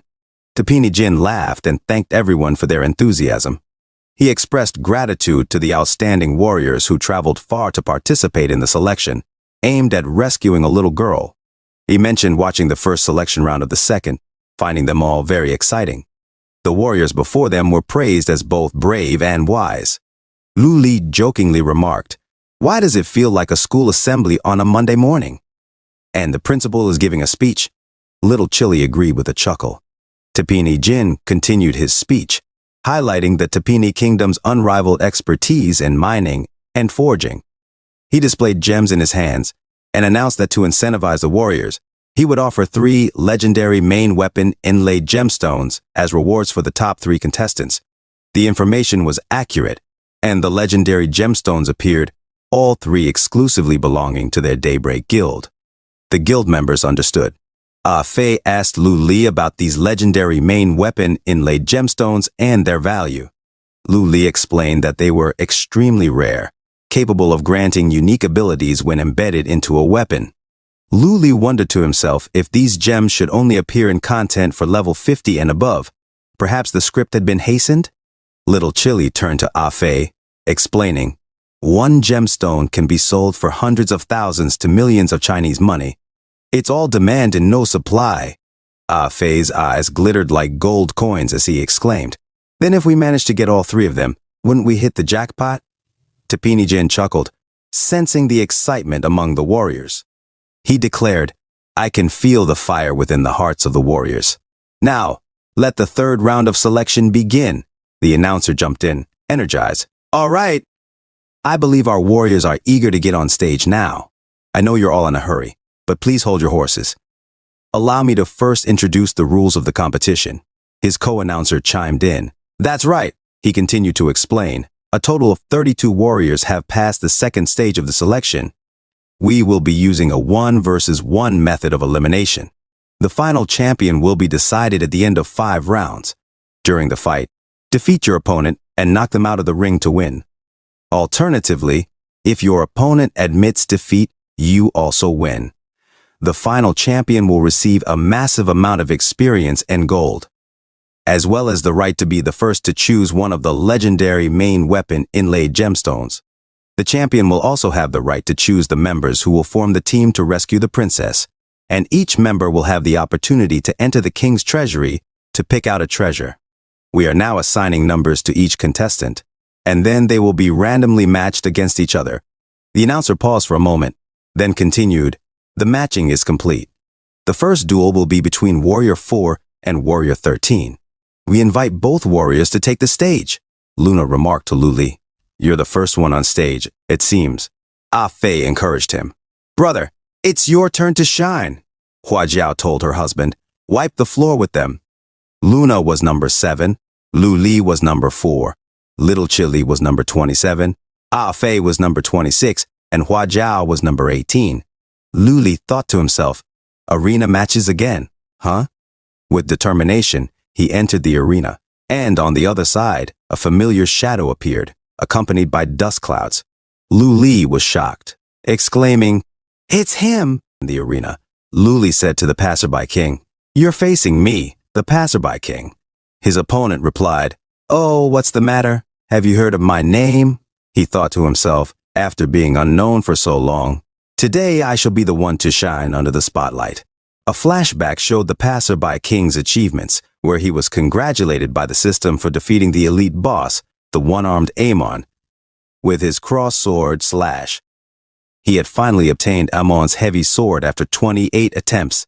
This time, he was determined not to lose again. Perhaps he should thank that skeleton boss before for making him realize who he is. The passerby king, alone and powerful, a lone wolf. He declared, "Those who can defeat me will never be difficult to overcome, except for me, who gets stronger every second." In the present, he challenged Lu Li, "Come, I won't lose again, no matter who it is." He showcased his blue aura and heavy sword. In a split second, Lu Li was already behind him, hitting him in the heart with Lula's dagger. The passerby king shouted, "No, no, no, impossible, I cannot lose. I haven't even made a move. My original fusion technique hasn't had a chance to show its power yet. This doesn't count. Give me another chance. Why does this feel so familiar?" Lu Li nonchalantly played with his dagger, thinking to himself, "This man's mouth is still so talkative." The announcers declared, "Contestant number 4, Lu Li, cleanly defeated contestant number 13, the passerby king." From the crowd, Daybreak Shuguang said to Wei Zhan, "Old 3, is this the person who you and Old 4 didn't kill?" Wei Zhan replied, "That's right, it's him." Daybreak Shuguang remarked, "Interesting." Daybreak Fengya chimed in, Hey, I'm the one who discovered that prey." Suddenly, the announcers announced, "All right, let us invite the next contestants on stage." Contestant number 7, Luna, defeated her opponent with her gorgeous and swift swordsmanship, as if dancing under the moon. She's shortlisted for the top 16. In another fight, Afe fried the balls of his opponent with his flames, and the announcers exclaimed, "What is that smell? It smells like fried chicken. What cruelty!" Contestant number 26, Afe, actually defeated his opponent by treating him like a barbecue chicken. He's shortlisted for the top 16. In yet another fight, Hua Jiao delivered an uppercut to her opponent, sending him flying, and the announcers cheered, "Contestant number 18. Hua Jiao, the Sichuan pepper, broke through her opponent's defense with a heavy punch and a perfect knockout. She's shortlisted for the top 16. Daybreak Shuguang spoke to Daybreak Weijian. "Don't you feel that this Hua Jiao, the Sichuan pepper, resembles?" Daybreak Weijian interrupted. "I'm 80% confident that it's her." The announcers then announced, the next match will be between contestant number 27, Little Chili, and contestant number 6, Daybreak Diandian.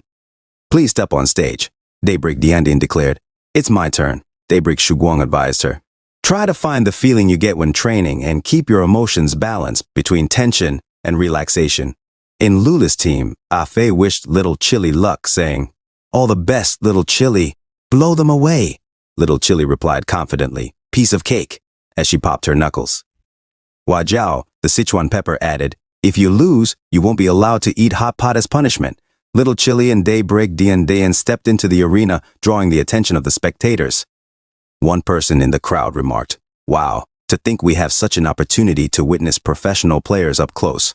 Another added, I, for one, would like to see the difference between the members of the famous Daybreak Guild and people like us.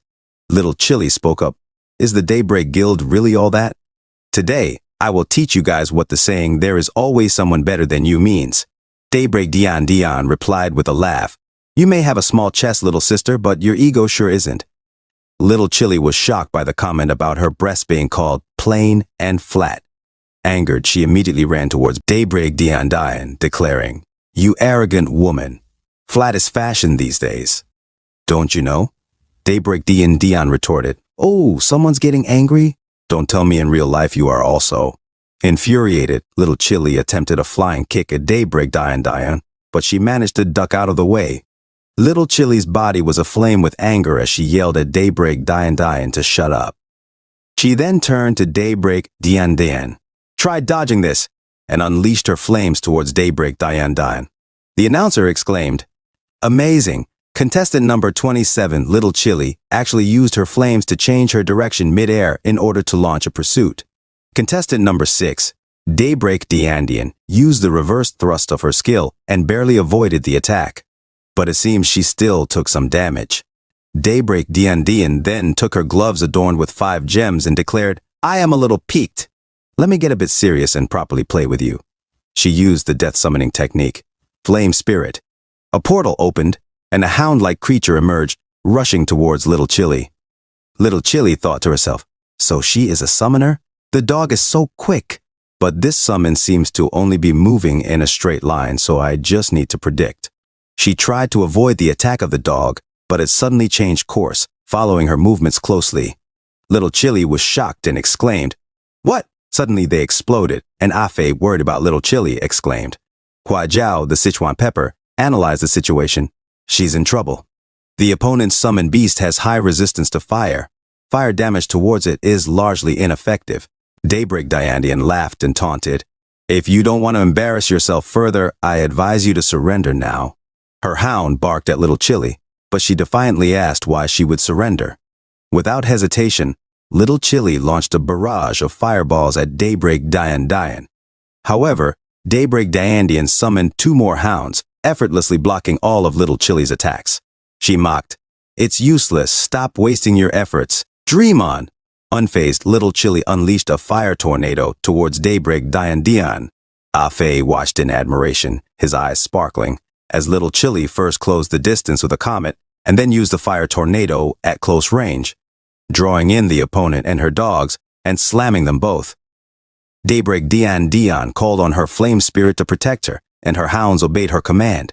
The dogs managed to block the tornado, but Little Chili used the distraction to swiftly move behind Daybreak Dion. With determination, Little Chili charged her flames towards her opponent, declaring, "This is the end. Goodbye." However, Daybreak Dion smirked and retorted, "Since when?" Suddenly, a giant explosion hit Daybreak Dion, surprising the audience. The announcer exclaimed, "Well done, contestant number 27, Little Chili." She first used a flurry of combos to confuse contestant number 6, Daybreak Dion, then flanked to the back and launched a charge attack. It seems that the outcome of this battle may have been decided. Confidently, Little Chili proclaimed her victory. But suddenly, Afe yelled at her to watch out, and Hua Jiao, the Sichuan pepper, warned, "Look over there! She's not dead yet." From the dust clouds, Daybreak Dion emerged, her gloves of gems shining, eyes glowing with rainbow colors, and aura smoking in red. With a menacing aura, Daybreak Dion unleashed her ultimate move, the death summoning technique, 5-layer offense and defense. Little Chili was caught off guard and screamed in pain as the attack hit her. Daybreak Dion smirked, "Sorry, I forgot to tell you. I don't just have one beast summon." She then summoned the Gold Spirit, Water Spirit, Flame Spirit, Wood Spirit, and finally the Earth Spirit. The announcers were in awe. How terrifying. Contestant number 6, Daybreak Dion, is actually able to simultaneously summon 5 beasts of different attributes to launch an attack. And she's doing it as if it's a walk in the park. Little Chili, unable to stand any longer, was defeated. The announcers congratulated Daybreak Dion for qualifying for the top 16, praising the reputation of the Daybreak Guild. They revealed that this Daybreak Dion was ranked 5th within her guild, leaving the audience eager to see more of their strength in the next round of the competition. As the dust cleared, Fei and Hua Jiao, the Sichuan pepper, rushed to assist Little Chili. Fei asked, "Little Chili, are you all right?" While Hua Jiao comforted her, "You performed very well. It's just that your opponent happens to counter your attribute." Meanwhile, Daybreak Diandian repaired her equipment damaged by the battle. Feeling sad and embarrassed for being the only one who lost, Little Chili cried to her team. Luna tried to console her, saying, don't cry. It really wasn't your fault." Hua Jiao, the Sichuan pepper, added with determination, "If this big sis of yours matches with her, I will beat her to a pulp for you." Luli remained silent. Little Chili wiped away her tears and said to her team, "You guys, you don't have to console me. I'm fine. I will work hard to get stronger." She then ignited in flames, her eyes glowing red, as she declared, "I won't lose to anyone who mocks the flat-chested ever again." Fei, standing in the back, looked confused, while Hua Jiao, the Sichuan pepper, remarked, "So that's why she's upset." Lu Li and Luna glanced at the Daybreak team, with Luna commenting, "Those members of the Daybreak Guild are indeed very powerful. It seems that every one of them will be tough to handle." The announcer chimed in, "That was a very entertaining matchup." Although contestant number 27, Little Chili, gave an impressive performance, contestant number 6, Daybreak Diandian's strength is unfathomable. His partner agreed, and he continued, "Let us look forward to the performance of the other members of the Daybreak Guild next. Our next contestant will be number 5, Daybreak Feng Ya, also from the Daybreak Guild." In the match, Daybreak Feng Ya fought against a shielded knight, taunting his opponent, "Weak! You are too weak." He barraged the knight with attacks, eventually breaking through the shield and defeating his opponent. The announcer exclaimed, "Contestant Daybreak Feng Ya really lives up to his name. He is simply a crazy wolf with a mouth full of fangs." His opponent had no chance to fight back, as though he is but a lamb waiting to be slaughtered. Next up was Daybreak Wei Jian, who showcased his bow and arrow skills against his opponent. The opponent thought to himself that Daybreak Wei Jian is also human, so there was nothing to be anxious about. He attempted to block the arrow, but to his surprise, it split and hit him with multiple arrows, leading to his defeat. The announcer praised, "Contestant Daybreak Wei Jian is terrifying. The trajectory of each split arrow is aimed at the opponent's vital points. What seems like a simple arrow actually contains top-notch calculations and techniques." Following that was Daybreak Lei Dao, who swiftly defeated her opponent by tossing him upward, kicking him mid-air, and sending him crashing into the wall. The announcer marveled, "Whoa!" Contestant number 2, Daybreak Lei Dao, defeated their opponent as quick as lightning without even unsheathing their sword. Now it was time for Daybreak Shu Guang's match. His opponent, sweating nervously, felt overwhelmed. Daybreak Shu Guang, in his calm demeanor, advised his opponent on the proper use of the axe. He instructed, "That is wrong. Your entire strategy of offense is a mistake. There is no way you can deal any effective damage like this. Now, in this situation, you should be holding your axe with both hands and using heavy chops to suppress your enemy. Come, lift your arms higher. Utilize your waist to unleash the strength of your entire body." The opponent, trying to follow the instructions, asked, "Like this?" Daybreak Shu Guang encouraged, "Lift your arms up even higher." He continued to teach his opponent how to use the axe properly, much to the confusion of the crowd. One of them couldn't help but ask, "Are they fighting or not?" As the match progressed, Daybreak Shu Guang calmly advised his opponent, "All right, there is an improvement. We are almost out of time, so you can leave now." His opponent bowed before him and declared, "Many thanks for your guidance. I surrendered this match." The announcer, disappointed with the swift conclusion, said to his partner, "I am tired. Cover me for a bit." The attention shifted to the next set of contestants, 2 brothers clashing swords against each other. The one with a yellow hat asked his brother, "Brother, do you think there is any meaning to us continuing this fight?" The other brother replied, "Indeed, we are just going to waste our time anyway. We might as well surrender."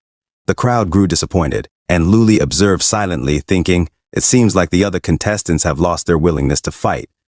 All that is left is to battle against the Daybreak Guild." The announcer announced, "From the looks of it, the oppressive methods of the Daybreak Guild have hastened the progress of the competition. We shall now announce the contestants who will vie for the top 8 positions." The top 8 finalists were revealed: Daybreak Shu Guang, Daybreak Lei Dao, Daybreak Wei Jian, Daybreak Feng Ya, Luli, Fei, Hua Jiao the Sichuan pepper, and now The final position was to be fought for between contestant number 6 and number 7, Luna.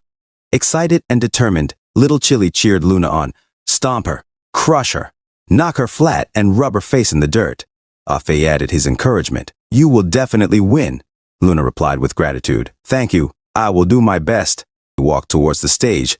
Luli wished her luck with an okay sign, and the crowd cheered for the Daybreak Guild. Facing each other, Luna and Daybreak Diandian exchanged words. Daybreak Diandian taunted, Are you teammates with that flat-chested girl? It seems that yours is a little bit bigger than hers. I just wonder if your strength is also proportionally bigger. Luna responded confidently. You will know when you try me. You should summon all 5 of your beasts right now. Daybreak Dian summoned her fire spirit and water spirit, laughing as she replied. That would depend on if you are even worthy of me doing so. Luna prepared to use her starlight slash, and with a flash, she blinded Daybreak Dian temporarily, commanding her spirits to attack. As Luna closed in on Daybreak Dian, the fire and water spirits shot their skills towards nothingness. Luna attempted to slash her opponent, but Daybreak Dian countered with a water shield, blocking the attack. Luna realized her mistake and thought to herself, that was close, I almost. Her words were cut short as her mask was sliced in two, revealing her face. Luna confronted Daybreak Dian. In your previous battle with Little Chili, you must have secretly used your water attribute summon to resist the damage as well. Why do you act so relaxed? Fight me seriously and go all out. That would be respectful to your opponent, and more so to yourself. Excited by Luna's resolve, Little Chili shouted, Well said, Luna! You really hit the nail on the head. Crush her completely. Don't stop. Afe echoed. That's right. Defeat her in one fell swoop. Daybreak Weijian remarked. Fifth sister underestimated her opponent too much. Daybreak Shu Guang added, What the one called Luna said is right. I hope fifth sister will be able to learn this valuable lesson. Daybreak Feng Ya, feeling bored, complained, When will it be my turn?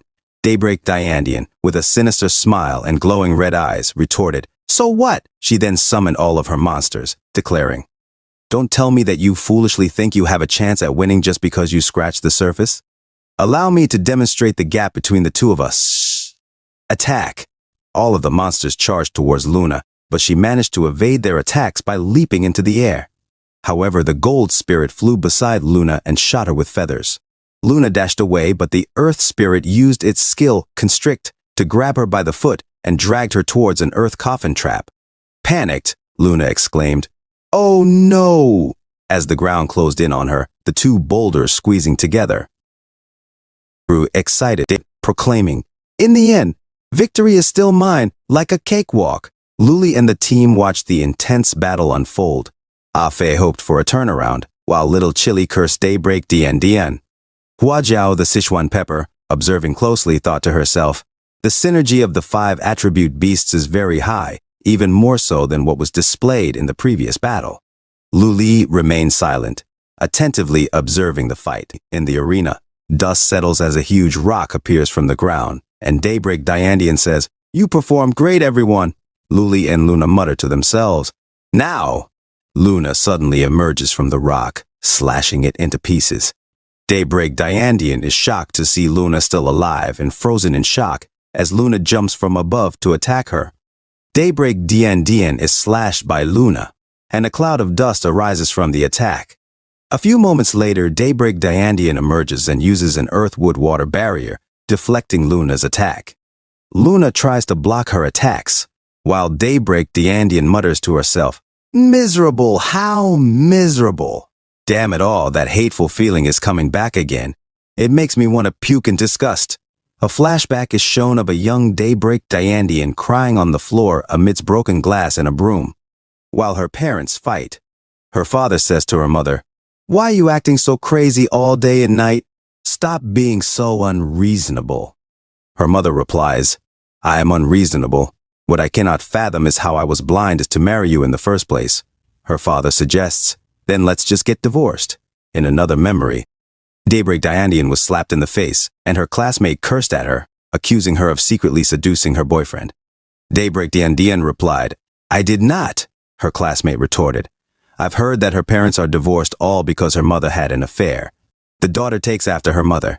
She laughed and added, The boys even said that your eyes are very pretty and pure, didn't they? Her classmate grabbed her head, saying, You really know how to act. Another classmate took a picture and said, Green tea dog girl. Let's strip her clothes off, take a video, and share it in the group chat. Then they'll see whether she is pure or not. Daybreak Dayandian got angry and jumped at the purple-haired girl, who shouted, This girl bit me! It hurts! Get her off me! The blonde girl recorded the incident, saying, I am recording you. This will be evidence that you beat up your classmate. Daybreak Dayandian thinks to herself, This world is so cruel and cold. Life is just too painful. What must I do to be able to continue living? Perhaps if I hide and disguise myself and grow some fangs, then I will have a better life. In another scene, a man blows off his smoke and Daybreak Dayandian is in a computer shop as this man talks to her, saying, Dayandian, you are so pretty, yet you fight so well in games too. Daybreak Dayandian replied, I have Brother Hugh to thank for helping the hooligans who pestered me in school. Brother Hugh then made her sit on his lap and said, It's nothing. Say, how about you be my girlfriend? I can guarantee that there will never be anyone else who dares disturb you at school. Daybreak Dayandian replied, Brother Hugh, didn't you say that you saw me as a sister? Brother Hugh replied, Well, the feeling is right, so I think our relationship can be elevated. Daybreak Dayandian then thinks, Is this the so-called price to pay? How disgusting. It makes me want to puke. Suddenly, a person grabs Brother Hu's wrist, and he curses, saying, Who dares? Daybreak Shuguang said to Brother Hu, Hey, she is still a child. Brother Hu was shocked and said, Daybreak, and his friend said, Brother Hu, it's the guys from Daybreak. We cannot afford to oppose them. Daybreak Shuguang tells Brother Hu, Scram, you are banned from the Daybreak Guild's web caf from today onwards. Brother Hu said, I will remember you, as he was assisted out by his friend. Daybreak Shuguang then tells Daybreak Dayandian, Little girl, your gaming skills are very good. Have you ever considered joining a guild and making a career out of it? Daybreak Dayandian then asked, Guild? Career. Daybreak Shuguang said, That's right, I saw your talent for myself, and our Daybreak Guild is coincidentally recruiting a new member. Daybreak Dayandian then looks at Daybreak Shuguang and back at the fight.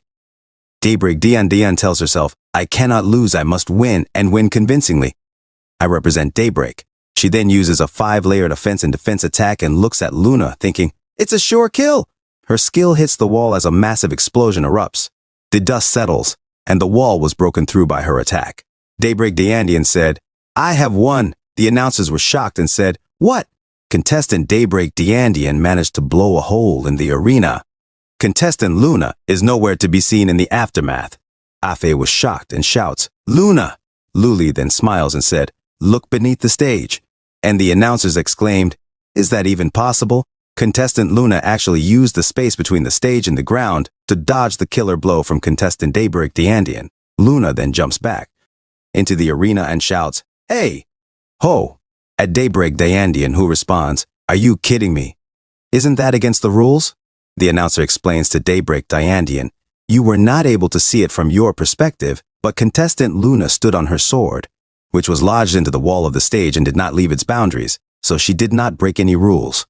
Luna then smiles with determination and says, Now it's my turn. Daybreak Dayandian attacks Luna again, shouting, What are you so smug about? Don't even dream of winning against me. Uses her sword to block the incoming attack, and their attacks clash. The announcer explains, Contestant Luna used the rotational nature of her skill to make contestant Daybreak Dayandian's water and fire attacks collide with each other. The collision of flames and water produced a large amount of water vapor, and now the entire field is covered with dense fog. Daybreak Dayandian covers her eyes and says, Crap, I can't see anything. From above, shining stars appear, and Luna uses her skill, Starlight Slash.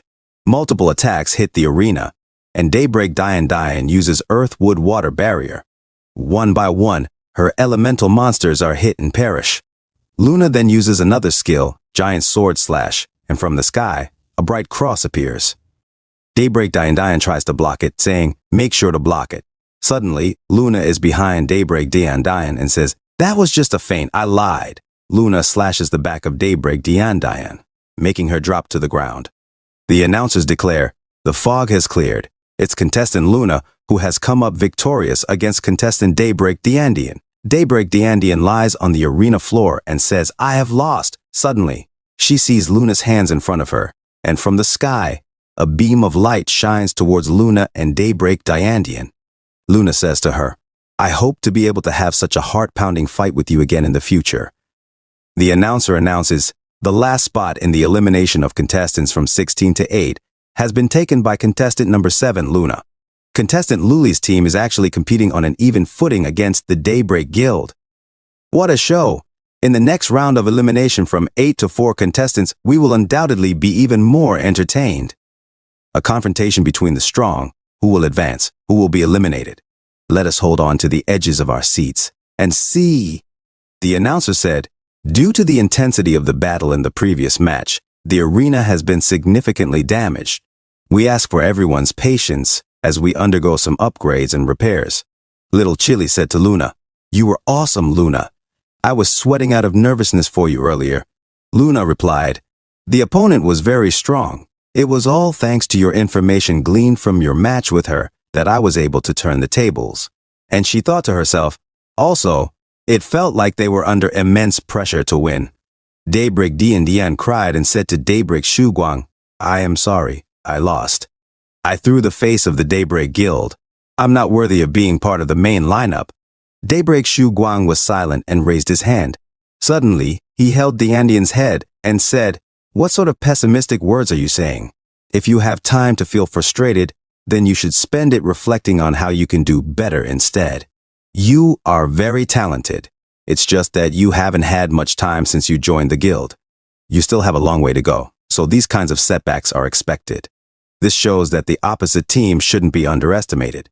It seems that we finally have someone who can put up a good fight against us," the announcer said. "All right, we thank everyone for their patience," his partner said. And the announcer with the fish hat said, "The arena has been reinforced and repaired so the competition carries on. I'll announce the contestants fighting next," his partner added. "Contestant number 4, Zhan Yu or Luli, will be up against contestant number 5, Daybreak Fengya," the announcer declared. Fengya laughed and said, "Luli, it's finally our turn. There won't be anyone disturbing us this time, so let us fight to our heart's content," Luli replied. "As you wish." The announcer said, "Whoa, they're burning up." Contestant Zhan Yue and Fengya, you may now start the all-out fight against each other on the newly reinforced stage. In a split second, Luli and Fengya's weapons clashed, and the arena shattered from the force they made. The announcer was shocked, as was the announcer with the fish hat, whose fish was also in shock at what was happening. "It's broken again?" the announcer exclaimed. "It's just the first exchange of blows," his partner reassured. "But that stage has been reinforced 10 times. Multiple attacks were exchanged between Luli and Fengya, with Fengya trying to cut Luli from the side. But Luli countered with a roundhouse kick, although Fengya managed to counterattack, knocking Luli back. Good. It's still so exciting to fight against you. You even seem stronger than the last time. However, you aren't the only one who has gotten stronger," Fengya remarked as they exchanged intense blows. Suddenly, from the intense battle, there was an explosion, covering the stage in dust. Daybreak Guang, while watching, said, "No wonder Old Fourth held this Zhan Yu person in such high regard. He is really one to watch. In terms of a 1 versus 1, he's already on the level of professional gamers." Hua Jiao, the Sichuan Pepper, said, "That opponent is so fierce. This is the first time I have seen someone who can compete against second brother being serious." Luna said, "That Fengya person has really quick reactions and awareness. It's as if he's fighting entirely based on instinct." Luli and Fengya distanced themselves in the arena. Fengya took off his shirt and said, "Our warm-up is almost done. What say we start getting serious?" Luli took off his cloak and remained silent. They both ran towards each other, and Luli blocked Fengya's sword. Fengya released his sword, making it spin towards Luli's weapon, causing Luli to let go of his weapon. The announcer exclaimed, "What?" Fengya suddenly released the sword in his hand and sent his and Zhan Yu's sword flying. Could he be actually thinking of? Fengya put up his fists and tried to punch Luli in the face, but he missed. A flurry of punches was thrown at Luli, but he managed to block them all. Suddenly, Fengya spotted an opening and connected with Luli, making him spit blood and be thrown in the air, slamming onto the floor. Luli immediately stood up and tried to kick Fengya, but he feinted his kick and suddenly changed footwork, jumping towards Fengya to hit him with his knees. Fengya swore and spat blood. They both made a stance and attacked each other with a punch, both connecting. Feng Ya and Luli exchanged a flurry of punches for 10 minutes, with Luli trying to step back from Feng Ya to catch his breath. Luli then ran towards Feng Ya and tried to left hook him. Feng Ya, while blocking the hook, said, "Zhan Yu, feeling tired already?" Suddenly he said, "What a big opening," and he knockout punched Luli, making him flew away. While Luli is flying away, he smiled, and Feng Ya noticed and said to himself, "Something's wrong." Feng Ya immediately runs towards Luli and said, "Oh crap!"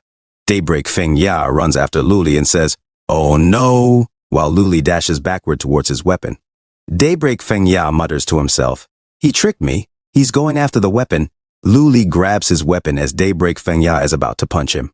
Suddenly, Luli target locks on Daybreak Feng Ya and cross slashes his body while he is airborne. Daybreak Feng Ya screams in pain, his eyes rolling back. Ah Fei exclaims, "We won!" Second brother is amazing. Hua Jiao, the Sichuan pepper, adds, "A husband who's been through battles is even more attractive." On the other side of the arena, Daybreak Wei Jian says, "What?"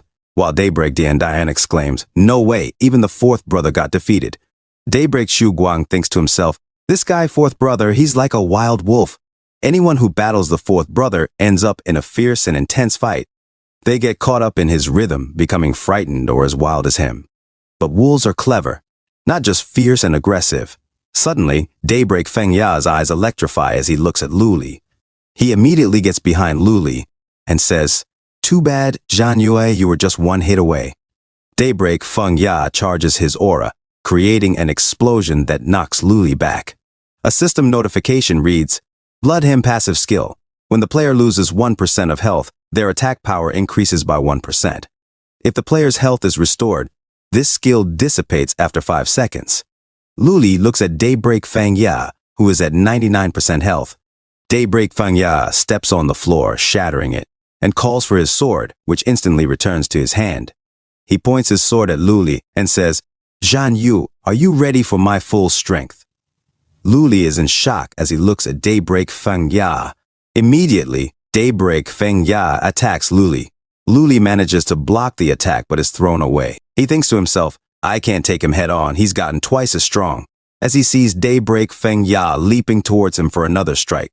Luli blocks it, shattering the arena from the intense force of Daybreak Feng Ya. Slowly, Luli's shoulders are cut by Daybreak Feng Ya, and the attack grows stronger as the arena disintegrates from the aura. The announcer in the suit says, "Mad Tooth just broke the whole arena with one hit." The other announcer adds, "Guess we should get used to this." Daybreak Feng Ya taunts Luli, "Zhan Yu, are you going to evade its sharp attack as well?"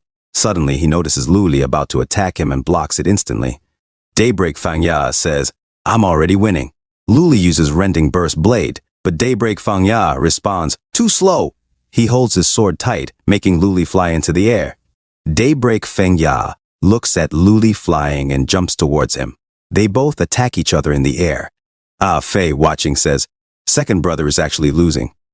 Hua Jiao, the Sichuan pepper, warns, "You, the madman over there, if you try to strike my husband again, I'll come after you." Spicy till you fly says, "Is this what a real master's duel looks like?"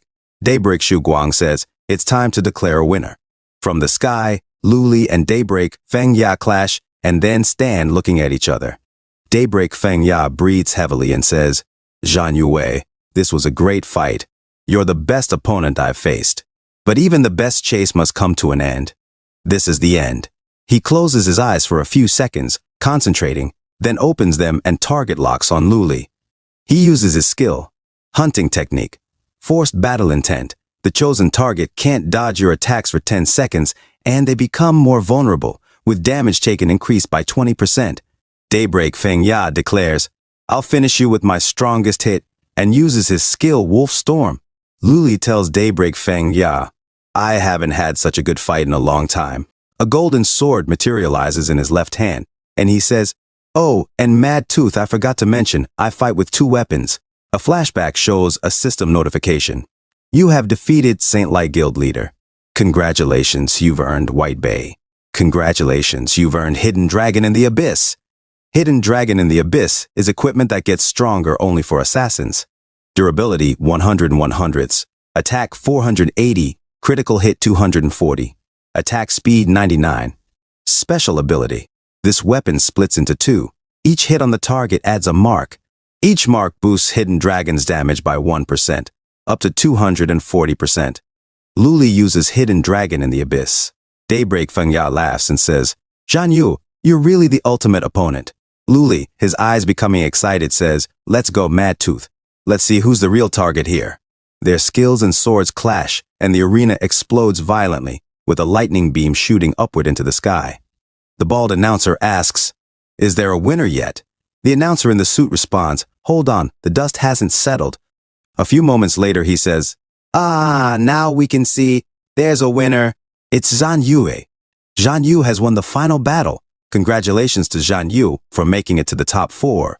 The other announcer is shocked. What? Just made it to the top 4? I thought this was the finale. The announcer said, congratulations to contestant Zhan Yu for qualifying for the top 4. Daybreak Weijian remarked, to think that not only did Old Fourth lose, he lost in a straight-up brawl. A rare sight. Daybreak Lei Dao added, Brother Fourth used his blood hymn and forced battle intent to increase his damage output, in addition to the already high damage of Wolfstorm. So how did he lose? Daybreak Shu Guang explained. In the final exchange of moves, it was indeed Old Fourth who dealt more damage. The reason he lost is that he was too greedy for the attack power granted by Blood Hymn, and left his HP too low. What's more, I have the feeling that this Zhan Yu has not yet brought out his full strength, and probably possesses another level of last resort. He has so much power, yet he is still so cautious. This guy is really interesting. Luli asked Daybreak Fengya, how are you feeling? Daybreak Fengya replied, my good man, you really play your cards close to your chest. I was careless this time. When I get back into shape, let's have another fight. But I have to say your last move, Hidden Dragon in the Abyss, is really a showstopper. Even though I lost, I must say I am satisfied. Luli said, this was also the most exhilarating battle I've had since I started playing this game. Daybreak Fengya replied, oh right, would you be interested in joining our Daybreak Guild? If you are, the position of number 3 is as good as yours. Luli said, I appreciate your goodwill, but I have something important that I have to do. Daybreak Fengya said, no worries, even if we can't be teammates, we can still be friends. Feel free to ask whenever you are in need. I, Fengya, am someone who goes out of my way to help my friends, no questions asked. Let's go have an IRL barbecue and a couple of drinks when you have the time. Luli laughed and said, sure. The arena became a big crater, and the announcer said, whoa, the intensity of this battle is clear for all to see. Dear audience, please wait while we repair and strengthen the arena as quickly as possible. Send someone to ask His Majesty for instructions on how much more fortified the arena needs to be. His partner said, sir, do you foresee that the upcoming battles will be even more intense than this one? He replied, it's very likely. If this goes on, we and the audience will probably be decimated long before a champion is even decided. His Majesty in another scene coughed and watched from a monitor. A person asked through WeChat, Your Majesty. His Majesty said, what's the matter? Speak, he replied. Sir, the host is asking your instructions on how much further to reinforce the arena. His Majesty said, reinforce it to the highest level. Don't delay the competition. Hurry up. And he said, understood, I will relay your message immediately. His Majesty thought to himself, the strongest warrior must be found as soon as possible. I don't have much time left. The repair of the arena was underway, and a few moments later was completed. The announcer said, my friends in the audience, thanks for waiting. Thank you. With the support of our king, the arena has been rebuilt. This time, its resilience has been reinforced to the highest level, so the previous situation will never happen again. Without further ado, let's continue the competition. Now introducing the next pair of contestants. Contestant number 26, Fei, Mr. Handsome on stage, against contestant number 1, Daybreak Shuguang. Fei said, what the freak? And pointed at Daybreak Shuguang. He said, is this a setup? Why is it me who gets matched against the boss? Daybreak Shuguang said, please. Fei thought to himself, then again, if I were to win against the guild master of the Daybreak Guild, wouldn't that make me the most valuable player? Little Chili will definitely adore me and be obsessed with me. Then she will take the initiative to ask me on a date. I wonder, should our first cuisine be hot pot or Western? After eating, we'll stroll the mall, then watch a movie, and then Ah Fei laughed by himself and daydreamed.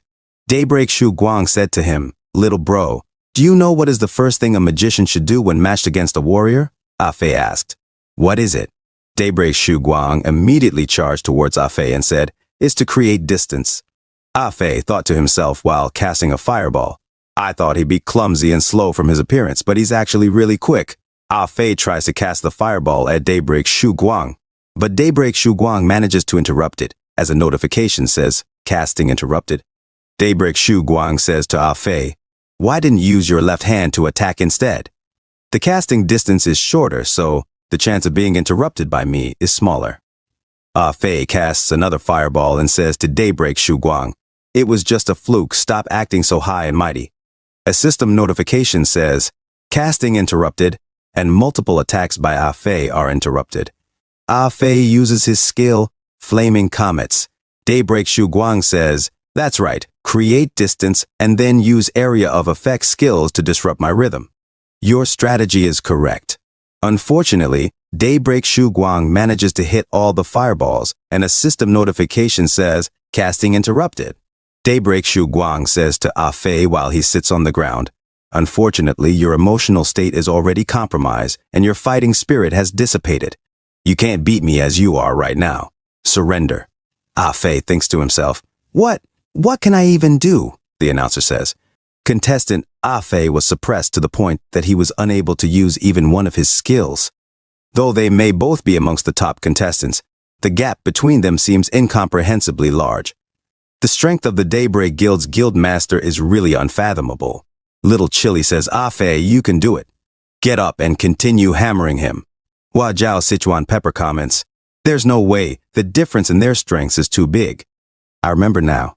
That Daybreak Guildmaster's original name is Yang Guang. He's a professional gamer who made his name in the scene a long time ago. He debuted more than 15 years ago and has taken part in more than 100 world-class tournaments. He won the championship trophies for more than 30 of them. He retired and became a coach 2 years ago. Who would have thought that we would meet him here? Little Chili shouts at Ah Fei, "Buck up, Ah Fei! It's only good things if you win, and no loss even if you lose." Ah Fei says to himself, "Not good. I couldn't even put up a fight. I've really embarrassed myself." Ah Fei looks at Lu Li, who is pointing at his head, and says to himself, "Second brother?" Lu Li spins his finger around his head, making a sign. A flashback goes through Ah Fei's mind in a computer shop as he played. Ah Fei was loud in the computer shop and cursed, "Attack! Don't bait me! Save me! Save me! He's a hacker! Boss, a bowl of instant noodles." Ah Fei said to his brothers, "We are finally reaching the last world boss, and no one in the entire server has cleared it yet. What tactics are we going to be using later?" His big brother, while eating cup noodles, said, "Just play it by ear." Ah Fei sighed in frustration and said, "That's what you say every time I've asked, but once we start the fighting. It's always big brother draws aggro and tanks the boss while second brother supplements as off tank and deals damage." No, I don't mean it that way. I'm the one who plays it by ear. I know it's because you guys think I'm a liability." His big brother replied, No, I don't mean it that way." Lu Li said, "Don't overthink it.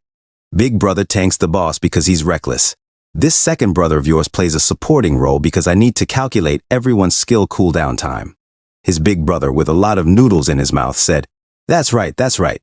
Lu Li said, "The most adaptable one among us is you, who has the most wild and unique ideas. We can always count on you to surprise others." His big brother said, "That's right, exactly what your second brother said." Lu Li said, "Okay, make your preparations if you've understood. It's time to fight the boss." Daybreak Shu Guang said, "Oh, have recovered your fighting spirit? Very good. Did you remember any past event that motivated you?" Ah Fei steps back and thinks to himself as he calls for Cici and says, "This guy nags and nags and nags, how annoying. Cici, play me my playlist." Cici said, "All right, master, now playing for you," and she plays dubstep. It started playing. Ah Fei's flames roar, and he said, "Here I go." Ah Fei stands on the arena, listening peacefully to his music, while Daybreak Shu Guang watches him with confusion. Suddenly, Ah Fei charges at Daybreak Shu Guang, his body covered in flames. Shu Guang attempts to counterattack, but Ah Fei evades the slash by sliding under it. Shocked, Shu Guang watches as Afei charges a fireball beneath him and blasts him with the attack. Shu Guang manages to leap away, evading the fireball as he tumbles. "Is this a new strategy of yours? A bait and switch?" Shu Guang asks. "So close," Afei replies. Then he shouts, "Let's go on ahead," and uses his skill Fiery Comet. "Your attacks are too spread out," Daybreak Shu Guang critiques. "The accuracy needs work." He charges toward Afei and leaps, attempting to slash him. In response, Afei suddenly uses his skill Flaming Tornado. A massive flaming tornado appears in the arena. "Awesome!" Little Chili exclaims. Afei's flaming tornado connected with the opponent fully. That definitely burnt a layer of their skin off at least. As the tornado continues to burn, Afei and Daybreak Shu Guang's attacks clash. The announcer comments, "Contestant Shu Guang managed to withstand the output of contestant Afei's skill and still seems to be at ease. For a mage, your close combat skills are pretty good," Shu Guang says. "But a mage is still just a mage." He slashes at Afei, but Afei blocks the attack, flying backward. While in the air, Afei looks at Shu Guang and shouts, "Stop the music." Then he commands, "Millions of stars, heed my command." Afei prays and uses his skill Field of Comets. The arena is suddenly covered with fireballs, and Shu Guang is immediately hit, resulting in a huge fire blast. The announcer remarks, "This skill of contestant Afei's would have destroyed the arena again if it were before we enforced it." He takes his partner's sunglasses to block the intense light of the blast. "Sir, my sunglasses," his partner complains. "What about that?" Afei says, "It must have had some effect." As the flames and smoke continue to cover the arena, a few moments later the smoke clears, revealing Shu Guang still standing. "Not bad. Your demonstration has been enlightening," he says. "How can that be?" Little Chili wonders. "He took so many skills. Why does he still look completely unharmed?" "It seems that all the skills used so far are ineffective against him," Hua Zhao observes. "No," Luna counters. "It's just that he evaded and mitigated most of the incoming damage." A one remains silent and observes. Afei continues to attack Shu Guang, who blocks the fireballs with his shield. "Your tempo of attack is getting careless again," Shu Guang says. Afei is getting exhausted. Shu Guang suddenly gets closer and is about to attack. "Your previous outburst was pretty good, but it was just a flash of inspiration with no follow-up," he taunts. Afei smiles and says, "Cici, change the music to It's Time for the Climax." He stops Shu Guang's attack with his left hand. A system notification states, "Unlimited firepower consumes all of the user's magic points in exchange for a 10-second activation of the unlimited firepower skill." Skill effects. Skills do not consume any magic points. Skill cooldowns are reduced by 70% and damage received is increased by. "A legendary skill?"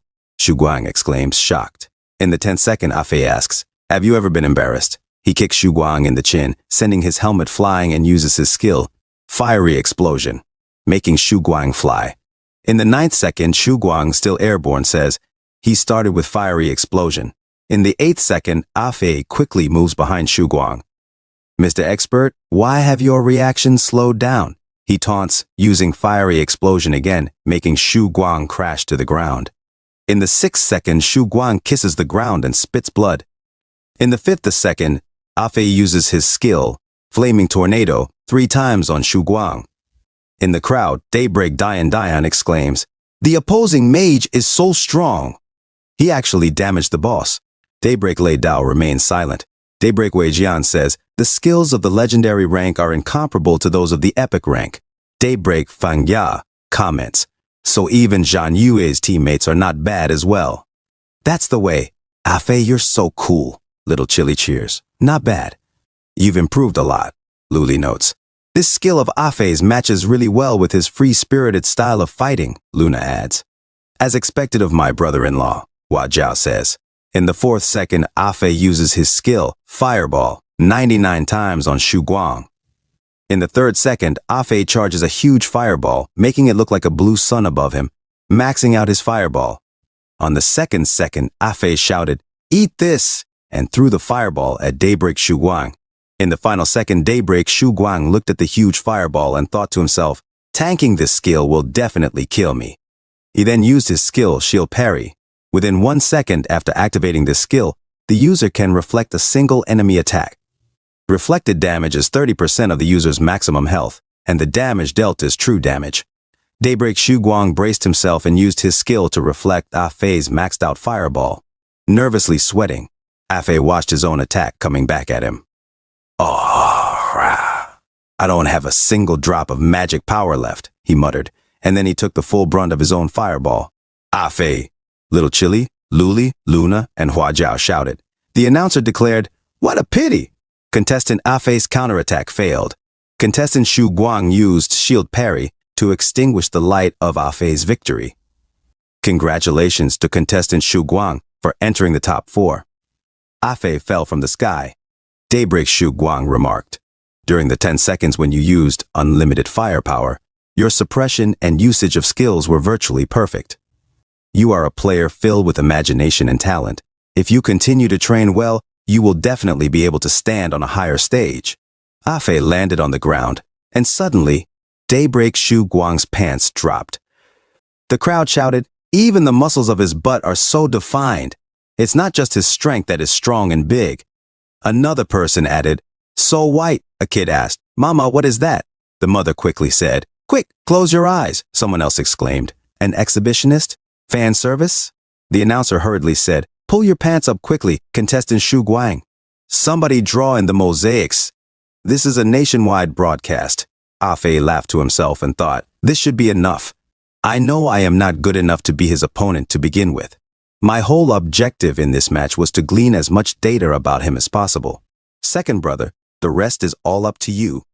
Daybreak Xu Guang laughed and said, "It seems that my earlier evaluation of you deserves to be raised even higher." "Not bad. I am coming to respect you more and more." While his pants were still down, Fei said, "Hey uncle, why haven't you pulled up your pants? Don't tell me you have some special hobby?" Daybreak Dian Dian, Daybreak Lei Dao, Daybreak Wei Jian, and Daybreak Fang Yao went silent, embarrassed at their leader. The announcer said, "This segment cannot be broadcasted. Get them off the stage quickly." His partner added, "We invite the next group on stage." The next match began. Presenting contestant number 18, Sichuan Pepper, against contestant number 3, Daybreak Wei Jian. Hua Jiao, the Sichuan Pepper, stretched his arms and said, "It's finally my turn. Hey you, are you ready to be pummeled to death?" Daybreak Wei Jian bowed and said, "Sichuan Pepper, big sis." Hua Jiao, the Sichuan Pepper, was shocked and asked, "Do you know me?" Daybreak Wei Jian smiled and said, "Sichuan Pepper, big sis, I'm a fan of yours. I have been watching you for a long time. You have had a 10-year-long esports career, and your fame has spread since your second year as a professional. I remember when you participated in the global competition of the game, League. It was supposed to be your debut, but you directly went and won the championship and was the most valuable player. The next year, you switched to shooting games and won the title of Best Gunslinger in the global competition of the game, Survival. You then became the mainstay of the AF Guild just 3 years into your career. Finally, in the game's annual report, you were ranked Esports Female Professional #1 for 3 consecutive years. There are simply too many legends about you. I still feel the loss I felt when you announced your retirement." Hua Jiao, the Sichuan Pepper, looked at Daybreak Wei Jian and silently thought, "Does this person, like me, but no matter how I look at him, he has a sinister appearance, maybe about 20 to 30 points. Zhan Yu is looking at me now, so I mustn't hesitate. I must refuse this guy cleanly and let Zhan Yu know that he is the only one in my heart." Little Chili said, "Sis, what are you in a daze for? That guy's doing something behind his back?" Hua Jiao, the Sichuan Pepper, asked. "Behind?" Daybreak Wei Jian was already casting his skill. He laughed and said, "I didn't expect it to be this easy to stall for time." Roots grew wildly in the arena, and Daybreak Wei Jian stood on top of the tree. A system notification said, "Descent of the Demonic Tree. The activation of this skill requires 10 seconds of chanting. The demonic tree is immovable, but the demonic vines will attack any opponent within its range. The demonic tree's health is 150% of the summoners, and as long as the demonic tree is still alive, the demonic vines will regenerate indefinitely." A huge tree formed in the arena. The announcer said, "What? Contestant Wei Jian has summoned a gigantic tree in the middle of the arena." Daybreak Wei Jian said, "My apologies, but you have lost." Hua Jiao, the Sichuan Pepper, said seriously, "Just because of this puny tree?" she charged toward the tree, punched the roots one by one, and leaped forward to Daybreak Wei Jian. Suddenly, Daybreak Wei Jian used his skill, Rain of Arrows. Hua Jiao, the Sichuan pepper, looked at the incoming arrows and suddenly put her legs up, using her skill, Mountain Shaking Stomp. She created a barrier blocking the rain of arrows. The arena was covered in arrows and dust. Suddenly, from a distance, a bright green light shone, and an arrow grazed the face of Hua Jiao, the Sichuan pepper. Daybreak Wei Jian used his skill, Invisible Arrows, and shot at Hua Jiao, the Sichuan pepper, but she deflected it with her arm guards and ran closer to Daybreak Wei Jian. She stopped, deflecting the incoming arrows, and thought to herself, the main function of the tree is to control the field, elevate vision, and interfere with one's opponents. Couple that with an archer's constant kiting, this tactic will indeed wear out melee combatants. I must find a way to close the distance. She grabbed the root of the tree, cut it with her fist, carried it, and threw it toward Daybreak Wei Jian. Suddenly, she jumped on the flying log. Daybreak Wei Jian said, "A moving target," and used his skill Mandala Arrow. He shot it at Hua Jiao, the Sichuan pepper, but she blocked it again and used her skill Mountain Shaking Cannon. Hua Jiao, the Sichuan pepper, said, "I won't give you the chance to re-knock." Daybreak Wei Jian used his skill Blank Arrow, and Hua Jiao, the Sichuan pepper, was hit and knocked back down the arena. Daybreak Wei Jian said, "It seems that you have become dull after your retirement.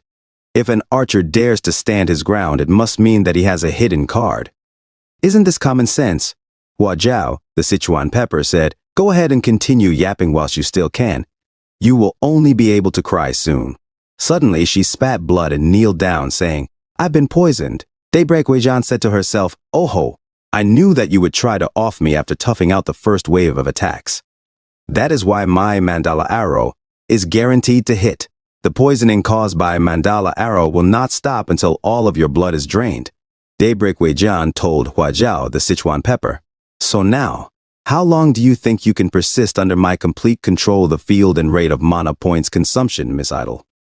Hua Jiao, the Sichuan pepper, holds her poisoned arm and endures the pain while she thinks to herself, 30 seconds!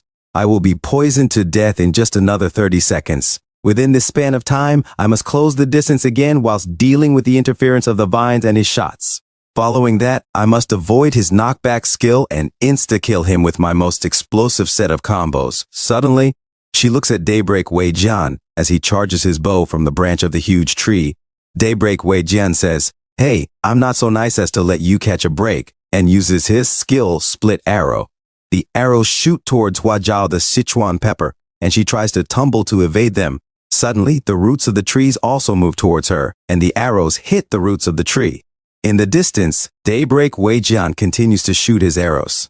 Daybreak Wei Jian says, 20 seconds more. Suddenly, from beneath the roots, Hua Jiao, the Sichuan pepper, emerges and uses her skill, Mountain Shaking Stomp. From above, she charges up her legs, electrifying them with power, while she looks at Daybreak Wei Jian. Daybreak Wei Jian says, "Your offensive style is still the same as before you retired," and he charges up another attack, making his arm glow purple. "So simple," he says, and he uses his skill, Blank Arrow, canceling the attack of Hua Jiao, the Sichuan pepper. While airborne, Hua Jiao, the Sichuan pepper, charges her skill, Mountain Shaking Cannon, and uses the force to propel herself toward Daybreak Wei Jian. Daybreak Wei Jian is shocked as Hua Jiao, the Sichuan pepper, approaches him fast. The announcer says, "Beautiful! Contestant Sichuan pepper uses the recoil from her skill to launch another offensive against contestant Wei Jian. She hits the tree, making a huge hole in it, and Daybreak Wei Jian jumps away. Daybreak Wei Jian thinks to himself, 15 more seconds. Hua Jiao, the Sichuan pepper, continues to pursue Daybreak Wei Jian, and the tree shatters from her heavy steps. Daybreak Wei Jian uses his skill, Split Arrow ×3, and shoots at Hua Jiao, the Sichuan pepper. But Hua Jiao, the Sichuan pepper, grabs the tree and uses it to block the arrows.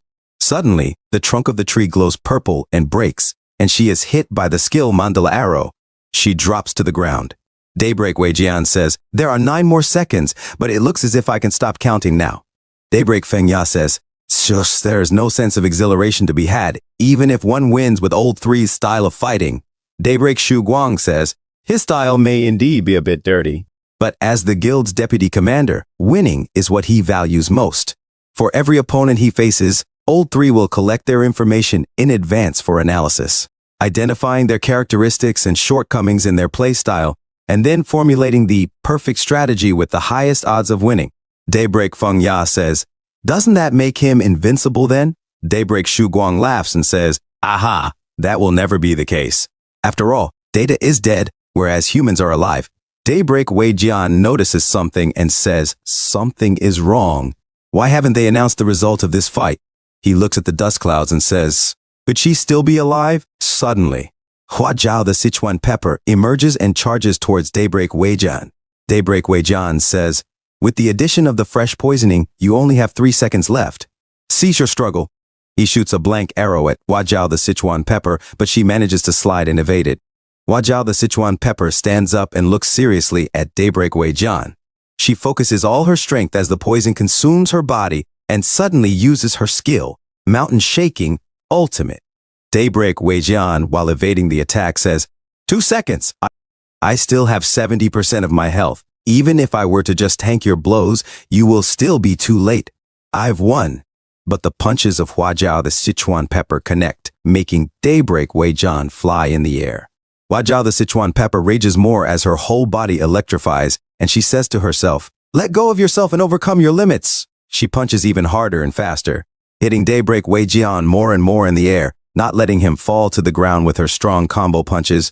In the last second, she charges up all her strength and punches Daybreak Wei Jian with all her might, making a blast. Suddenly, Daybreak Wei Jian explodes with a sound. Boom!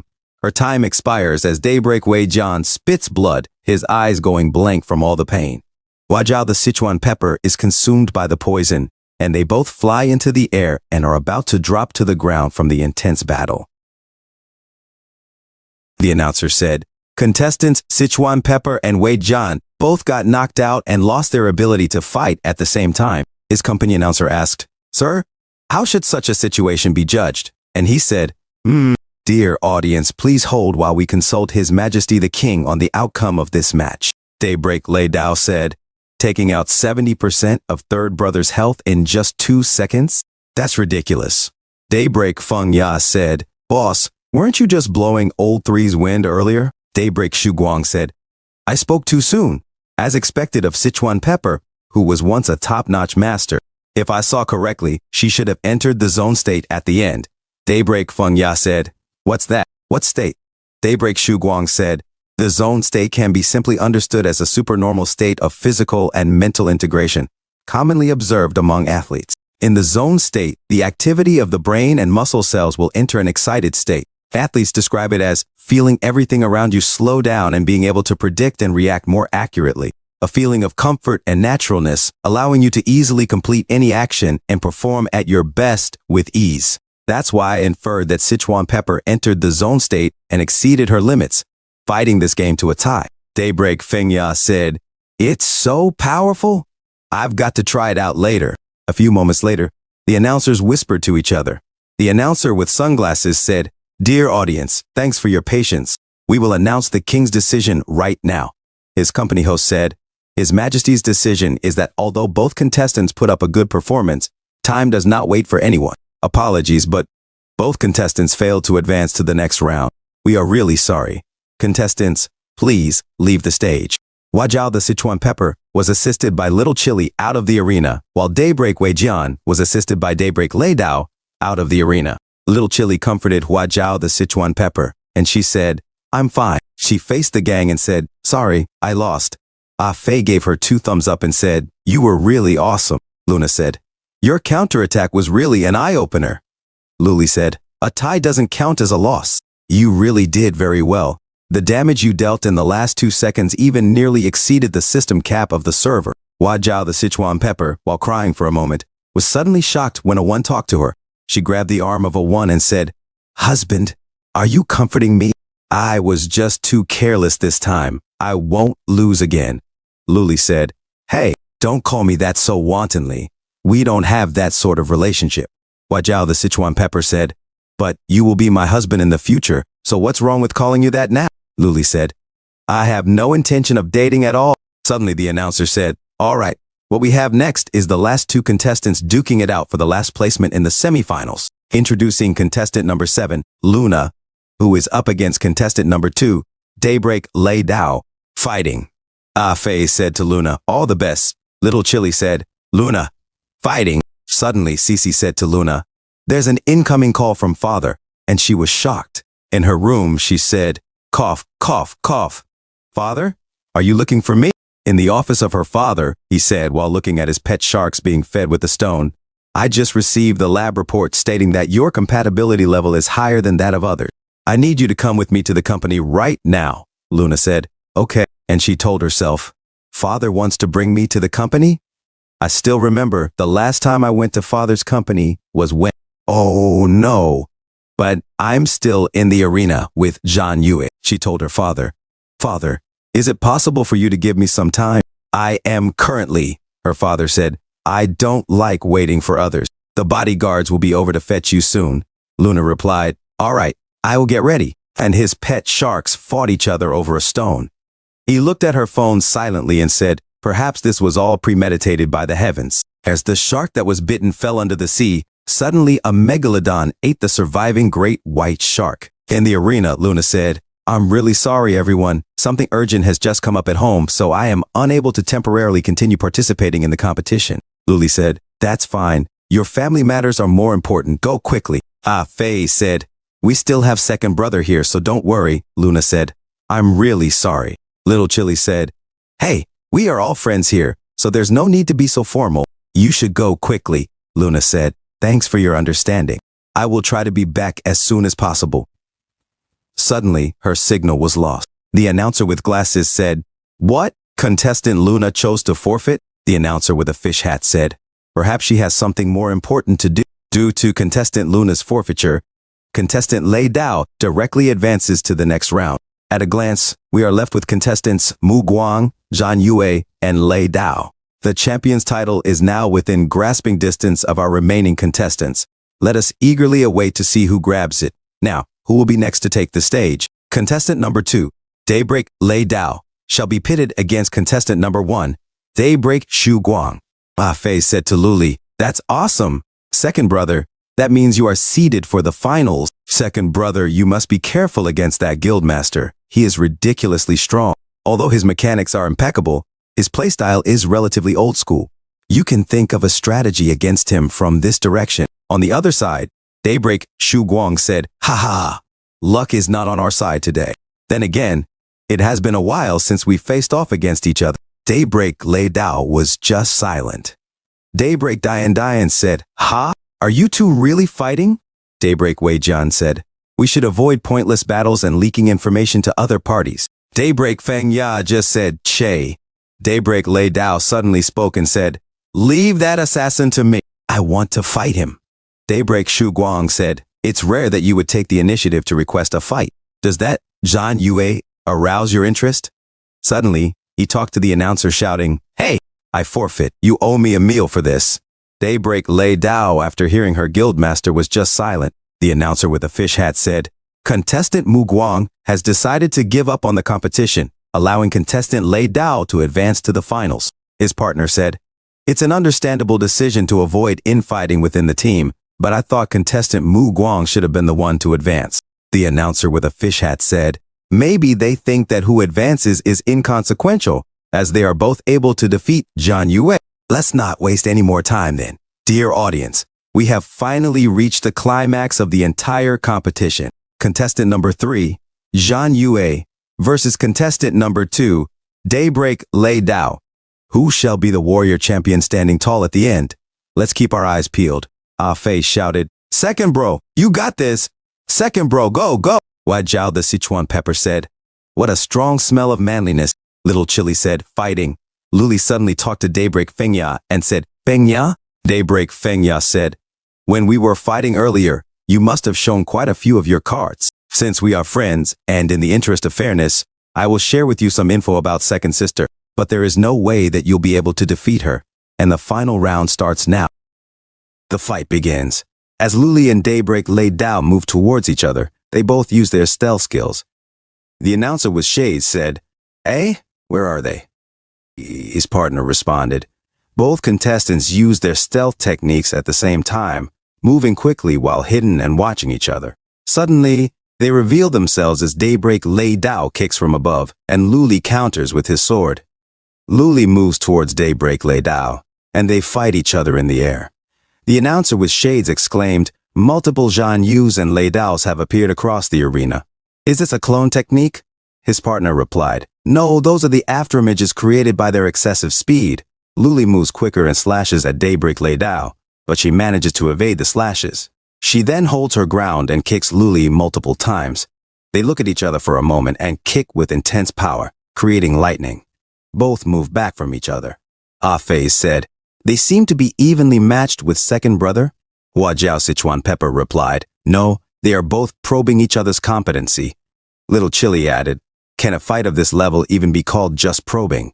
Luli uses his rending while Daybreak Lei Dao uses her burst blade, and they strike each other as the arena collapses. The announcer said, "What an exhilarating exchange of moves. This is what a fight between top assassins looks like." Suddenly, an intense red light appeared. Luli dashed towards Daybreak Lei Dao, but she managed to evade it and countered with a kick. She ran towards Luli and tried to follow up with another kick. Luli used his skill, backstab, instantly getting behind Daybreak Lei Dao. Daybreak Lei Dao suddenly looked back and also used her skill, backstab, hitting Luli once more. Luli suddenly used his sword against Daybreak Lei Dao, but she grabbed his arm and used her legs to hold him. She then used her skill, flying cross armbar. Luli said to himself, "Crap." He quickly took out another sword and attacked Daybreak Lei Dao, but she managed to jump away. Luli thought to himself, "She's still testing me." He remembered what Daybreak Feng Ya had told him, "Brother, no offense, but you likely won't be able to best my second sister in a fight. Ever since I joined Daybreak, I have exchanged blows with her thousands of times, but I've never beaten her." In reality, second sister was once a mercenary captain. Not just any mercenary captain, but a big shot. It's said that not only is her marksmanship dead accurate, she is also proficient in various firearms. Even alone and armed with just a knife, she could easily dispatch tens of men. Are you curious as to why someone like that chose to join us in the gaming industry? I was too, until one day while drinking, second sister drank too much, and we found out that the reason she joined us was because of a mission she had done. Her adversary was a criminal gang that abducted children for organ trafficking. Not only did they have strength in numbers, but they also used abducted children as hostages. What was even worse was that even her teammate was bought over by the opposition and stabbed her in the shoulder, shooting him and making him sleep forever.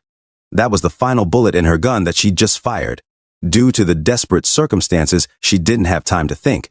She grabbed the dagger that was lodged in her shoulder and threw it straight into the forehead of the gang's boss. However, sigh. That piece of dog shit pressed the detonator right before he died, and the bomb suddenly beeped. She said, "No!" And suddenly, the people exploded, and they all burned.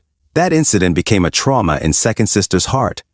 After that, she gave up being a mercenary and returned to the country. Later on, she somehow met our boss, who shamelessly dragged her into Daybreak and turned her into an esports player. In normal games, second sister's performance is pretty ordinary. But when it comes to shooting and fighting games based in virtual reality, she operates on a whole other crushing dimension. By the way, I forgot to tell you, second sister is currently ranked #1 assassin in the Chinese LT Zhan Yue GT server. Assassin ranking list #1. Daybreak Lei Dao. Luli said, "Mercenary, #1 assassin in the country. How interesting." Daybreak Lei Dao looks at him silently, preparing to draw her sword. Suddenly, they dash towards each other. Luli said, "Sword sheath? You still refuse to draw your sword." He tries to cut her, but she evades and blocks his attack. Luli continues to attack her. Daybreak Lei Dao thinks to herself, "Those twin swords are really quick." Luli tries to attack her again, but she suddenly uses her skill, Thunder Clone technique, and the shadows move towards Luli and attack him. Luli endures all the attacks of the shadow as he uses stealth while fighting them. Daybreak Lei Dao suddenly moves towards Luli. He looks serious and tries to attack her, but she evades. She uses her skill, Shadow Clone, which moves behind Luli. Luli suddenly uses his skill, swing and backstab, emerging behind Daybreak Lei Dao and successfully hitting her after 2 strikes. He follows up with another attack in front of her, but she manages to escape. She looks at her back, seeing she has a wound, while Luli and his clone look at her. Daybreak Feng Ya said, "Damn, Zhan Yu still had another card up his sleeve." Daybreak Shu Guang said, he's really as interesting as I thought. How about it? What do you think are the odds that Zhan Yu bests your second sister? Daybreak Feng Ya replied, Titch, based on what's currently unfolding, he doesn't have a chance yet. Daybreak Lei Dao suddenly took out her sword, which electrifies with intense power, and the cloud became dark. Luli and his clone said, you are finally unsheathing your blade? Daybreak Lei Dao said, I didn't use it because it is too powerful. Matches just aren't fun at all if I wield it. Luli's face suddenly went in shock, and lightning struck him, so suddenly attacks Daybreak Lei Dao. Daybreak Lei Dao said, my thunder sword can call thunder and lightning to attack. The attacks will continue until the enemy is killed. Luli thought to himself, I can't waste any more time. I can't hold on much longer. He endures the lightning and then uses his skill Hidden Dragon in the Abyss, rending Burst Blade. Daybreak Lei Dao was shocked as she was hit by Luli's attack. The announcer said, it has appeared once again, contestant Zhan Yuo's super powerful Hidden Dragon in the Abyss. In addition to the rending Burst Blade unleashed by the clone, the destructive energies have reached a terrifying level. Daybreak Wei Jian asked, since when can clones use techniques? Daybreak Shu Guang said, this is also my first time witnessing such a thing. Usually, the clones used by assassins can only deal normal attacks. Daybreak Feng Ya said, this definitely took second sister by surprise. The dust covers the arena. Luli said to his clone, be careful, I feel that the feedback from our last attack was off. Suddenly, a lightning strike moves quickly and hits the clone in the chest with Daybreak Lei Dao's sword. The clone said, what? A system notification said, Divine Escape passive skill, when about to receive lethal damage, opens a portal in which one can hide and immediately recover 20% of their health. Skill cooldown, 12 hours. Daybreak Lei Dao said, clone. Luli said, you really are as strong as they say. Daybreak Lei Dao replied, so are you. I was almost taken out by your combo. It's a pity. The sky rumbles more and more. Daybreak Lei Dao said with her shadows, but it is hopeless for you now. The clouds were dark and lightning and thunder brewed in the sky.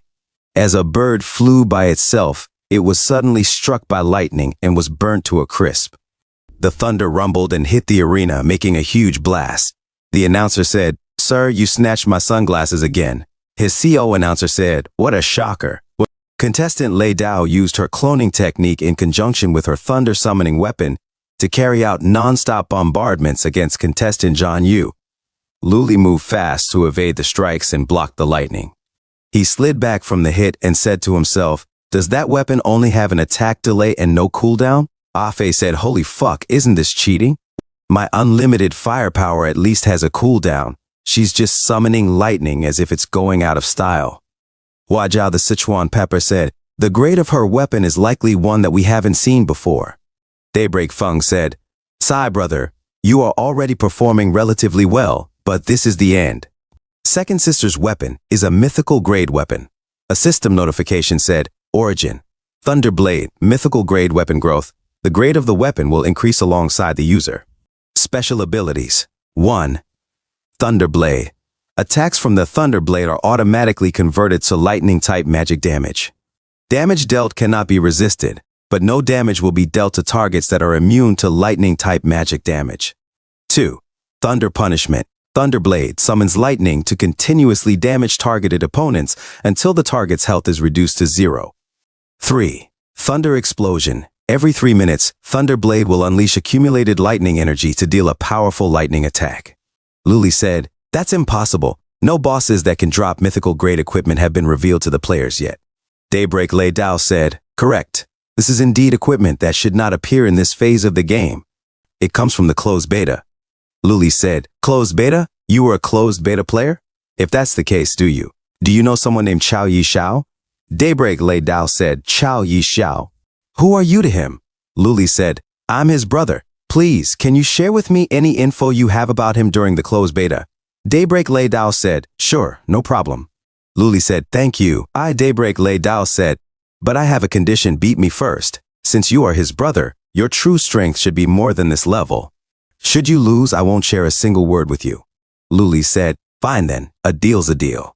Suddenly, Luli sidestepped so fast that he nearly vanished and ran towards Daybreak Lei Dao. He jumped at her, attacking a clone, and used his skill, rending Burst Blade, as two illusions of Daybreak Lei Dao approached him. She used her skill, thunder explosion, and multiple attacks hit. Luli blocked the attacks but was hit from behind. He suddenly looked behind and hit Daybreak Lei Dao, who vanished. He looked at the other two as they dashed towards each other, and another huge strike exploded. Only one Daybreak Lei Dao stood while Luli spat blood and kneeled to the ground. Daybreak Lei Dao said, "From the way you look now, it seems like you won't have a chance to hear about your brother's information after all." Luli charged forward and said, "Damn it, it isn't over." Suddenly, another Luli appeared and jumped at the back of Daybreak Lei Dao. Daybreak Lei Dao said, "I see, the attention grabber is the clone. The true attack comes from the original body that hides in the shadows." "Too bad, I have figured it out." She slashed the illusion of Luli. Luli said, "Who told you that the one behind you is the original?" A system notification said, "Clone position swap. Shadow clone. Turn your shadow into a clone to fight alongside you." The clone inherits 80% of the attributes of the main body and is capable of using the skills and equipment of the main body. Clone exclusive skill, clone position swap. Within 500 meters, the clone can exchange positions with the main body. Cooldown time, 30 minutes. Luli behind Daybreak Lei Dao used his skill, Rending Burst Blade. A huge burst of energy hit Daybreak Lei Dao. The announcer said, contestant Zhan Yue used his Rending Burst Blade to encircle himself and contestant Lei Dao. Could he be thinking of sealing off his opponent's escape and having a cage fight finale? Daybreak Lei Dao said, "Do you intend to take me down with you? I won't let you." Suddenly she was shocked as she looked at Luli.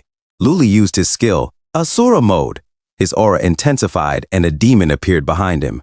Daybreak Lei Dao was shocked and stared at Luli. Her mask cracked, revealing her eyes, which showed how shocked she was. Luli was in Asura mode. Suddenly, a flashback showed 2 years ago. She opened her eyes as Daybreak Shu Guang said, "Second sis, how are you feeling?" Daybreak Lei Dao said, "Fine." "The others?" Daybreak Shu Guang said, "All dead, just about as expected from a mythical grade boss. It's too strong." Daybreak Lei Dao said, "Our Daybreak Guild is definitely the first to encounter a boss of this grade. Defeating it and the resources it will drop will become the strongest weapons that separate us from other players when the open beta comes." Daybreak Shu Guang said, "My condition has already reached its limit, so I will leave this thing to you." Daybreak Lei Dao said, "To me?" A system notification said, "Code container Destiny Corporation Ultimate User Benefits allows for a weapon or equipment to be bound exclusively to oneself. The bound code can be carried into the public beta. Note, the level and function of the bound item will be limited to the same level as the user." Daybreak Shu Guang said, "Here it comes." The enemy started to charge its attack and suddenly shot in front of them. Daybreak Shu Guang said, "Second sis, it's all that I can do to block this attack. The rest is all up to you." He used his skill, Defense Enhancement Xuanwu Shield plus Shield Counter. The boss was hit back by the counter. Daybreak Shu Guang said, "Go." Daybreak Lei Dao moved forward, grabbed her sword, and used her skill, Thunder Clone Technique. They surrounded the enemy. She then used her skill, Black Death Sword, Extinguish. The enemy was hit multiple times. Daybreak Lei Dao said, "It's finally over." The enemy collapsed. Suddenly Daybreak Lei Dao covered her eyes from the bright light. Another boss appeared and said, "Be proud, you lay witness to my true form. This is your lifelong honor. Helmod Thunder." The sky rumbled, "Tremble before me." Daybreak Lei Dao said, "A second form." It suddenly used its skill, Thunder Flamenti. From its intense power, it boomed repeatedly. Daybreak Lei Dao stepped back and dashed away. The enemy said, "Puny humans, be annihilated like ants by the Holy Spirit's thunder." Daybreak Lei Dao said to herself, "This power is on a totally different level. All the money and effort put in by the members of the guild for 2 days and 2 nights, it is now all in vain. I'm so powerless once again." The enemy suddenly said, "Die." Suddenly a person from a distance said, "Cough, cough, hey. You are such a big guy. Aren't you ashamed of bullying a girl?" The enemy said, "Who goes there? How dare you stand above me?" He used his skill, Thunder Explosion. It went to Chao Yi Xiao. Chao Yi Xiao said, "You're the one who attacked first, okay?" He countered with Sky-encompassing finger. The attacks clashed, and it broke the incoming attack, becoming more powerful, and blasted through the enemy's body. The enemy said, "Sky-encompassing finger? You must be Wu Yue." Chao Yi Xiao said, "Shh, stop spouting nonsense before your death." The enemy replied, "Die? Me? Cease your dreaming." Chao Yi Xiao looked at him and used his skill, Asura mode. The sky went dark, and a huge lightning bolt hit the enemy as he shouted, "New!" A few moments later, Chao Yishao said, "It dropped a mythical grade equipment?" Daybreak Lei Dao immediately ran towards it and took it. Chao Yishao was confused. Daybreak Lei Dao said, "This is." Suddenly, he tapped Daybreak Lei Dao's shoulder and said, "That belongs to you. I just so happened to be passing by. Name's Han Yishao, well met." Daybreak Lei Dao said to herself, "He's leaving just like that? Aren't you going to kill me and snatch away the equipment?" Daybreak Lei Dao called out, "Han Yishao." Chao Yishao said, "Is there anything else?" Daybreak Lei Dao said to herself, "I hate owing others the most. The debt incurred by this weapon, I will definitely pay it back." Back in the fight, the announcer said, "The skill is releasing. The victor is going to be decided right now." As Afe, Little Chili, and Hua Jiao the Sichuan Pepper looked at the arena, Daybreak Shu Guang, Daybreak Weijian, Daybreak Feng, and Daybreak Dian watched as well. Suddenly, the air cleared, and Luli pointed his sword at Daybreak Lei Dao's neck. The announcer said, "Zhan Yu. The victor is contestant Zhan Yu." The crowd went wild as they chanted the name of Luli. Luli said, "Can you tell me information about my elder brother now?" Daybreak Lei Dao looked at him silently. Luli asked again, "Can you tell me the information you have about my elder brother now?" Daybreak Lei Dao was shocked as she saw Chao Yishao beside Luli. She thought silently and closed her eyes for a moment. Daybreak Lei Dao remembered what Chao Yishao had told her. "You really don't need to. I already said that I was coincidentally passing by. That equipment is yours and has nothing to do with me." Daybreak Lei Dao said, "No can do. The boss was slain by you, and you let me have the equipment, so I must pay back this debt to you." In another scene, Chao Yishao said, "Well, just give me the equipment then. This way you won't owe me anymore." Daybreak Lei Dao said, "No, this equipment is very important to my guild." Chao Yishao said, "How about you give it to me? I throw it away, and you pretend you found it by the roadside." Daybreak Lei Dao said, "No way." Chao Yishao said, "You won't agree to this, and you won't say yes to that. What do you want me to do?" Daybreak Lei Dao said, "My guild actually provides an escort and travel companion service. I will accompany you to roam the world, and any money or equipment we obtain will be yours until the equivalent value of the mythical equipment has been paid off." Suddenly, Chao Yishao said, "Watch out, behind you." Daybreak Lei Dao looked at a dumb chicken trying to follow a worm and said, "Behind." Chao Yishao ran so quickly. Daybreak Lei Dao said, "Hold it, don't run away." Chao Yishao said, "No." Spring passed, autumn passed, and winter passed. Chao Yishao and Daybreak Lei Dao ran together and charged at a monster. They both attacked it. Chao Yishao said, "Done like dinner." Daybreak Lei Dao said, "Watch out for its tail." Chao Yishao was hit. Chao Yishao said, "Xiao Dao." He became angry and said, "You mother freak." He used his skill, Sky Encompassing Finger, and landed on the snow. Chao Yishao rushed towards Daybreak Lei Dao and said, Xiao Dao, are you all right?" Daybreak Lei Dao sat up and said, "Cough, cough. I'm fine." Chao Yishao said, "I'm much more tenacious than you, so don't block blows for me again. Here, your mask." Daybreak Lei Dao said, "Thank you. About my face. Does it look?" Chao Yishao said, "I never realized that you were this pretty. Do you wear this mask because you are afraid that you'll have too many suitors chasing you?" Daybreak Lei Dao said, "Don't console me. I also have this scar on my face in reality." Chao Yishao said, "That makes it even cooler. I really think that you are very beautiful. There's no need for you to wear a mask at all." Daybreak Lei Dao said, Then, I will stop wearing it when I'm with you." And the snow fell from the sky. Back in the arena, Daybreak Lei Dao said, "I was in the same party as your elder brother for a period of time. He was incredible, probably the best amongst all of the beta testers." Luli said to himself, "This is great. She had more than just a passing relationship with Big Brother." Luli asked, "Then when was the last time you saw him? Did he say what he was going to do?" Daybreak Lei Dao said, "The last time that I saw him, they were resting in a field." Chao Yishao said, "Xiao Dao, I might need to leave for a period of time." Daybreak Lei Dao said, "Why?" Chao Yishao said, "Something has gone wrong with this game. Someone opened a door that shouldn't be opened, so now I need to go close it." Daybreak Lei Dao said, "I'll go with you." Chao Yishao said, "No, I'm the only one who can go to that place." Daybreak Lei Dao said, "Is it because you think that I'm not good enough and that I'm going to drag you down?" Chao Yishao said, "How can that be?" I will quickly go there and be right back in a jiffy. Once I'm back, what do you think about me treating you to a hot pot in real life? Daybreak Lay Dao said, in not real life? She thought to herself. Could this be a date? Xiao Yi Xiao said, I actually have 2 younger brothers who are very interesting, and I really want to introduce you to them. Daybreak Lay Dao thought, a date. In the present, Daybreak Lay Dao said to Luli, and after he left, I've not heard any news of him since. Luli thought to himself, a door that shouldn't be opened. The door that Big Brother mentioned and the infernal purgatory that Wu Yue mentioned should be referring to the same place. Luli asked, did he say anything about where this door is located? Daybreak Lay Dao said, no. Luli said, all right, this information has been very beneficial to me. Thank you. Daybreak Lay Dao said, no problem. I have also been looking for him. If you find more information about him, please inform me immediately as well. Luli said, sure. Daybreak Lay Dao said, come to think of it, I remember that your elder brother mumbled something to himself. It was, if the door cannot be closed, then it will be everywhere at once. Luli said, everywhere at once? A system notification said, congratulations. Contestant Zhan Yu has made it through the selection to become the ultimate peerless warrior. The announcer said, congratulations, contestant Zhan Yu. You will receive an ocean's worth of rewards from His Majesty the King, as well as priority to select from the legendary main weapon inlaid gemstones. His CO host said, contestant Zhan Yu will also have the right to choose the members who will form the Princess Rescue Team.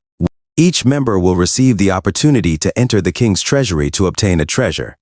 The King said, and now, dear audiences in the arena, let us hold a grand awards ceremony and invite contestant Zhan Yue back to the stage with our applause. There's no more time. Bring Zhan Yu to me at once.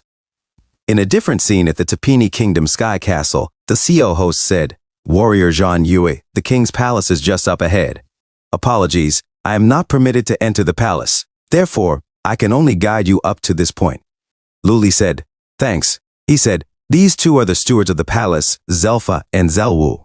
They are specially chosen for receiving distinguished guests of the king.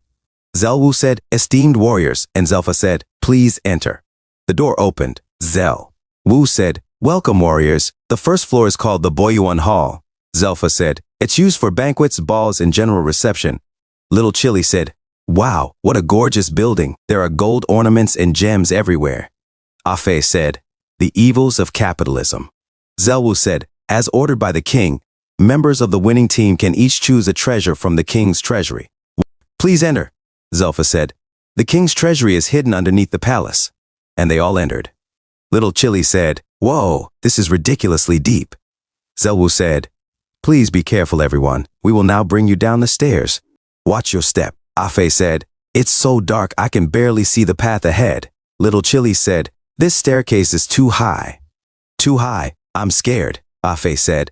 Just close your eyes if you're afraid. Don't worry, with me around you definitely won't fall. Afe said, this king really loves to show off, huh?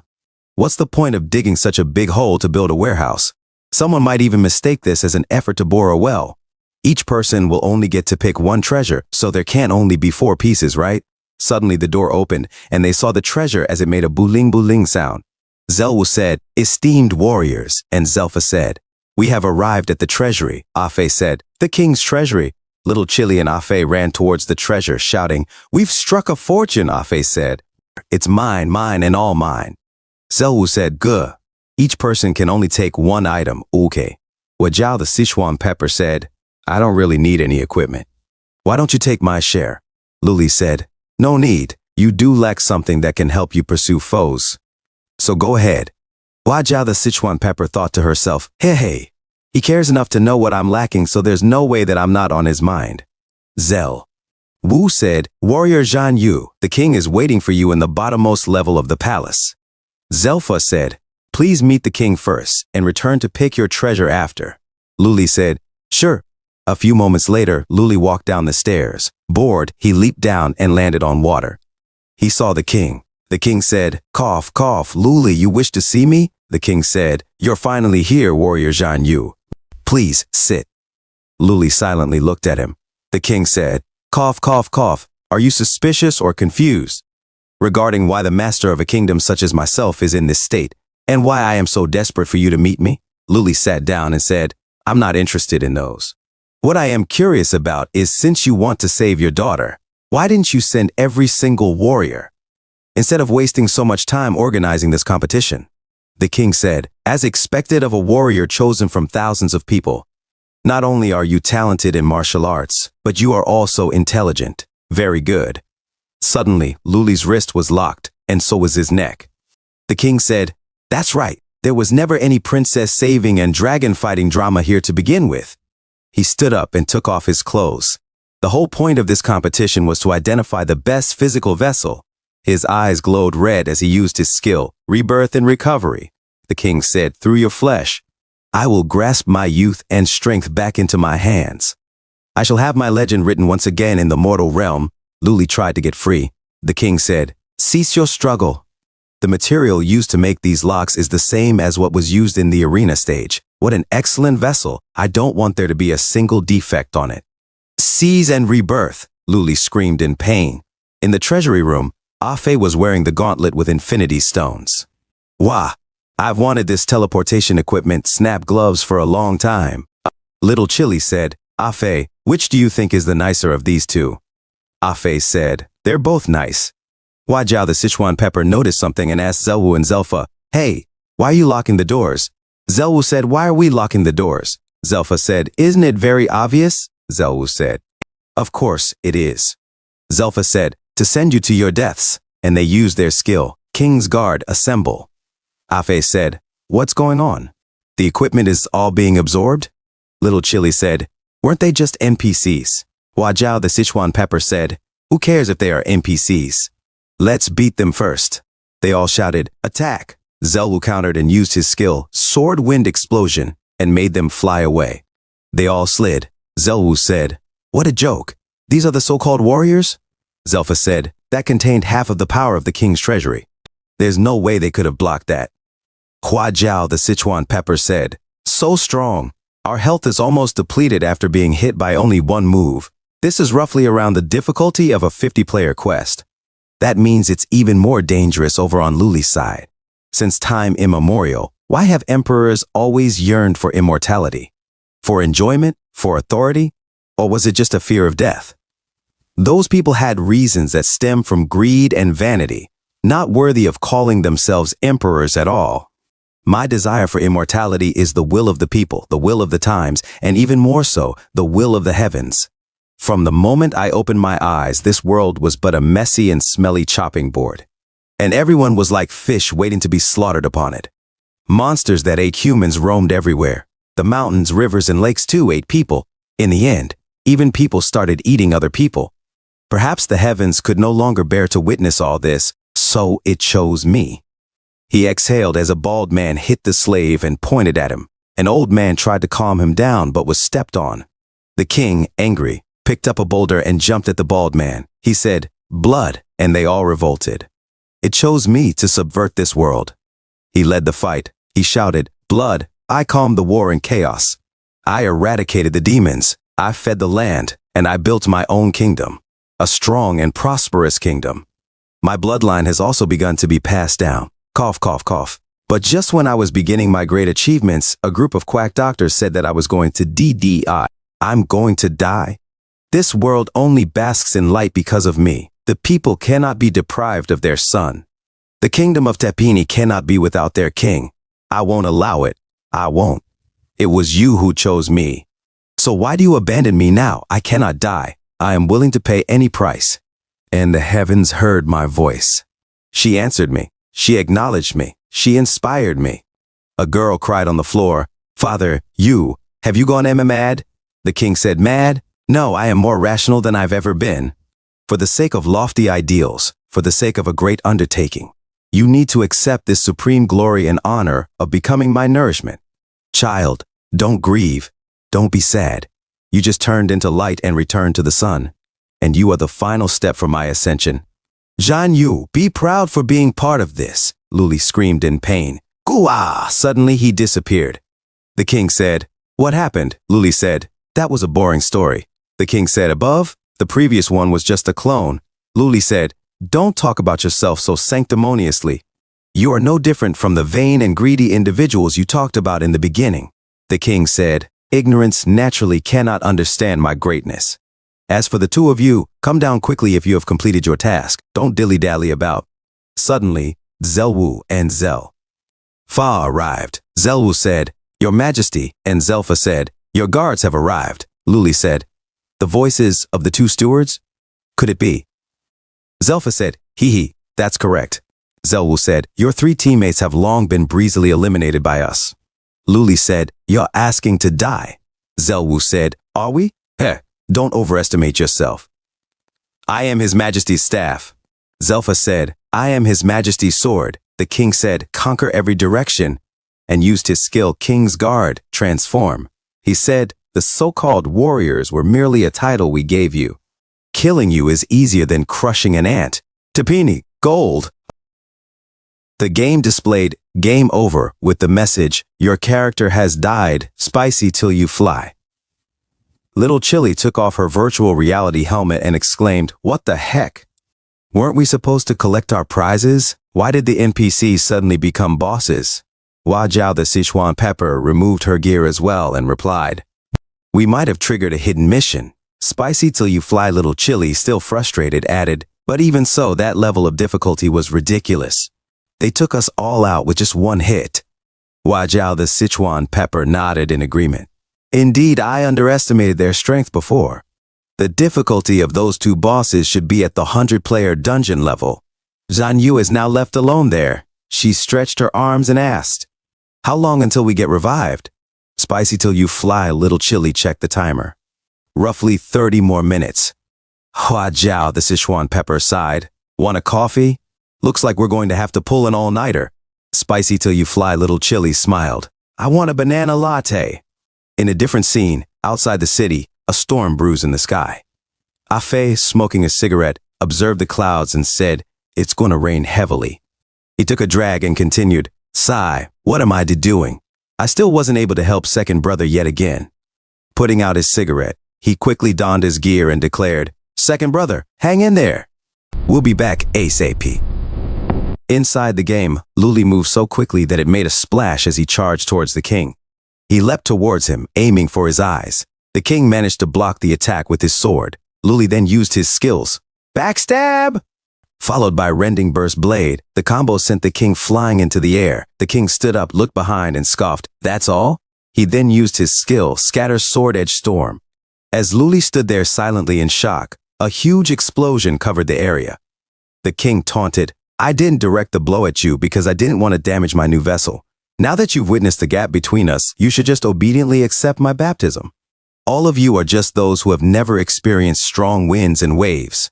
Just because you killed a few little monsters and fought a few battles, you think you can compete with this king, who was wrought out of a mountain of corpses and a sea of blood." Luli thought to himself, "We aren't even remotely on the same level. This won't do. I must keep moving. Panicking will only squander what little odds I have left." The king sneered, "Stubborn gnat." Luli activated his skill, White Stealth. His clone moved one way while he jumped up to high ground. He stayed on the wall, drank a potion, and thought, "I can't fight him head on. Our stat difference is too huge. What's left is to fight guerrilla style and wait for support to arrive." The king chuckled, "You want to play a game of cat and mouse? Too bad I'm not a cat but a tiger." He used his skill Telekinetic Storm followed by Gravity Control. "I've got you now." The place felt the intense pull of gravity. Luli, feeling the weight, muttered, "So heavy," and dropped like a fly. The king gloated, "I caught you." Luli quickly used his skill, Shadow Clone, and both attacked the king. The king blocked all of Luli's attacks. "This clone technique of yours is quite interesting," the king mused. "Once I take control of your body, I must give it a try." He then struck Luli's clone. As Luli charged towards the king, he thought, "An opening." The king suddenly let go of his weapons and stopped Luli's blade with his bare hands. Zelfa commented, "The mountain range before you doesn't just contain His Majesty alone." Zelwu added, "Since when did you get the illusion that you were in a one-on-one fight?" The king used his skill, Gravity Control, making Luli splash beneath the water as he dropped continuously. He thought to himself, those two stewards can still operate after turning into weapons. It's equivalent to facing 3 superior-level bosses at the same time. Time to pull out all the stops.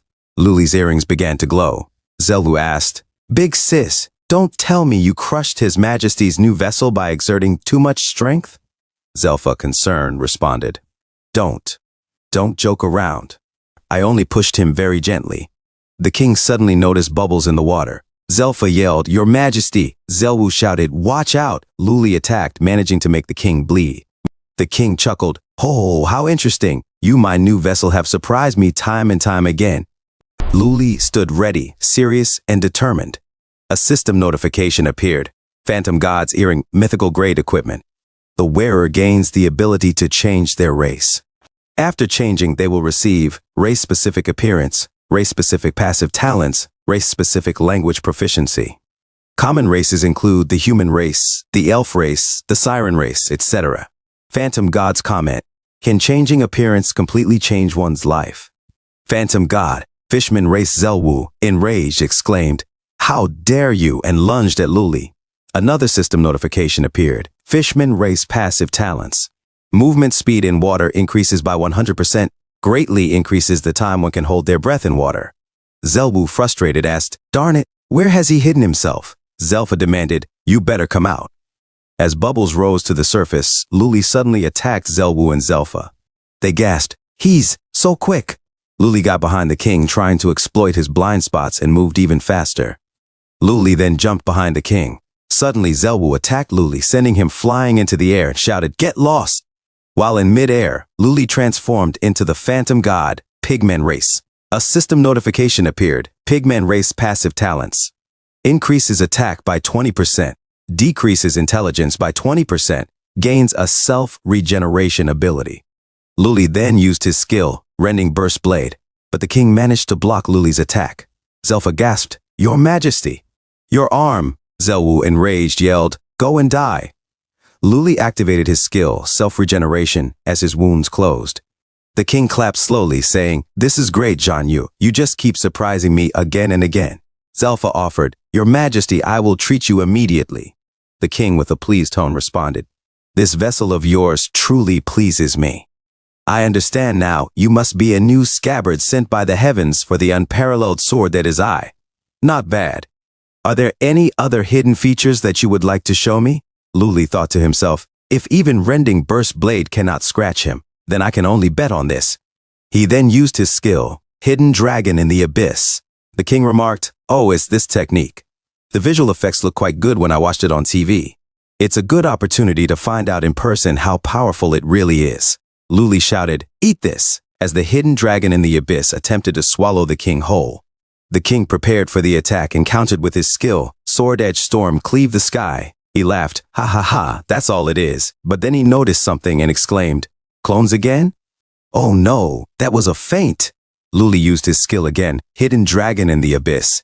The Hidden Dragon in the Abyss tried to consume the king once more. Suddenly, a huge blast erupted from the attack. Luli stood silently as steam escaped from his mouth. Amidst the dust cloud, an eye began to glow. The king, coughing, said, Cough, cough, I take back what I said earlier. This technique's output is actually not bad, but even that pales in comparison to your cunning. Time's almost up. The game ends now. Luli thought to himself, He's weakened. The attack earlier was effective.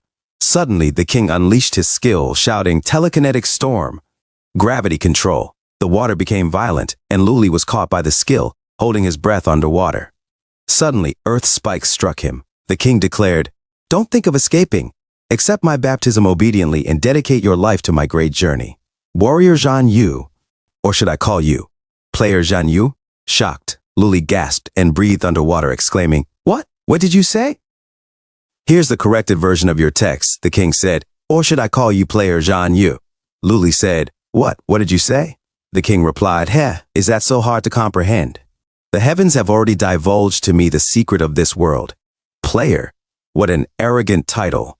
The heavens said that our existence, as well as that of this world, is only a tool to please you. Every blade of grass, every bouquet of flowers, every person's conversation and expression were all designed. At first, I just thought it was a horrifying metaphor from heaven, until the moment the heavens enhanced my intelligence. I then realized the cruel truth of this world. Everything about me has no cause and effect, and I only have fragments of memories in my mind. Every day, every hour, every moment of my life is bound by rules and repeats endless. I, Tapini Jin, the king to whom hundreds of thousands of people have pledged their allegiance, the savior of this era, am just a chess piece for the entertainment of you players. But I do not accept this fate. I am the king chosen by the heavens. I was born to subvert destiny. You are the invaders of this world, and I will expel you all. Zelfa said. Your Majesty the king, Zelwu said. The merit lies in the future. The benefit is for all generations. Luli thought to himself, an entity composed of data gaining the ability to think independently? How is this possible? This is illogical. What is this heaven that he keeps talking about? The source of this occurrence must be related to it. The king said, I am curious to know, after taking over a body belonging to you so-called players, where will your soul go? Luli said, I have one last question. The king said, speak, stop wasting time. Luli asked, do you know a person called Han Yishao? The king said, Han Yishao. This name sounds very familiar. You can go to hell and ask your questions there. Luli suddenly used his skill, appearance change. He became a pigman. The king said, again. It's a clone. Luli said, thank goodness I placed the clone in a safe location earlier.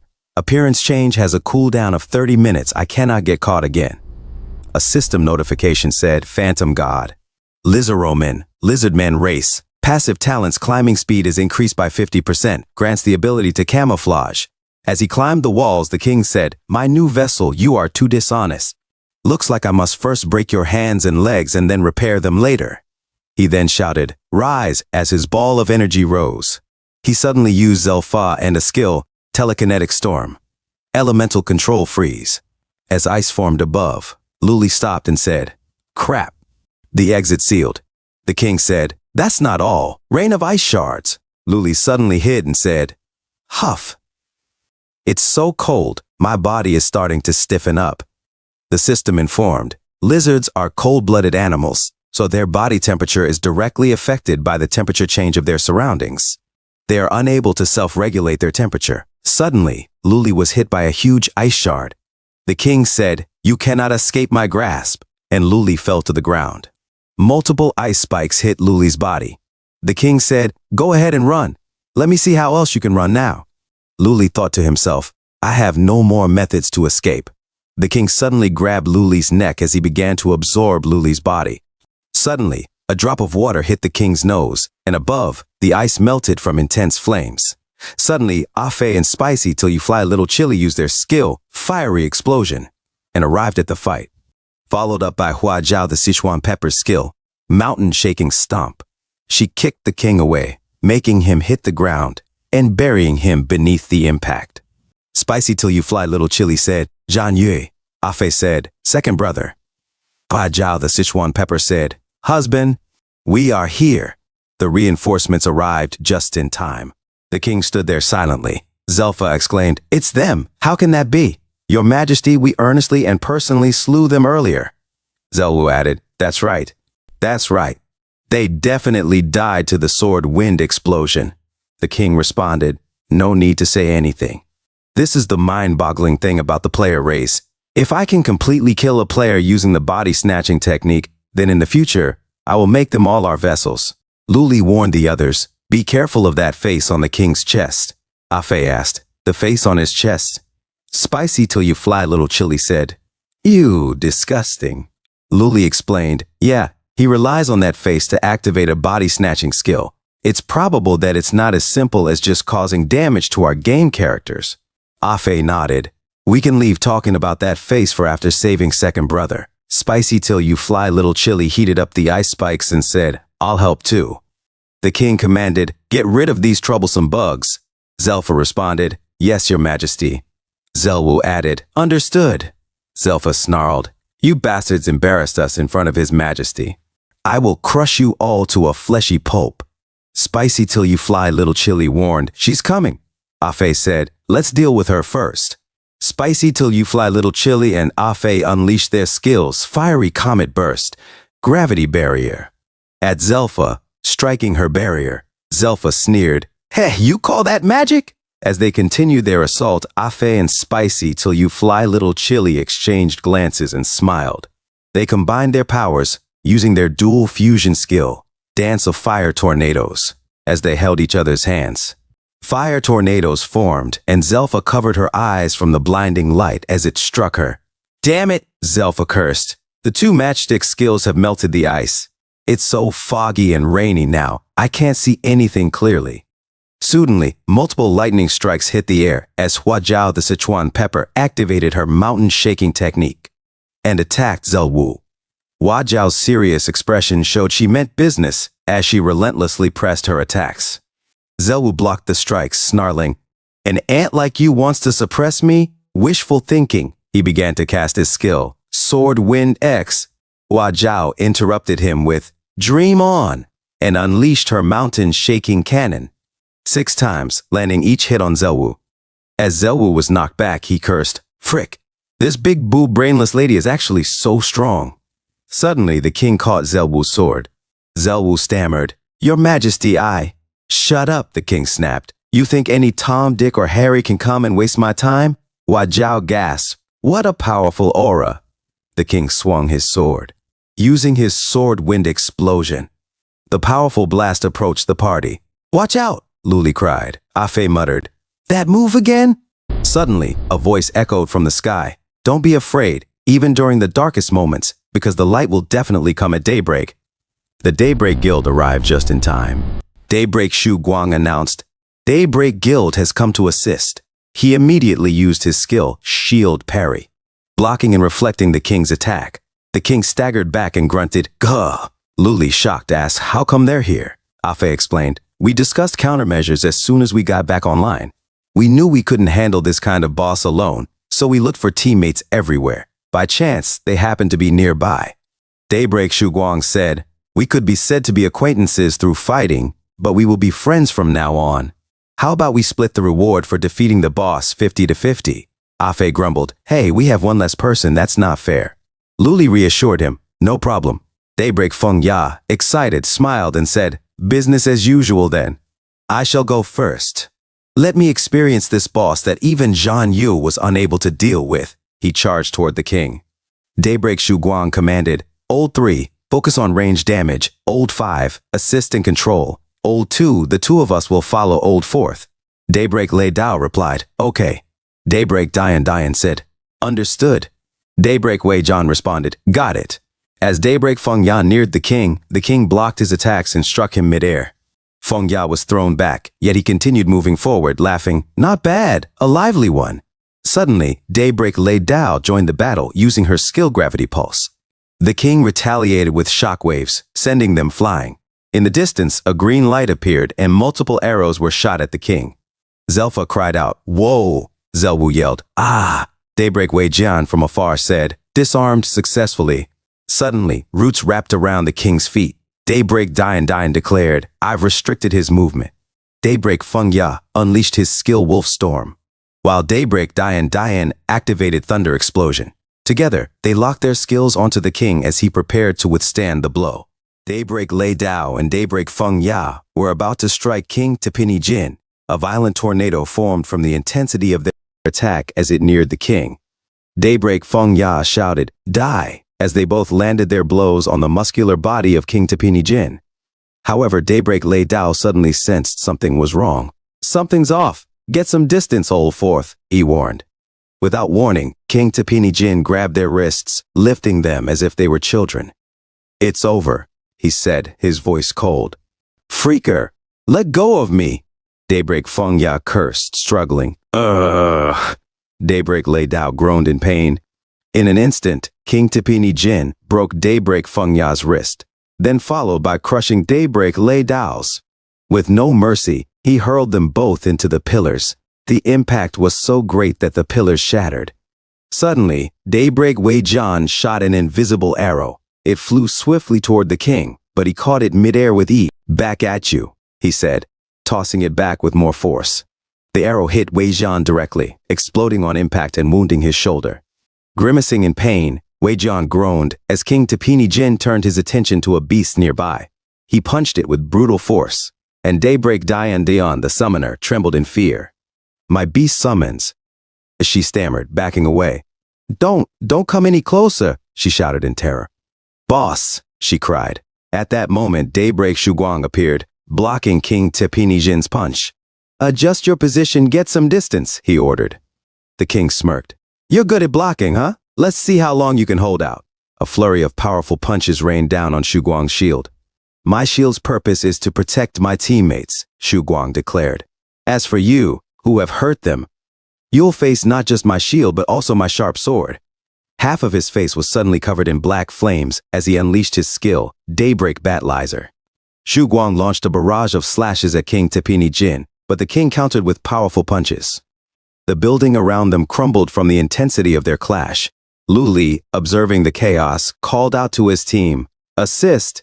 Spicy till you fly little chili helped Daybreak Wei Jian. Bear with it, she said. Afe rushed to assist Daybreak Feng Ya. Big Wolf here, take some meds, he urged. Cough. See cough. See cough. Feng Ya gasped, barely able to catch his breath. Meanwhile, Hua Zhao the Sichuan Pepper handed Daybreak Lei Dao back his mask. Shocked by the situation, Shu Guang gritted his teeth. With a sharp command, he activated his skill. Daybreak Slash. King Tepini Jin blocked the attack with his arms, but Lu Li dashed to the king's back, delivering a quick backstab. Enraged, King Tepini Jin roared, Zhan Yu, my patience with you has reached its limits. Suddenly, the king was cornered by the combined forces of Daybreak Shuguang, Wei Jian, Lei Dao, Feng Ya, Dian, Lu Li, Spicy till you fly little chili, Hua Zhao the Sichuan Pepper, and Ah Fei. From outside, a huge rainbow-like lightning appeared in the sky, over the floating kingdom. The lightning exploded violently. In the city below, a bystander exclaimed, An explosion? A peasant looked up in shock. It's His Majesty's flying palace. Quick! Assemble the guards, shouted a city guard. Back at the battle, Daybreak Shu Guang asked, What's the situation? Daybreak Feng Ya, still catching his breath, replied, That was the most damage we could possibly deal. Lu Li nodded. That must have done it, right? As the smoke cleared, King Tepini Jin emerged, coughing. Shah! Shah! He staggered forward, blood dripping from his wounds. Your Majesty, are you hurt? Zelwu and Zelfa rushed to his side. How are you feeling? Zelfa asked anxiously. The king coughed again but replied, I'm fine, you two have done well. Then, without warning, King Tepini Jin pierced Zelwu and Zelfa through the stomach with his hands. Your Majesty, why? They gasped in unison. You are my loyal subjects, the king said coldly, but you are simply too weak. It's better if I do things my way. Daybreak Lei Dao stared in disbelief. He's still alive after all that? Daybreak Shu Guang grimly replied, Our combined attack was absorbed by his butlers. Daybreak Dian was frozen in shock. What is he doing? Finish him now, Shu Guang commanded, and the team surged forward to attack. But King Tepini Jin stood his ground. Zhan Yu yelled, Even if it means giving up on your vessel, I will make all usurpers pay the price. With a powerful punch, he slammed the ground. Unleashing his skill, Fist King's explosive blast. A massive shockwave erupted, and the flying kingdom glowed in a mixture of blue and red. In the city below, the streets began to collapse. Earthquake, a bystander screamed. Run for it, his neighbor shouted. A man falling into a crevice cried, Save me! Up in the air, an announcer wearing shades trembled. My lord! His fellow announcer, equally shocked, muttered, How could this be? The entire flying palace has been destroyed. Back at the battlefield, King Tepini Jin stood tall amidst the destruction. The bodies of the warriors were scattered across the ground. Lu Li, still alive and panting heavily, tried to rise. You didn't die even after all that, King Tepini Jin sneered. It seems becoming my vessel is truly your destiny. Suddenly, the system chimed, Ding! A notification popped up. The tome of random achievements has been triggered. The system chimed again, Ding! The notification flashed. Achievement unlocked. Solo kill, King Tepini Jin. A straightforward solo kill is too cliché. Please reduce your opponent to tears of pure despair by means of sheer power. Hey, this is going to be interesting. King Tepini Jin glared at Lu Li and sneered, So, hiding any last cards? Lu Li smirked. There's one last thing. He stood up, his aura erupting in a raging crimson red. Asura mode activated. King Tepini Jin grinned slightly.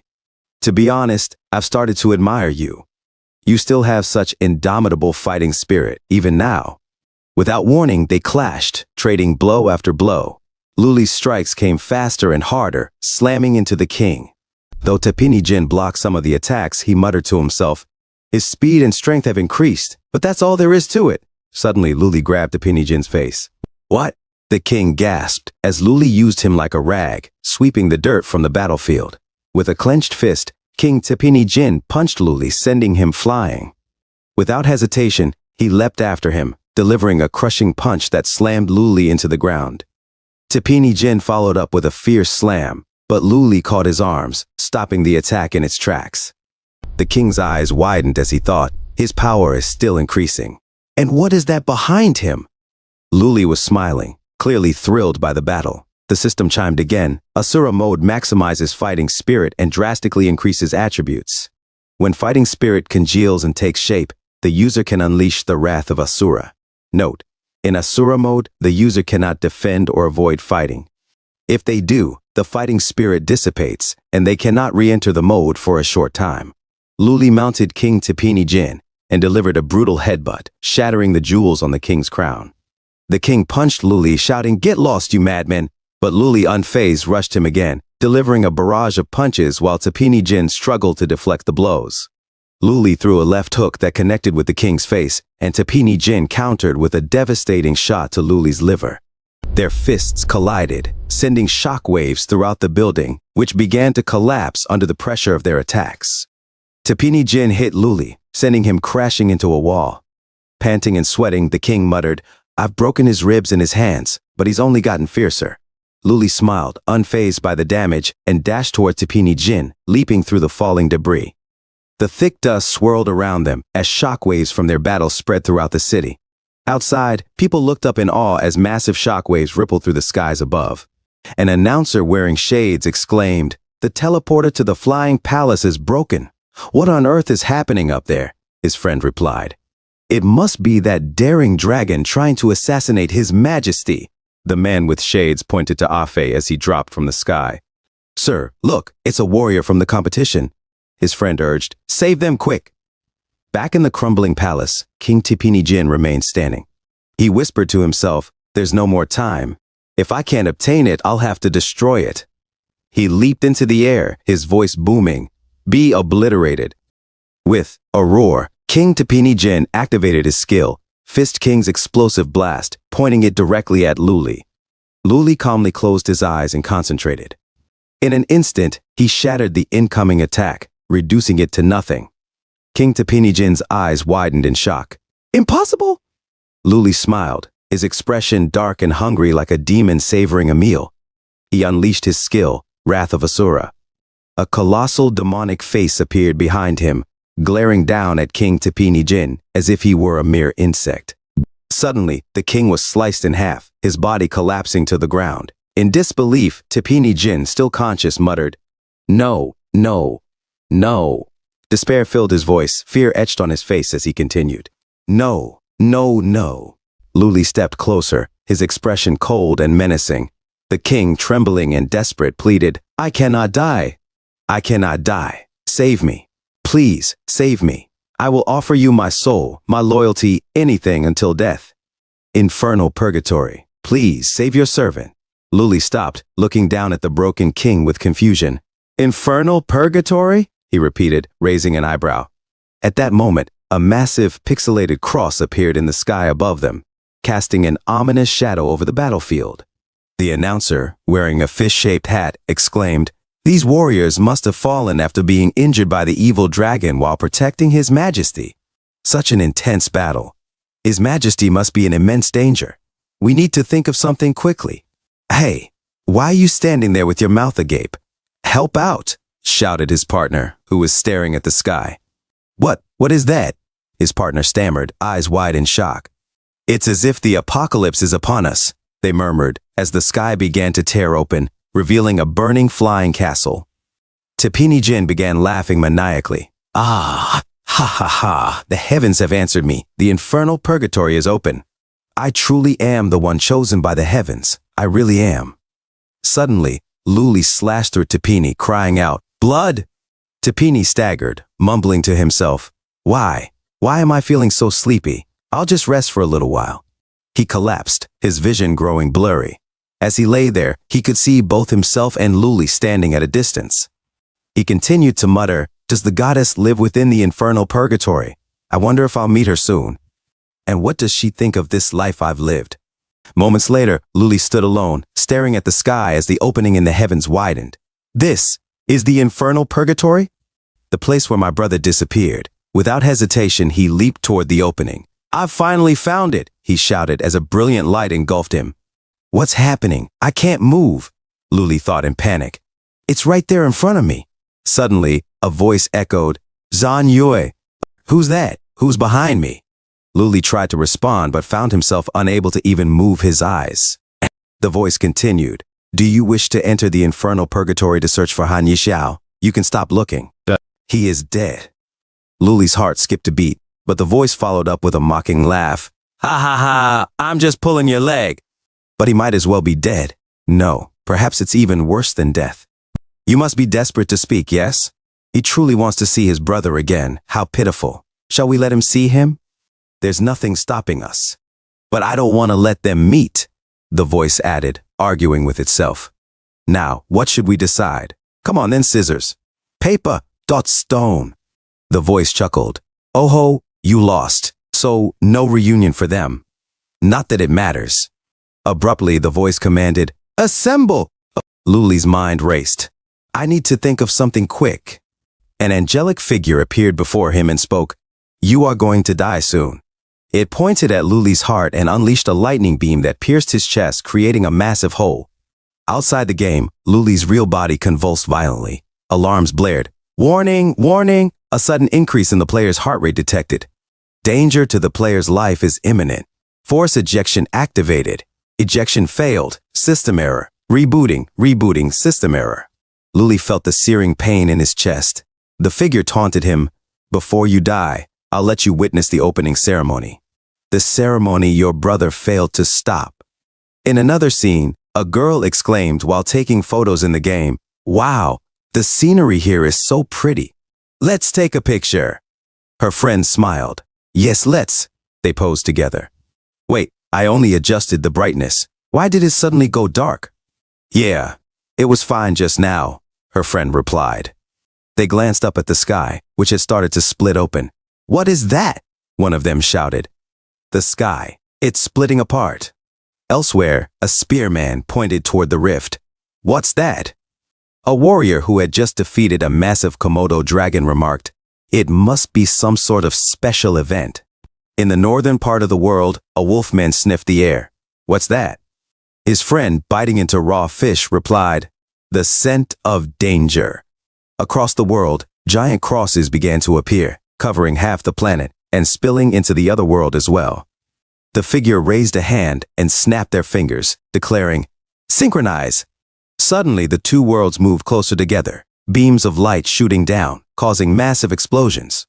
An elf mage shouted, "Watch out! Fall back!" A warrior scoffed, "What are you afraid of? It might even be the appearance of a legendary treasure." A human mage, staring at the growing rift, muttered, "Why does it feel more like a teleportation gate?" Out of the portal stepped Zhuanghuai Shui, Lord of the North Moon Hall from Blood Moon City. With him came Bloodclaw of the Bloodline clan. Bloodclaw grinned. "So this is the world of the players?" Zhuanghuai Shui raised his blade. "We finally made it. Kill them all." The figure overseeing it all marveled, "Majestic, isn't it? To all players, right here, right now, the game has entered a brand new phase. Welcome to Huanyu version 2.0, Infernal Purgatory." Suddenly, Luli vanished. The system droned. The player's vital signs have disappeared. Meanwhile, another player fighting a soldier cried out, "Are these their regular troops? They're too strong." His friend urged him on, "Hang in there. If they're this powerful, their drops must be amazing." An old man sneered, "Are these so-called players the weak, puny younglings?" With a gesture, he summoned a skill. Great Earth Spike. Huge earthen spears impaled the players. A panicked player screamed, "We can't fight them. Run." "Yeah, legit," his friend added. But suddenly, Bloodclaw appeared, grinning wickedly. "Run? Where do you think you're going?" With a mighty swing, he unleashed his skill, Ferocious Claw Slash. Instantly, the players were mutilated, their hopes dashed. As the players charged forward, one shouted, "You monsters, cease your arrogance." Another rallied, Members of the Pinnacle and Royal Dynasty Guilds, charge. A player yelled confidently, "The boss is ours! Pinnacle! Pinnacle!" Yet another shouted, "We will overcome! Charge! Charge!" Suddenly, Zhuang Huaishui, Lord of the North Moon Hall in Blood Moon City, raised his hands. Blue flames burst from his palms, and with a single clenched fist, he unleashed a powerful wave that sent all the players flying back. Bloodclaw of the Bloodline clan grinned, "Master, you're a real gigachad." The creepy old man cackled, "My lord, your prowess is unmatched." Zhuang Huaishui looked down at the scattered players and commanded, "Kill these players and collect their souls. You can return to Blood Moon City and exchange them for whatever you desire. Go, strength, money, power, everything awaits you." Bloodclaw and the old man screamed in unison, "Kill, kill, kill, kill, kill." Meanwhile, in the real world, rain poured heavily outside as a young man lay in bed, still deep within the game. Suddenly, his mother barged into his room. "Do you know what time it is? Play, play, play. That's all you do. If you put even half the effort you use in games into your studies, I'd be burning incense to thank the heavens." She threw open the window, letting in the storm. "If you don't get into university and can't find a job, what are you going to do?" She walked over to him exasperated. "Get up, take a shower and change your clothes. Your father will take you to tuition soon. Do you think you can just ignore whatever your mother says? I raised you all these years, and all you know is games. I should smash this console to pieces. Smelly brat. Are you deaf?" She angrily yanked the gaming headgear off her son. Her face twisted in horror as she saw his expression, frozen in shock forever. Xiao Tian, what happened to you?" she screamed. "Hubby, come here quick," she cried out as she collapsed beside him weeping. In another part of the city, rain continued to pour as another player remained locked in the game. His girlfriend pleaded, "Babe, stop playing.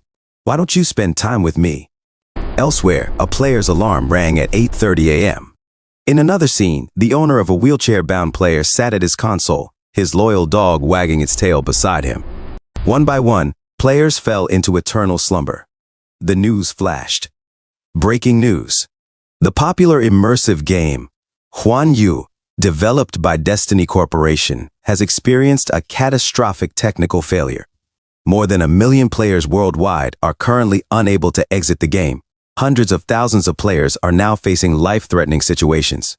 We now take you live to the Destiny Corporation headquarters.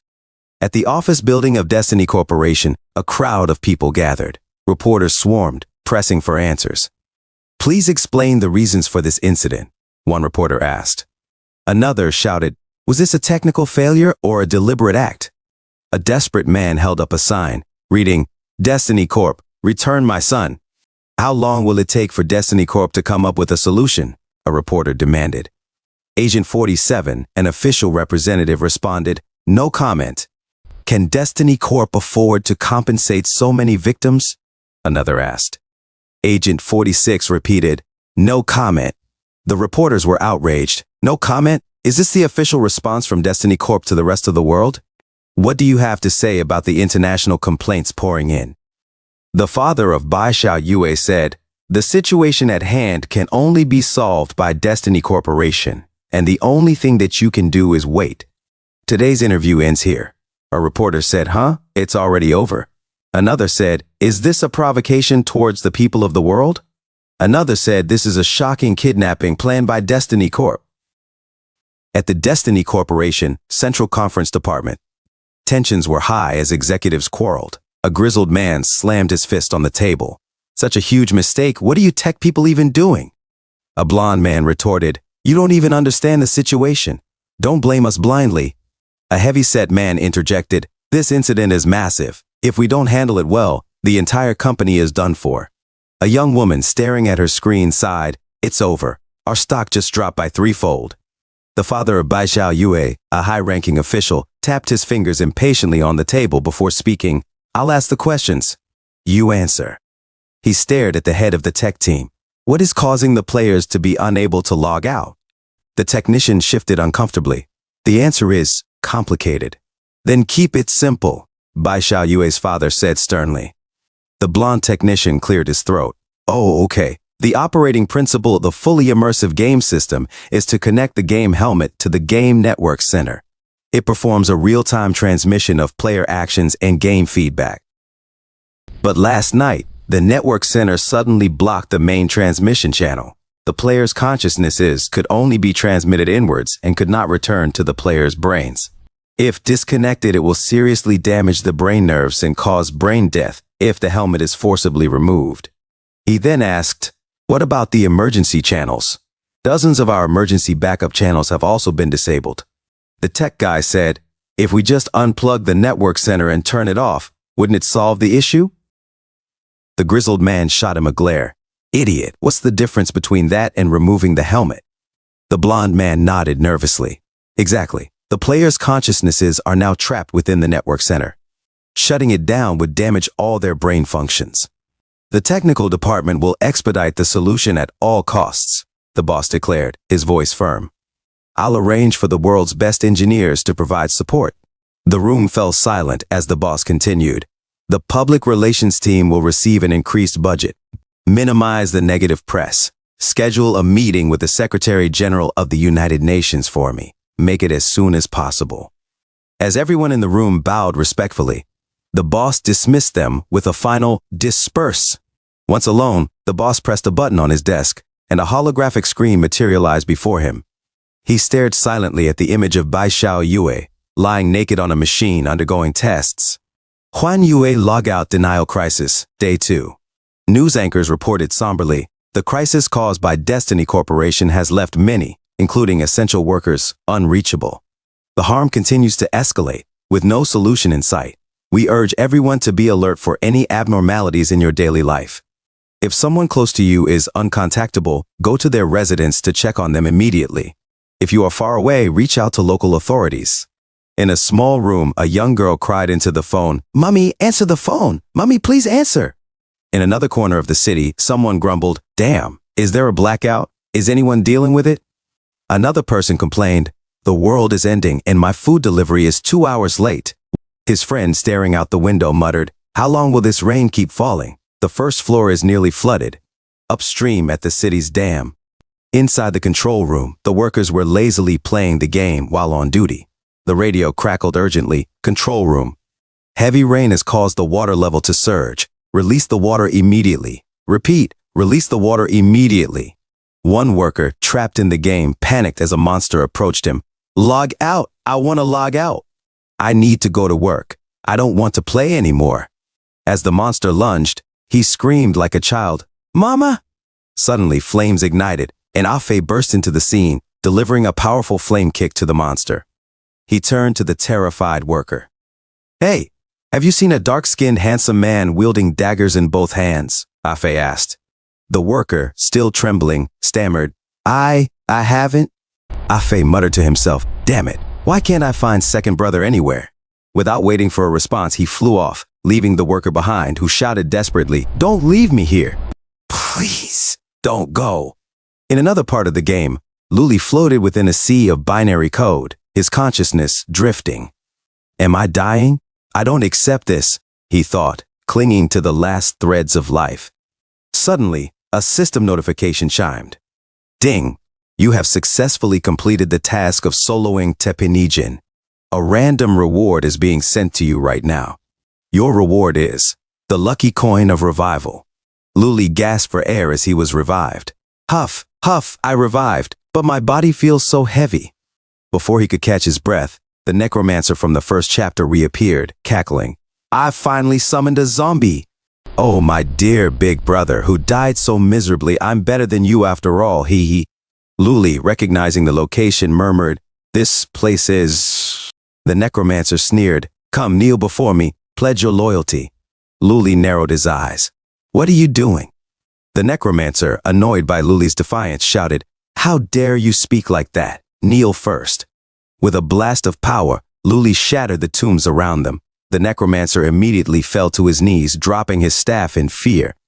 "I beg for your forgiveness, O wise one," the necromancer whimpered, his body trembling in terror. Meanwhile, in the system control room, the figure then said, "Strange, A data entity extremely similar to that of Zhan Yu just appeared in the monster's world. That can't be right. We killed him with our own 2 hands. We don't have time to think about this. We need to focus on maintaining the teleportation channels. But what if? Stop arguing. Whose territory did that data entity appear in?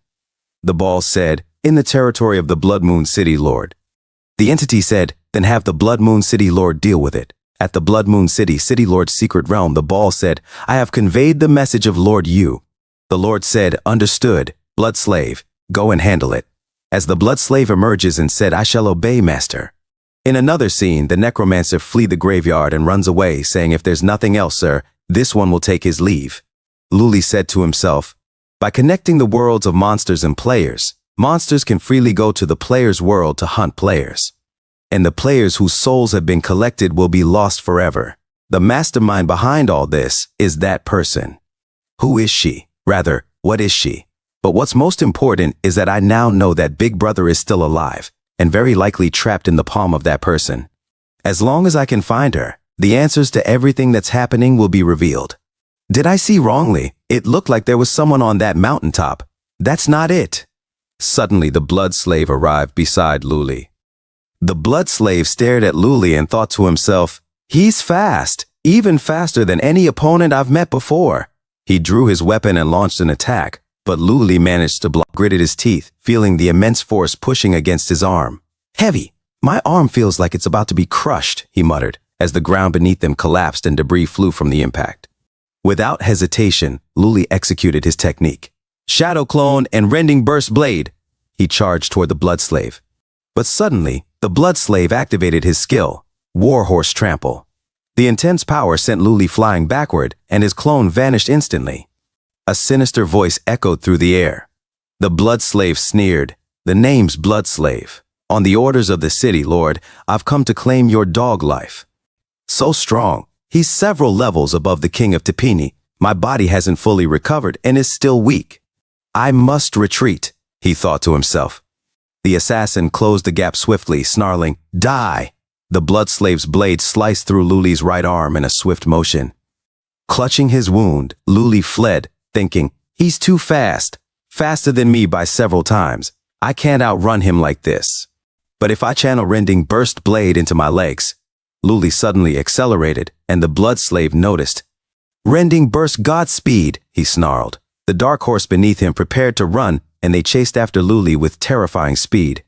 Luli grimaced as he pushed himself harder, thinking, Gah, my speed is enough, but the burden on my legs is too great. My calves are already going numb. He clenched his jaw, feeling the dull ache spread. Add the blood loss from my shoulder. If I keep pushing, I won't last. The moment my Godspeed breaks, he'll catch me. I'll have to rely on the terrain to buy some time. Suddenly, the Blood Slave's voice echoed behind him, and he lunged at Luli, but Luli managed to dodge, leaping into the river below. Just before hitting the water, Luli used his skill to transform into Phantom God, Fishman Race, allowing him to swim swiftly along the river. The Blood Slave, undeterred, charged his spear and unleashed his skill. Blood War Explosion, causing the river to erupt violently. He waited for Luli to surface, taunting, the taste of blood is so invigorating, you have nowhere to run. He loomed over the river like a massive bat hunting a wounded rabbit. A few moments later, under the light of a full moon, the Blood Slave approached the wounded Luli, who rested against a rock, breathing heavily. The hunt is over. Time to die, the Blood Slave declared coldly. Luli, barely able to speak, muttered, after barely surviving, I'm about to die again? Are you playing with me, fate? As the full moon became obscured by dark clouds, a beam of crimson light suddenly shot up into the sky. In the nearby town, a boy exclaimed, "What, Mama, it's a shooting star." Another child chimed in, "Make a wish, quick." Out of nowhere, the beam of light struck the Blood Slave, causing his body to disintegrate. He gasped in shock. Lady Wayu. Why? Lady Wayu stood there, her arms crossed, a smirk tugging at her lips. Little brat, why do you always look so miserable whenever I see you? Luli could barely stammer. Wayu? She met his gaze, her smirk deepening. Call me master. As the Blood Slave crumbled, he said, I am doing the city lord's bidding. Luli turned to Wayu, calling her, Master. Suddenly, the sky turned a deep crimson red, with thunder and lightning wreaking havoc across the area. Luli, stunned, gazed upwards as a beam of crimson light shot down on them. 3 figures appeared, and 2 demon guards announced, Lord Shui of Blood Moon City has arrived. Lord Shui declared, Hall Master Wyu, for what reason did you kill my blood slave and obstruct my business? Wyu responded, Lord Zhuhe, what are you talking about? I can't seem to understand you. Luli, trembling in pain, muttered, The Lord of Blood Moon City. He thought to himself, his bloodlust is overwhelming. It's as if the air itself has become heavier. This person is above Wyu. It looks like I'm done for, no matter what happens today. But before I die, I must obscure my connection with Wyu and not drag her down with me. Lord Shuhei descended, saying, Hall Master Wyu, don't tell me you want me to repeat myself. Wyu retorted, Say it again. I still won't understand it. As dragons fled, they shouted, Run away, quick! Fishmen cried, Swim away! The air thickened, and Lord Shui's power overflowed throughout the area. Rats scurried into their holes while other creatures ran, shouting, Move house, we don't want to stay here anymore. Lord Shui addressed Wyu, I am the Lord of Blood Moon City, in charge of the entire city's affairs, while you are the Lord of Dongyue Hall, responsible for resource allocation and the Blood Pond's secret realm. You should listen to me. Wyu replied, The economy has been in a downturn recently, and the city is short of funds. It seems the expenses of your city lord's mansion need to be reduced. Lord Shui snapped back, Don't think that just because you were brought in by my father, you can act however you like in front of me. Wyu countered, It seems the taxes on officials of all ranks in the city should also be raised. Lord Shui warned, In terms of strength, I am much stronger than you. He showcased his power, causing Luli to cling desperately to a rock from the pressure. Wyu continued, Oh, I forgot. The military budget for conquering the player's world also needs to be reduced. In shock, Lord Zhuhe shouted, You dare! His anger shattered the earth beneath them. Wyu picked up Luli, stating, The Dongyue Hall is responsible for resource allocation in the city, and that has been the case since time immemorial. Why wouldn't I dare? So if Lord Shuhei has nothing else to add, I shall take this person with me. Lord Shuhei commanded, Leave him behind. Master Yu wants him killed. Wyu paused, then said, Since it's Master Yu's order, then of course Wyu will obey. Luli listened silently. Suddenly, Wyu cut off Luli's head. Lord Shuhei watched the entire event unfold. Wyu picked up Luli's head, adding, But I like the shape of this head very much, so there's no issue with me keeping it as a decoration. I'm sure. She opened a portal and disappeared. One demon soldier sneered, Gahahaha. No matter how reckless Wyu usually acts, she still has to listen to the city lord's orders. His companion added, Not to mention how entertaining her expression was when she killed the pretty boy earlier. Suddenly, Lord Shuhei unleashed his power, injuring the 2 demon guards. He barked, Silence! As they writhed in pain, one pleaded, My lord, have mercy. Lord Shuhei seethed.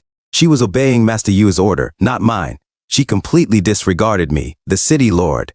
Wyu, sooner or later I will trample on that ego of yours and make you a dog who listens to me obediently.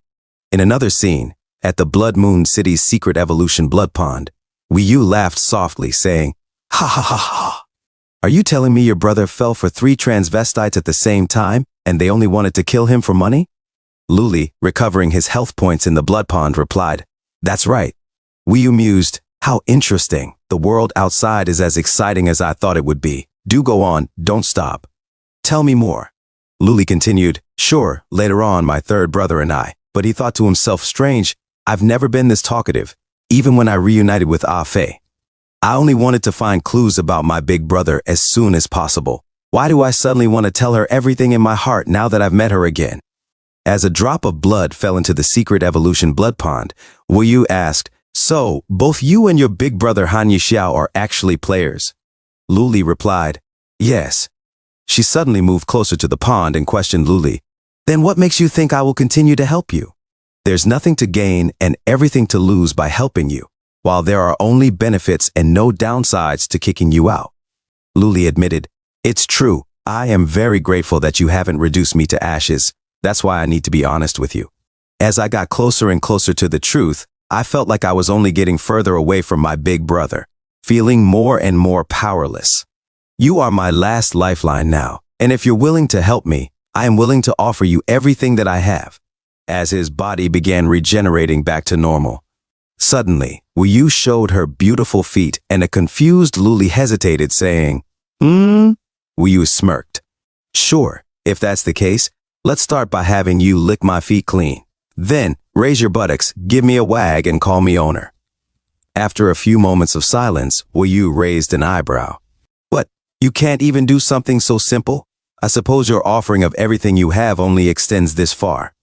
Luli, with eyes fixed on her feet, began to open his mouth. Wu suddenly looked nervous and, sweating, pulled her feet away as Luli retreated back to the blood pond.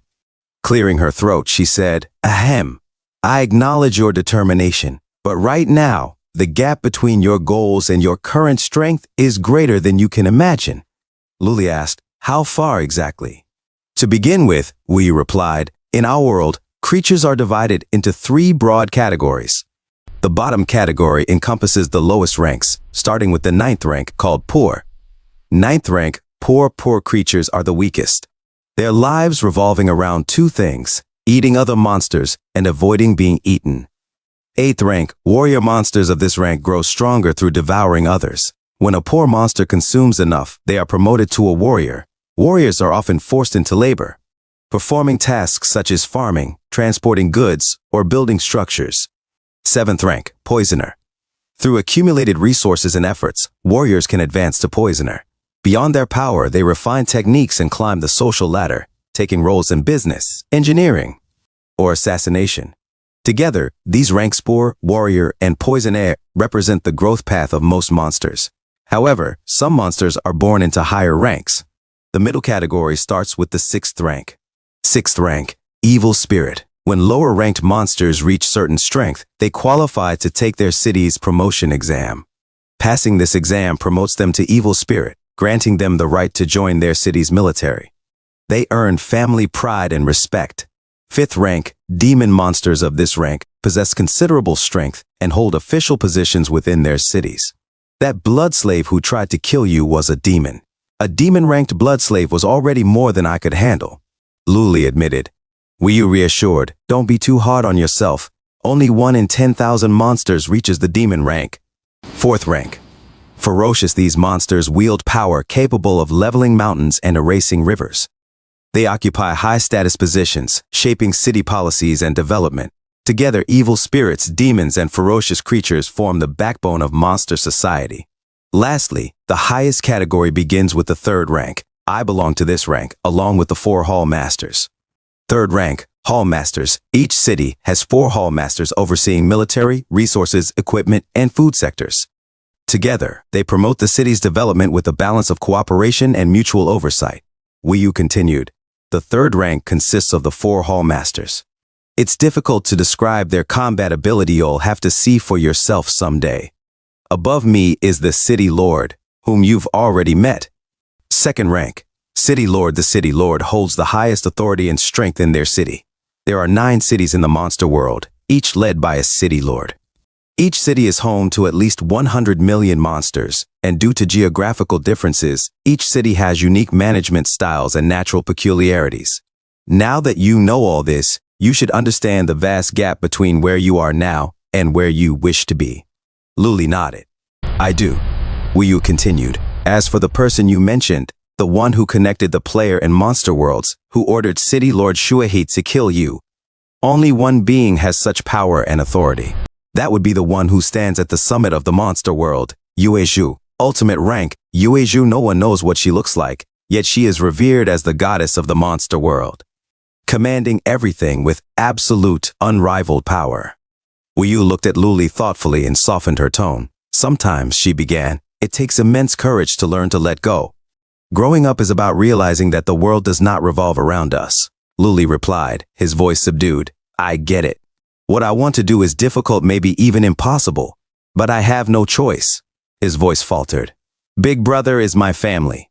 If not for him, I might have starved or frozen to death long ago, but now, not only have I failed to save him, I've dragged Ah Fei into this mess too. I'm so useless. Wu gently reached out. Come here. She guided Lula's head onto her soft thighs, whispering, relax. Take deep breaths. Luli was stunned by the gesture. You don't need to punish yourself or bear the blame for everything. It's too exhausting to live that way, Wuyu said. But Luli began, but Wuyu interrupted, running her fingers through his hair.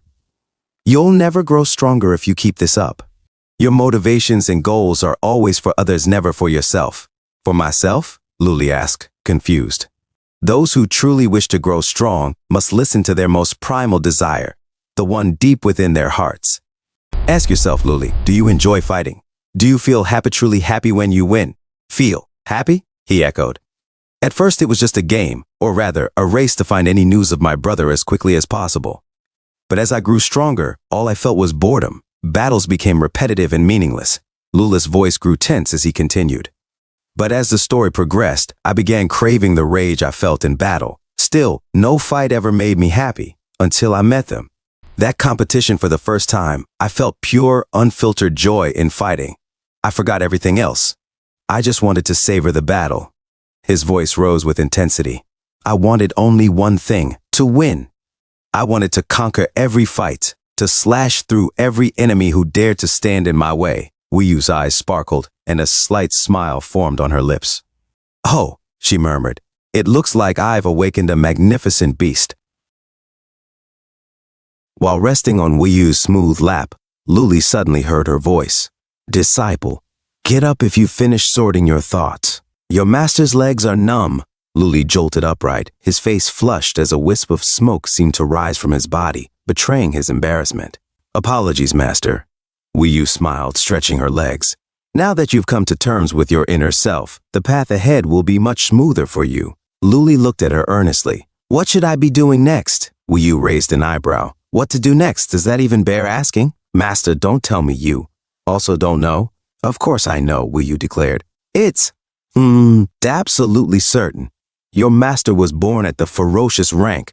All I had to do was breathe, and I became stronger. As she muttered to herself, though, I might need to come up with something to keep this kid running in circles.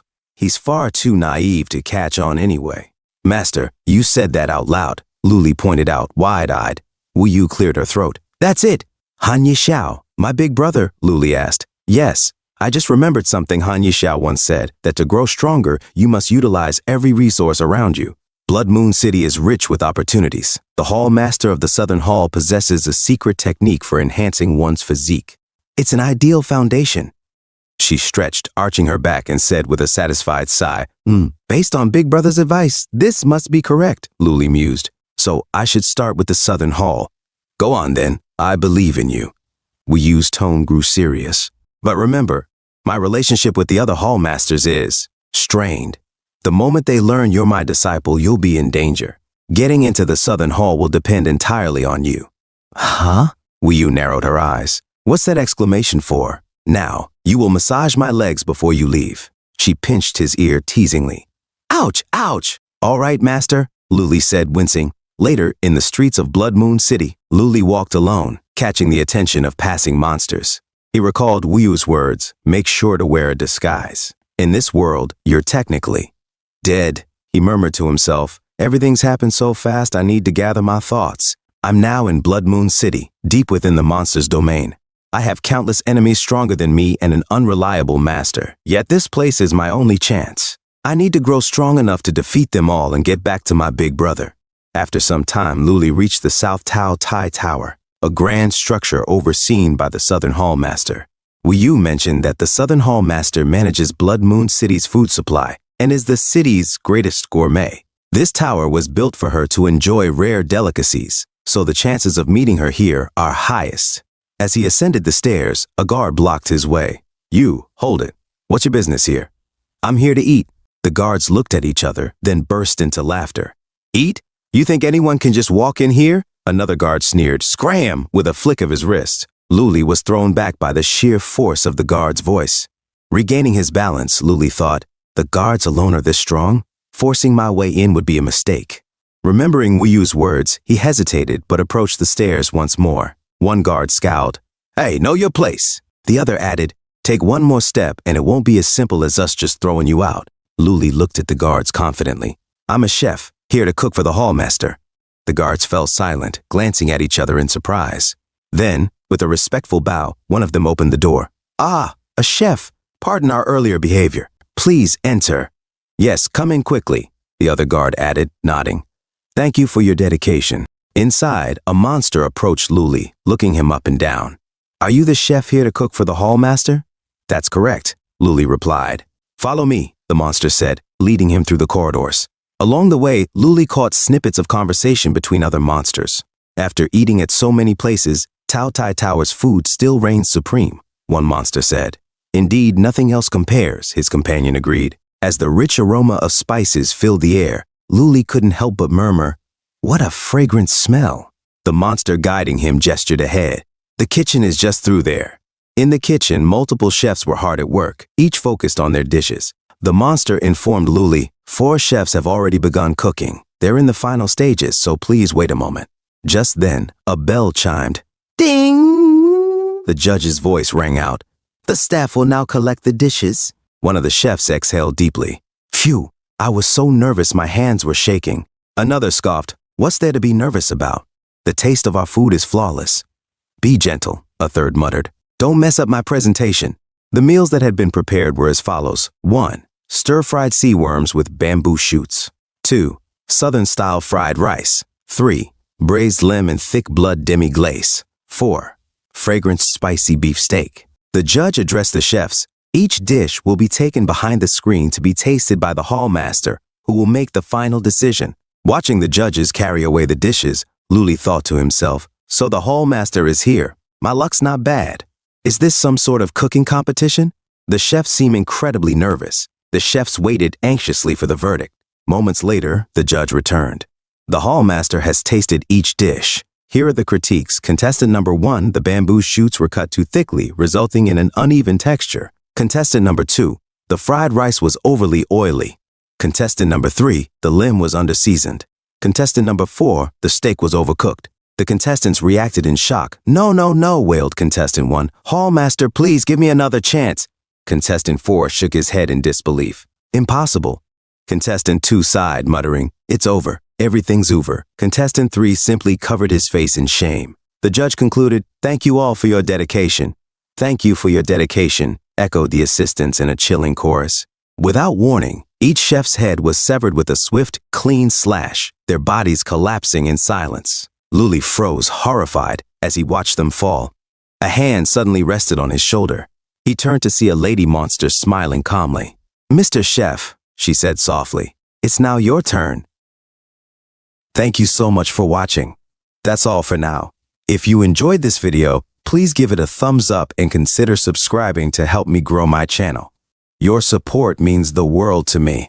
Don't forget to leave a comment below. I love hearing from you. Let's keep the conversation going and get those analytics buzzing. Until next time, take care.